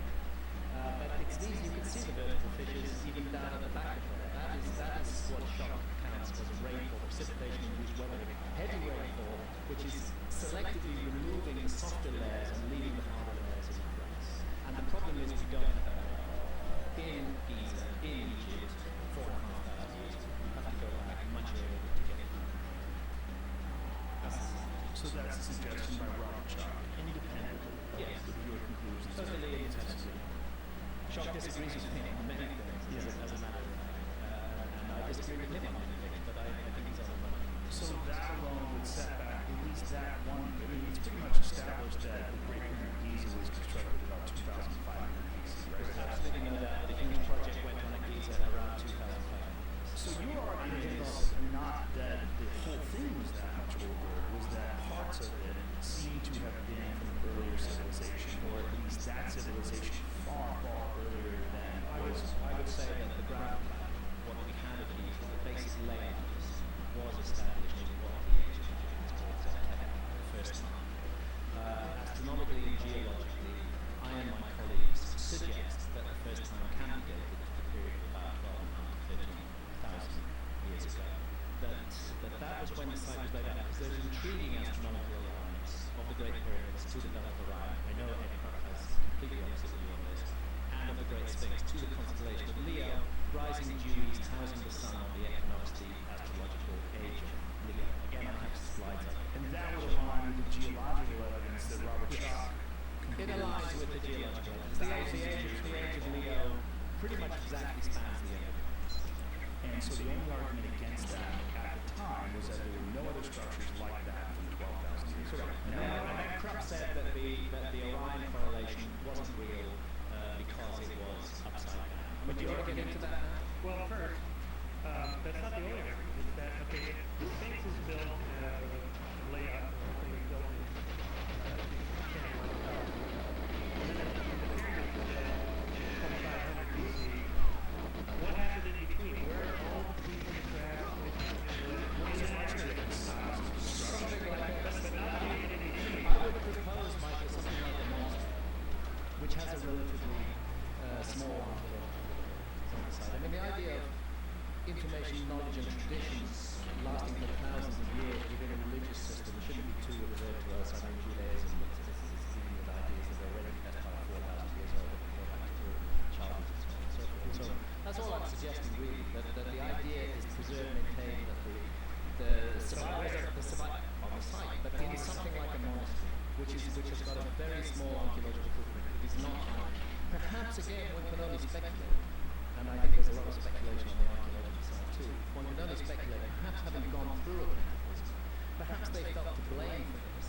Well, you're right. I mean, there are many traditions in which humanity's behavior is implicated in the cataclysm that takes place. And perhaps they didn't want to switch civilization on completely right there. Perhaps they waited, passed down the knowledge to initiates. Enough was there to create a mystery, because it's undoubtedly a mystery that the construction of the Great Pyramids, the first huge pyramids in Egypt, preceded only really by the Zoser pyramid at Saqqara, that the construction of the Great Pyramids is vastly superior to the construction of the pyramids of the 5th and 6th dynasty that followed it. And that's a little bit counterintuitive, that we have this collapse and because one would have expected it to got better. So it sounds like the work on the pyramids started already with a level of knowledge. Yes, okay, so here's how I think about it. There's a lot of perhapsing and maybes because, yes, well, so you have a bunch of Egyptologists and archaeologists who are working on this site for centuries. This is one of those that reach history itself. And so let's say there's like 20 lines that point to built roughly around this time period here. And then you come on and say, okay, but there's this one anomaly in the rain thing, and then there was only rain at this time. Now there's a huge gap. You have one anomaly around evidence here in like 20 years. We're talking about different structures, so there's not a lot of evidence of points of the Sphinx being from a particular time period. Well, he's saying like 12,000, right? I'm saying the rainfall would suggest that. It's alignment with the constellation of Leo housing the sun and dawn on the spring equinox. It's an equinoctial market. Nobody would dispute that. Nobody would dispute that the ancient Egyptians, if you were making one by pointing to vertical views, I stood on the back of the Sphinx at dawn on the spring equinox. And believe me, again, I could show a picture. Its head lines up perfectly with the rising sun. But no, I don't think anybody even tries. Fuck off. It's an equinoctial marker. Here's the thing. You're an ancient Egyptian. You're building an equinoctial marker in 2500 BC. Do you know what constellation is housing the sun in 2500 BC? I run the little program. Well, it's the constellation of Taurus. So logically, if you're This creating level is an so equinoctial troll, marker, man. ancient Egyptians were not shy about making images of bulls. This level is If you're so making an troll. equinoctial marker in 2500 BC, you should create it in the form of a bull, not in the form of a lion. You know, that's the puzzling issue, and yet we do have a time when a lion constellation housed the sun at dawn on the spring equinox, and that is the period of the moon gods. Okay, I'd say that's a pretty good lead. Well, I know you'd say that, and your colleagues all say that too. And so that, and then you have a gap of about 5,000 or 6,000 years where there's no. Please. I'm going to refer back to several articles that were published in the 80s and 90s. This one is from Nature, early 80s, late quaternary history of the Nile. And what it's discussing is the evidence that there was a major shift in the hydraulic regime of the Nile River. It says between 20,000 and 12,000 years before present, when timberline into headwaters was lower, vegetation cover more open than today, the Nile was a highly seasonal graded river, which brought mixed coarse and fine sediments down to Egypt as today. This cold, dry interval ended by 12,500 years before present, when overflow from Lake Victoria and higher rainfall in Ethiopia sent extraordinary floods down the main Nile. And those floods have been documented to have been 120 feet above the modern floodplain of the Nile. Any civilization, or whatever you want to call it, living along the Nile River at that time would have had to abandon whatever they were doing there in this regime, this intensified hydraulic regime. And it says, goes on to say, it marked a revolutionary change to continuous flow with a superimposed flood peak. So what happened is that there was a major environmental change that occurred right there around 12,000 to 12,500 years. Today it could be adjusted somewhat since the early 80s, but the point is made is that because of major hydrological change, major vegetational cover change, major environmental change, this would have caused also imposed changes upon whatever culture was existing there or living there at the time. Now what we have is, in the aftermath of that event, we have basically the emergence of desert, which now would require serious adaptation. it's very likely too that these events could have also decimated the population of the top, leaving basically no workforce. And then over a period of 2 or 3 or 4,000 years, find that there's enough of a recovery that these kind of monumental structures can be renewed. But it's clear from this and a lot of other studies in the Eastern Mediterranean showing that there are sapropel layers, which is basically material that has been washed in from the continental surface that has not oxidized. It has essentially become rotten and carried in organic material, carried in off of the continents by this enhanced regime of water flow, actually forcing so much water that there was a freshwater lid on the Eastern Mediterranean that caused a cessation in the circulation between the upper waters and the lower waters, reducing the amount of oxygen brought down to the lower waters. And so you had these layers of mud that formed on the bottom of the Mediterranean that showed this massive influx. Did I not get it? That's impossible. What? How did I not get it? So clearly the evidence shows that there were major climatic changes that occurred around this time. It is not so speculative to imagine that whoever, whatever, we don't have to invoke any kind of a super advanced civilization, but whatever cultures were there that were perhaps capable of carving blocks of stone. I can't believe I didn't get that stupid key that run, man. Would have been that their activity would have been interrupted to the extent that it might have taken millennia to recover, to get the labor force necessary to undertake major monumental programs on the Giza Plateau. So I think that if we assume this gradualistic scenario, yeah, that's a fair question to ask. What happened in that interim? But if there is a major climatic downturn and a major disruption of the settled patterns of whatever culture is already there, then, now we might have an explanation why they would do that. Especially if these events caused a bottleneck in the population of the area. Of course, this is all speculative, but it is not speculative to say that there is multiple lines of evidence suggesting these major cataclysmic changes that engulf that part of the world during that era. So that could provide an explanation of why this is happening. Makes total sense. Only if you have to have the space. I hate that fucking guard, man. If you just say the rainwater erosion of these things, it is not an explanation for the age of the traditional settled age that we think it is, then there's no gap to fill. So really, all I'm talking about is we have, again, lots of evidence here, one anomaly here, really want the anomaly thing to stick, so I got to explain the gap. The gap is explained by environmental change. Yeah, but what is the lots of evidence other than a lot of assumptions? And a lot of maybes? So, actually, can you cite me a single contemporary inscription from the date that the Sphinx is supposed to have been made that refers to this? I'm sorry. Can you cite a single contemporary inscription from actually contemporary to the date that Egyptologists ascribe to the Sphinx? In other words, to the reign of Khufu. Can you cite me a single inscription that talks about the Sphinx being built? This is not, I don't say this is Okay, well, you can't, because there is no such inscription. okay. Well, one would have thought there would be. maybe. It's a giant project. It's 270 feet long. It's 70 feet high. It's carved out of solid rock. Nothing. No reference to it at all in the Old Kingdom. You actually have to come down to the New Kingdom to get references to the Sphinx and inscriptions. So, but you've already said pyramids were built at the time you think it was not thousands of I would years say that a great deal of work was done on the pyramids at the time of 2500 BC. I think the ground plan was laid out. And we have like the step pyramid, which is cruder, not as well designed as the other pyramids. That's a transition stage at that time. Often argued to be a transition stage. Have you been to step pyramid? No. Right. And you been to Giza? No. Oh dear. Well, they do make a very different impact. I mean, I've climbed the Great Pyramid 5 times. And you're dealing with something orders of magnitude different in terms of what's required. I mean, this thing weighs 6 million tons.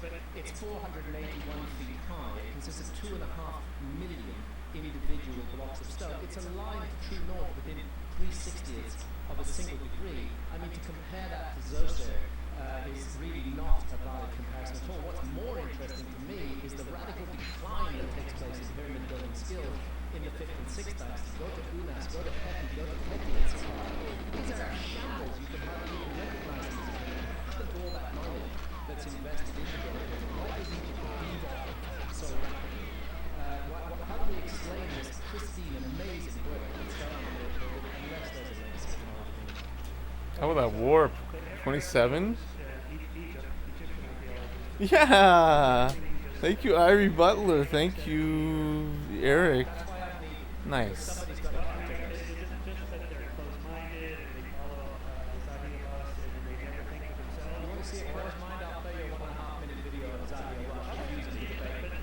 But all of them, every one of the Egyptologists and archaeologists over the last 2 centuries and so on, they're all dogmatic and closed-minded and they can't see the arguments clearly?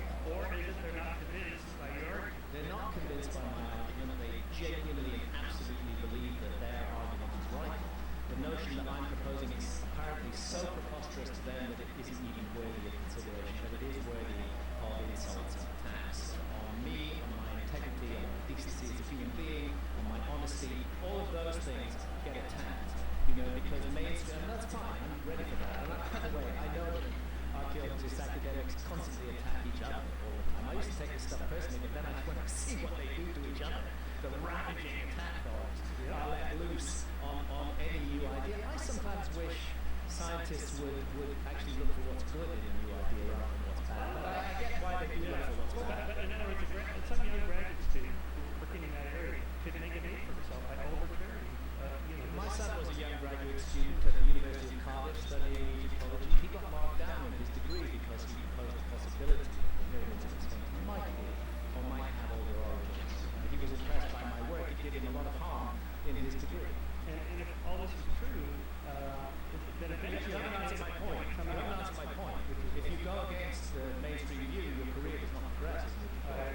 I disagree. Give me an example. How is it that we know anything we know about Egypt? Give me an example from Egyptology of somebody who's gone against the mainstream view in order for certain. Well, look, we don't believe everything about the 2 centuries ago, and say Napoleon's time, right? How did all that knowledge come about? How did all the change in what that science Let developed? me begin to show Napoleon deciding that it's going to All right, how was he able to do that against the mainstream? There was no mainstream. All right, so But he was against. There was no the mainstream has taken time to form, and it's very solid now. I mean, scientists... Egyptologists all sing from the same hymn book. You'll find very little disagreement. But this is true in every field. But somehow or another, Einstein managed to make an impact because he turned out to be right. Well, I'm no Einstein, and I don't know if I'm right, but I'm going to continue to oppose that mainstream. Somebody has to. That's a valid comparison. Einstein and Oh, archaeology. take paleoanthropology. I mean, it's a completely different field now than a century ago. How did that happen if no one ever accepted new ideas? They do. It happens all the time. Well, they're being forced to accept it, go back to Tepi, and that's a new idea. When you talk about things taking a long time, it seems like a long time to us, it's really a lengthy in terms of archaeology. We're in the middle. We're essentially in the middle of that. Things like go back to Tepi, with Forbes publishing an article about the younger giants possibly being impacted by... Come on, give it to me. mass extinction. Right. And when These are all mainstream ideas. Alvarez proposed the impact of Yeah, I don't think I'm going to be 27 tonight. he was Maybe written, we might. but he turned out to be right, and then that became accepted. Right. Takes time. Well, but what was the key turning point? What was the key turning point for finding of the crate? That's what. Yeah. So Can hard to argue with so that. again, where's your crate? Well, this is where perhaps we need to bring in our other friend, Malcolm LeCompte, one of the undergrads impact scientists. I mean, the point being made is the following. Firstly, the primary impacts were on ice. There may have been as many as 4 impacts, that they were on the North American ice cap. Some craters have been suggested, for example, very deep holes in the Great Lakes. Other craters have been and will be looked at by the team in the coming months, whether it includes the Coruscant crater, the Courbet terrain, and so on and so forth. There are candidates. The crater has not been found yet, but I would be surprised if a crater was easy to find. when the impact is on 2 mile deep ice. And one of the biggest strewn fields in the world, which is the Australian tectite strewn field, there's no crater associated with that, but everybody accepts the impact proxies. There's enough of them to justify that, and that's what's going on around this impact hypothesis. So on a related question as not the loss of relation with humans, but the extinction of so this has been long debated before the impact hypothesis was proposed. Heating hypotheses were overhunting, just trying to the point, not every last one, to the point where the population numbers get too low and the species gets low. Or climate change, or both. Climate change weakened the population and people extinct. Alright, so and then the impact hypothesis is proposed. Okay, so this was debated and it didn't fare that well because there were a lot of mammals and other species that didn't go extinct. You would expect from a massive impact like that, it would have wiped out. Why does selected species, the kinds of species that humans could hunt, are the ones that went extinct, whereas others didn't? Well, why humans be hunting the largest? There's no evidence that humans hunted the predators. There's evidence that they hunted woolly mammoths, but it's a very sparse. I mean, you have no more than a dozen sites that show association between human hunting and mammoths. And a lot of those, like the Lubbock Lake site, is now being questioned. What was presumably, what was previously interpreted as being butchery marks on the mammoth remains there are now being reinterpreted as possibly natural marks on the mammoth bones. But it's a big stretch to go from, okay, we've got a dozen sites where we have mammoth remains, and along with those mammoth remains, we find a few floating spear points. In 2 or 3 cases, we actually find where they have found spear points embedded within the mammoth, like in the rib cage. But it's a very large stretch to go from there to say that 10 or 12 million woolly mammoths, or 4 species of mammoths on 4 continents, were wiped out by Paleo-Indian hunters, probably in bands of no more than 2 or 3 dozen. Have you ever been to a head smash in Buffalo site? Yes, but that's a good example because nowhere did that go anywhere close to exterminating the species of American bison. But each site has its own particular explanation. Could be hunting, could be a massive flood, earthquake, whatever. Could be a massive flood, yes, exactly. I think there you and I would be in complete agreement. Could it be a massive global versus local? So for example, there's 52 mammalian genera went extinct in South America. Why would they go extinct in South America? At the time that humans were moving around and hunting. The epigraph impact hypothesis includes that. It does. It does. And again, the dating of the migration of humans into South America is controversial at this point. There is evidence that humans were there long before. Paul Martin's idea of blitzkrieg requires that the animals be so stupid that they couldn't, they had no adaptive capabilities to the appearance of a new predatory species. But what is being demonstrated from examining the lifeways of the Paleo-Indian peoples is that they had very diversified lives, and they were hunter-gatherers. Now, why would they be choosing the largest, most dangerous animals to hunt when you had such a proliferation of other smaller animals? We know that they were foraging, we know that they were eating seafood, there was and fishing, because all of this is being found in the camps. And it certainly doesn't explain the extermination of the cave bears, the short-faced bears, the camelops, the giant beavers, the giant armadillos, the American Pleistocene lion, the ground sloths that were the size of giraffes, 4 species of proboscideans, meaning mammoths, extinct on 4 continents. And to me, wait a second. We cannot invoke a modern example to say, well, here is not. Well, that's controversial also. They drove the birds extinct. Past eagle. Well, that's an assumption there.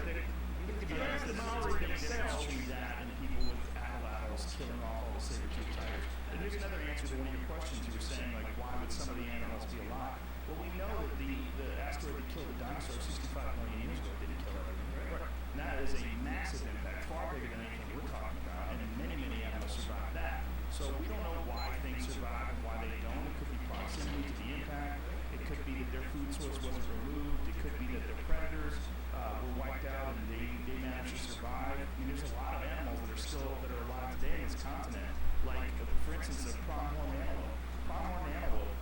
Dan Forrest, a wildlife historian, wrote an amazing book on it. And we was talking about the American savanna during, 15,000 plus years ago. There was all sorts of crazy animals millions of years ago that were like cheetahs that were running down animals at extreme speeds, which is the reason why pronghorn antelopes can run so much faster than any of their current predators. Something much faster than them was killing them, and that was wiped out. But they managed to make it. One of the reasons why they probably managed to make it is because their predators were wiped out.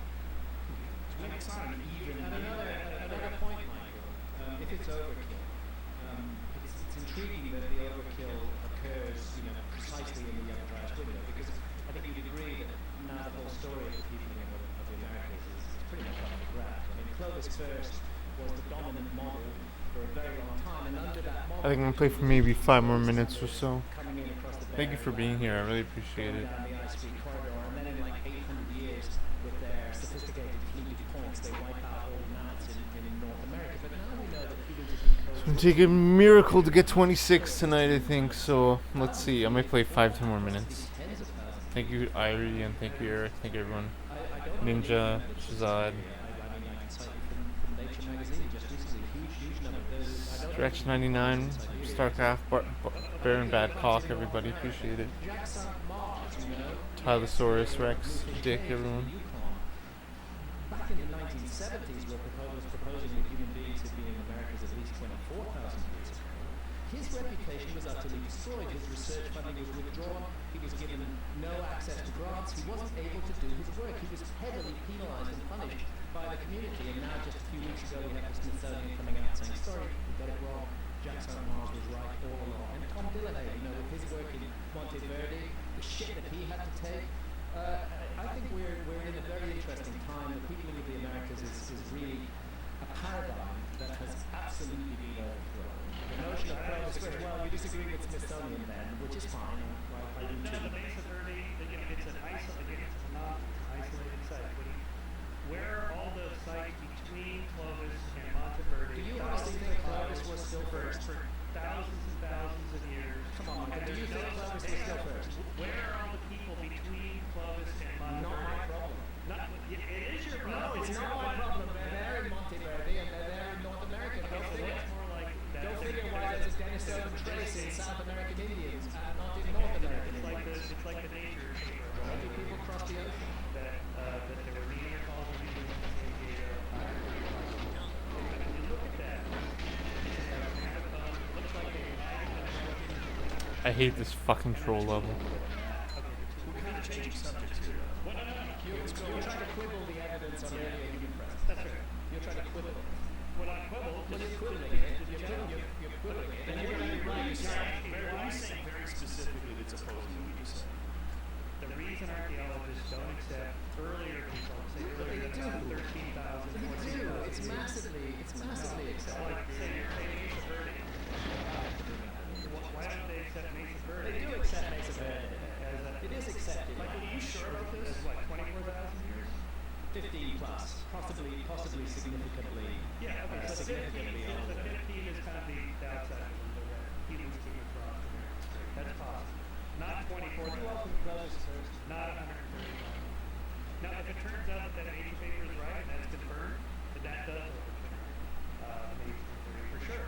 But why would you, this is not like your field of study, why would you argue against this? So let's Okay, I'll just give you. let's quote the Smithsonian. Smithsonian, slide number 5. Today, decades later, the Clovis first model has collapsed. Okay, based on dozens of new studies, we now know that pre-Clovis people slaughtered mastodons in Washington State, dined on desert pastures in Oregon, made all-purpose stone tools that were Ice Age version of the axe. 13,000, that's not. No, look at All this. between that and 24,000 years down at the bottom, Michael. Are you saying the Smithsonian are wrong on this? Michael, you're jumping to conclusions before you even read that. You want to be right. So bad that you didn't even read the part and other animals there. But hold on a second. Confirming that humans had butchered horses and other animals there 24,000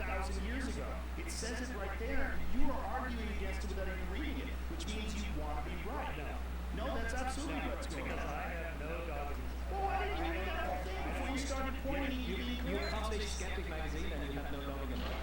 You're asking me why don't mainstream archaeologists accept You should be dates, skeptical of dates Travis that are first. tens about, okay, call it whatever you want. It goes back 11, 13. What do you think about what that says? That there's evidence they butchered horses 24,000 years ago. Okay, I would have to check this out. I have to see this. Well, now that you have seen it, not my problem. Okay, Now that you have seen it, you say it's not my problem. okay, I'm not overly, I'm saying I hate this stupid level. I hate this stupid level. dates here, because there's lots and lots of evidence for That is scientists. 10,000, 11,000, 12,000. That is scientists. Thank you for being here. One person that says 24,000. Another one, like 2 weeks ago, This is that not says, one person. This is very disappointing that you're arguing this without really doing any research about it. and then The article is titled What Happens When an Archaeologist Challenges Mainstream Thinking. That's in the Smithsonian in the month of March. Okay. Jack St. Mars, it was a brutal experience. Something that St. Mars once likened to the Spanish Inquisition. At conferences, audiences paid little heed to his presentation, giving short shrift to the evidence, etc., etc., etc. The result was all the same. When he proposed that Bluefish Caves was 24,000 years old, it was not accepted. What the Smithsonian are saying is now, this is accepted. You need to get up to speed with the data. okay, my archaeology friend, like Eric Diamond, who I just checked with him on this, UCLA, And he certainly has a dog in the fight. well, he just says, here's the problem. For 50 years, people proposed pre-close examples or sites or evidence. They never hold up. They always, the dating turned out to be incorrect. Carbon-14 was not calibrated right. There was this, there was that. They never hold up. It's So not essentially, you're Yeah, you quoting think a of it friend. for 50 years. You're quoting a friend who says the evidence hasn't held up before. Instead of quoting these articles from these scientists who are talking about the data that show that human beings butchered horses 24,000 years ago, you're just being an investigative job for a friend. I'm saying that that has to be confirmed. That is another But why argue against it? I'm not arguing. You certainly are. No, I'm just saying that this is why. I feel you were arguing against it and saying that it's not the case. I don't know. And you seem to be, if I'm correct, you seem to be a Clovis first advocate. Put your reputation on the line and say you advocate Clovis I'm first. not going to put a label on it. I'm going to say the latest evidence that overwhelmingly shows humans coming across the Siberian Straits into North America 11, 12, 13, 14, 15,000. That they definitely did that. They definitely did. All right, 8 more minutes, and then I'm gonna raid probably Eric. 8 more minutes. Thank you for being here. Appreciate it very much. There are sites on the channel that go back 11 and 12,000 years, and they came by boat. Now the problem is, well, they lived on shores, which is why good fishing is easy. Those are a lot. Short of doing good on the water, short of doing we never I hate this stupid level. Archaeology actually is the 10 million square miles of the planet that were above water during the Ice Age are underwater now. Marine archaeology is still mainly looking at shipwrecks. well, they do that because it's where the light is. Please, a big unanswered question. At any rate, so for the record, we can at least say that you completely oppose the Smithsonian's position on this, and there has been no paradigm shift. I will look at this. I haven't seen this. Alright, I'm not aware of the horse sign 24,000 years ago. I'm aware of the 130,000 years ago.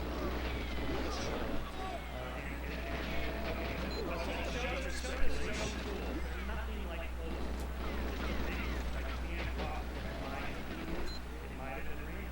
Sorry, big hand rock is all there is before 13,000 years ago? No, I'm talking about the 130,000 years. Oh, 130,000 You're talking about like San Diego.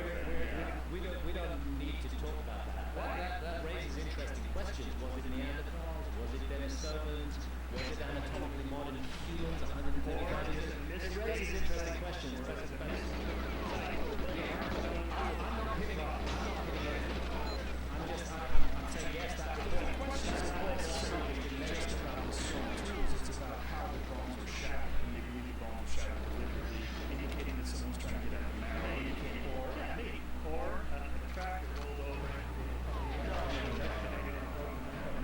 No one is. I blew it, man. Immediately the fight has been quibbled by the archaeological mainstream. Of course, it's been published by the archaeological mainstream too, and the rest of the mainstream is quibbling it. So we'll see how that plays out. We will say what kind of. That the mainstream will allow radical ideas. Nature published it, and the idea is being quibbled. Nature certainly would not.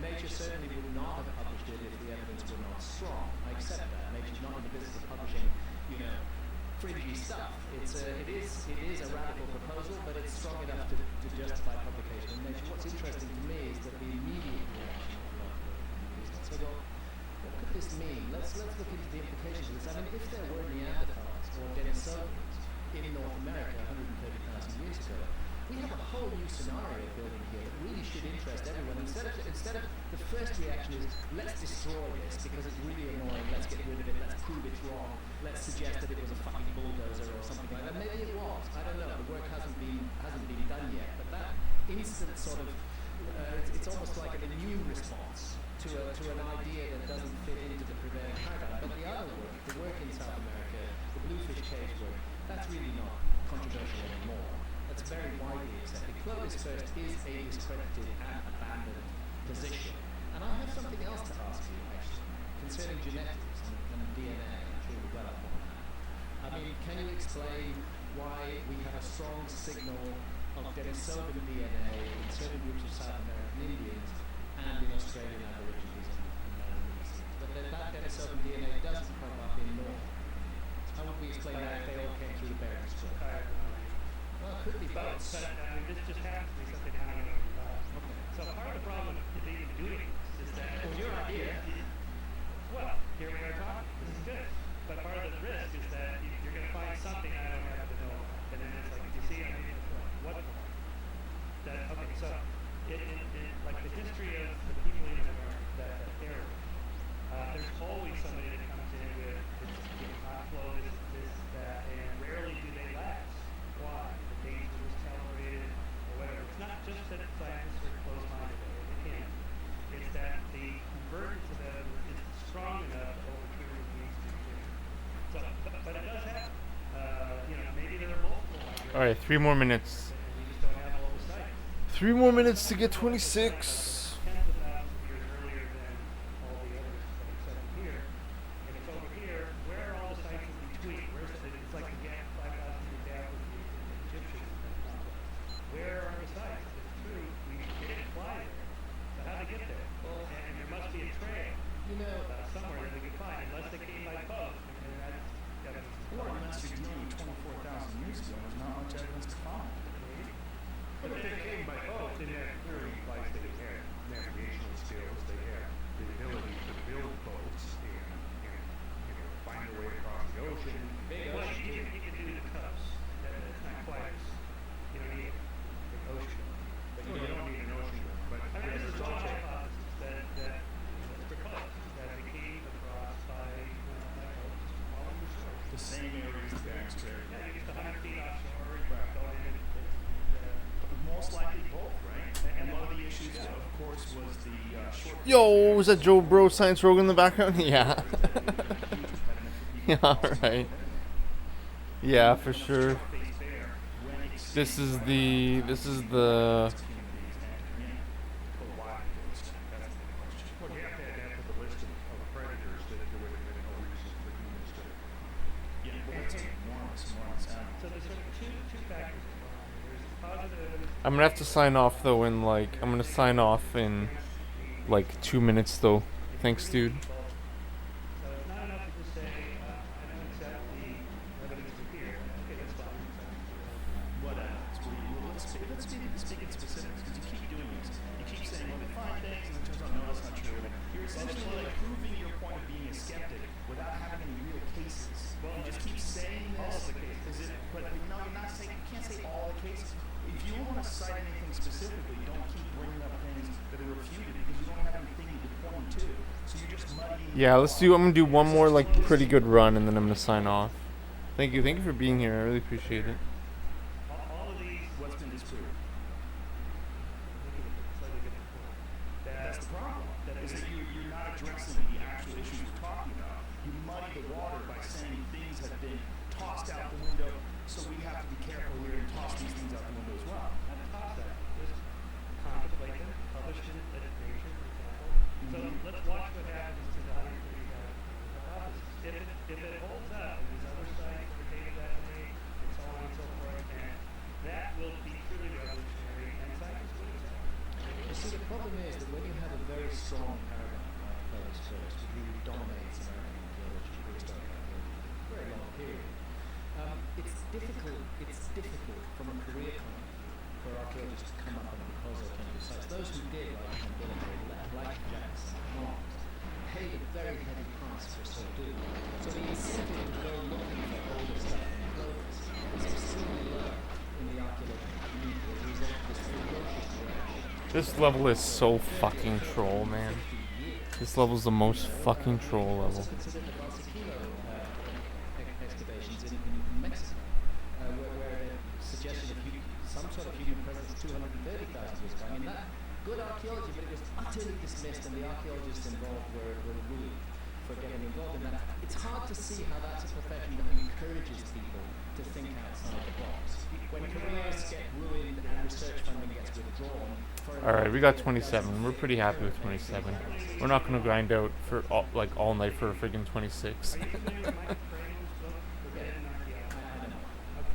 So, now, and he makes as compelling a case as you do for his humans were here, tens of This is probably the last run. This is the last run. and his book is 900 pages long. Tens of millions? Yeah, tens of millions. And he's a Hindu. So his idea is this sort of long cycling. What evidence is it based on? Well, Tens of millions of years. I'm not here to defend my discussion. That's not what I'm saying. I understand. My point is that My Caprino is not. that's right. But there's lots of Fine. What evidence is there to support that? So why are you bringing up that? Alright, I'll do one more try. Because I tried shooting that guard, but I didn't kill him. I didn't get his ammo. I think I killed him, but I didn't get the ammo or something really troll. Something really stupid. That's why the guard wasn't there, because I didn't shoot enough. The knowledge filter. The most useful thing about that book is the publication of reports, archaeological reports, which are no longer available, which do suggest that. I would say it's a very useful book to read. Beyond that, I think it's Yeah, but that's not necessarily true. You're saying his only evidence. I mean, he's pointing to like some pretty significant evidence. Like the Sphinx thing is a geologist from Boston University proposed this because of water erosion. Because of water erosion that could have only been done by thousands of years of rainfall, in his opinion, as a qualified geologist. Like, that's not a lack of I evidence. understand, but why do you know no other archaeologists or There are other. Well, it's not true. Actually, they do. And I've had multiple conversations with Robert where he has cited the fact that he has gotten considerable body of support from other geologists, not from Egyptologists, but from geologists who do recognize the effects of severe water erosion on limestone, carbonate rocks, and that's what we have. We have severe water erosion that appears and is preserved on the quarry walls around the Sphinx. The Sphinx itself, as Randy said, is difficult to ascertain because of all of the reconstruction that has gone on. But the quarry walls, which would once Alright, one more try. step profile of a typical quarry, no longer have. I mean, they have a textbook profile, parabolic profile that would be consistent with sheet flooding, which would be both dissolution because carbonate rock dissolve in acidic waters and what's called corrosion, which would be the effects of water, sand, which would make it very rough. You've got the sand sediment flowing over the edge. I hate you. I hate you. What you're going to end up with is a smoothing off of the rough corners, and the final result would be a very round profile. This level is so troll, man. Alright, thank you so much for being here. 31, wow. Alright. Thank you for being here. Textbook case of water erosion. Don't you think it's very disingenuous comparing that to some of the things that anyone believes in? Thank you, Tylosaurus Rex. Thank you, Eric. Thank you, Ari Butler. Thank you, Ninja Dynamics. Or no, Dynamics. Thank you, Dynamics, for telling me how to do this, how to play GoldenEye. Okay. Catch you later. Bye. Thank you. See ya. No, they don't all do. Some geologists who work with Egyptologists say that shock is wrong. We have a geologist on the line.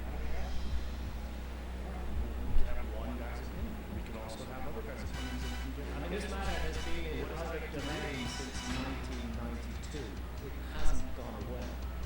Shock's argument that we are looking at precipitation induced weather around the state has not been debunked. It has been opposed. It has been disagreed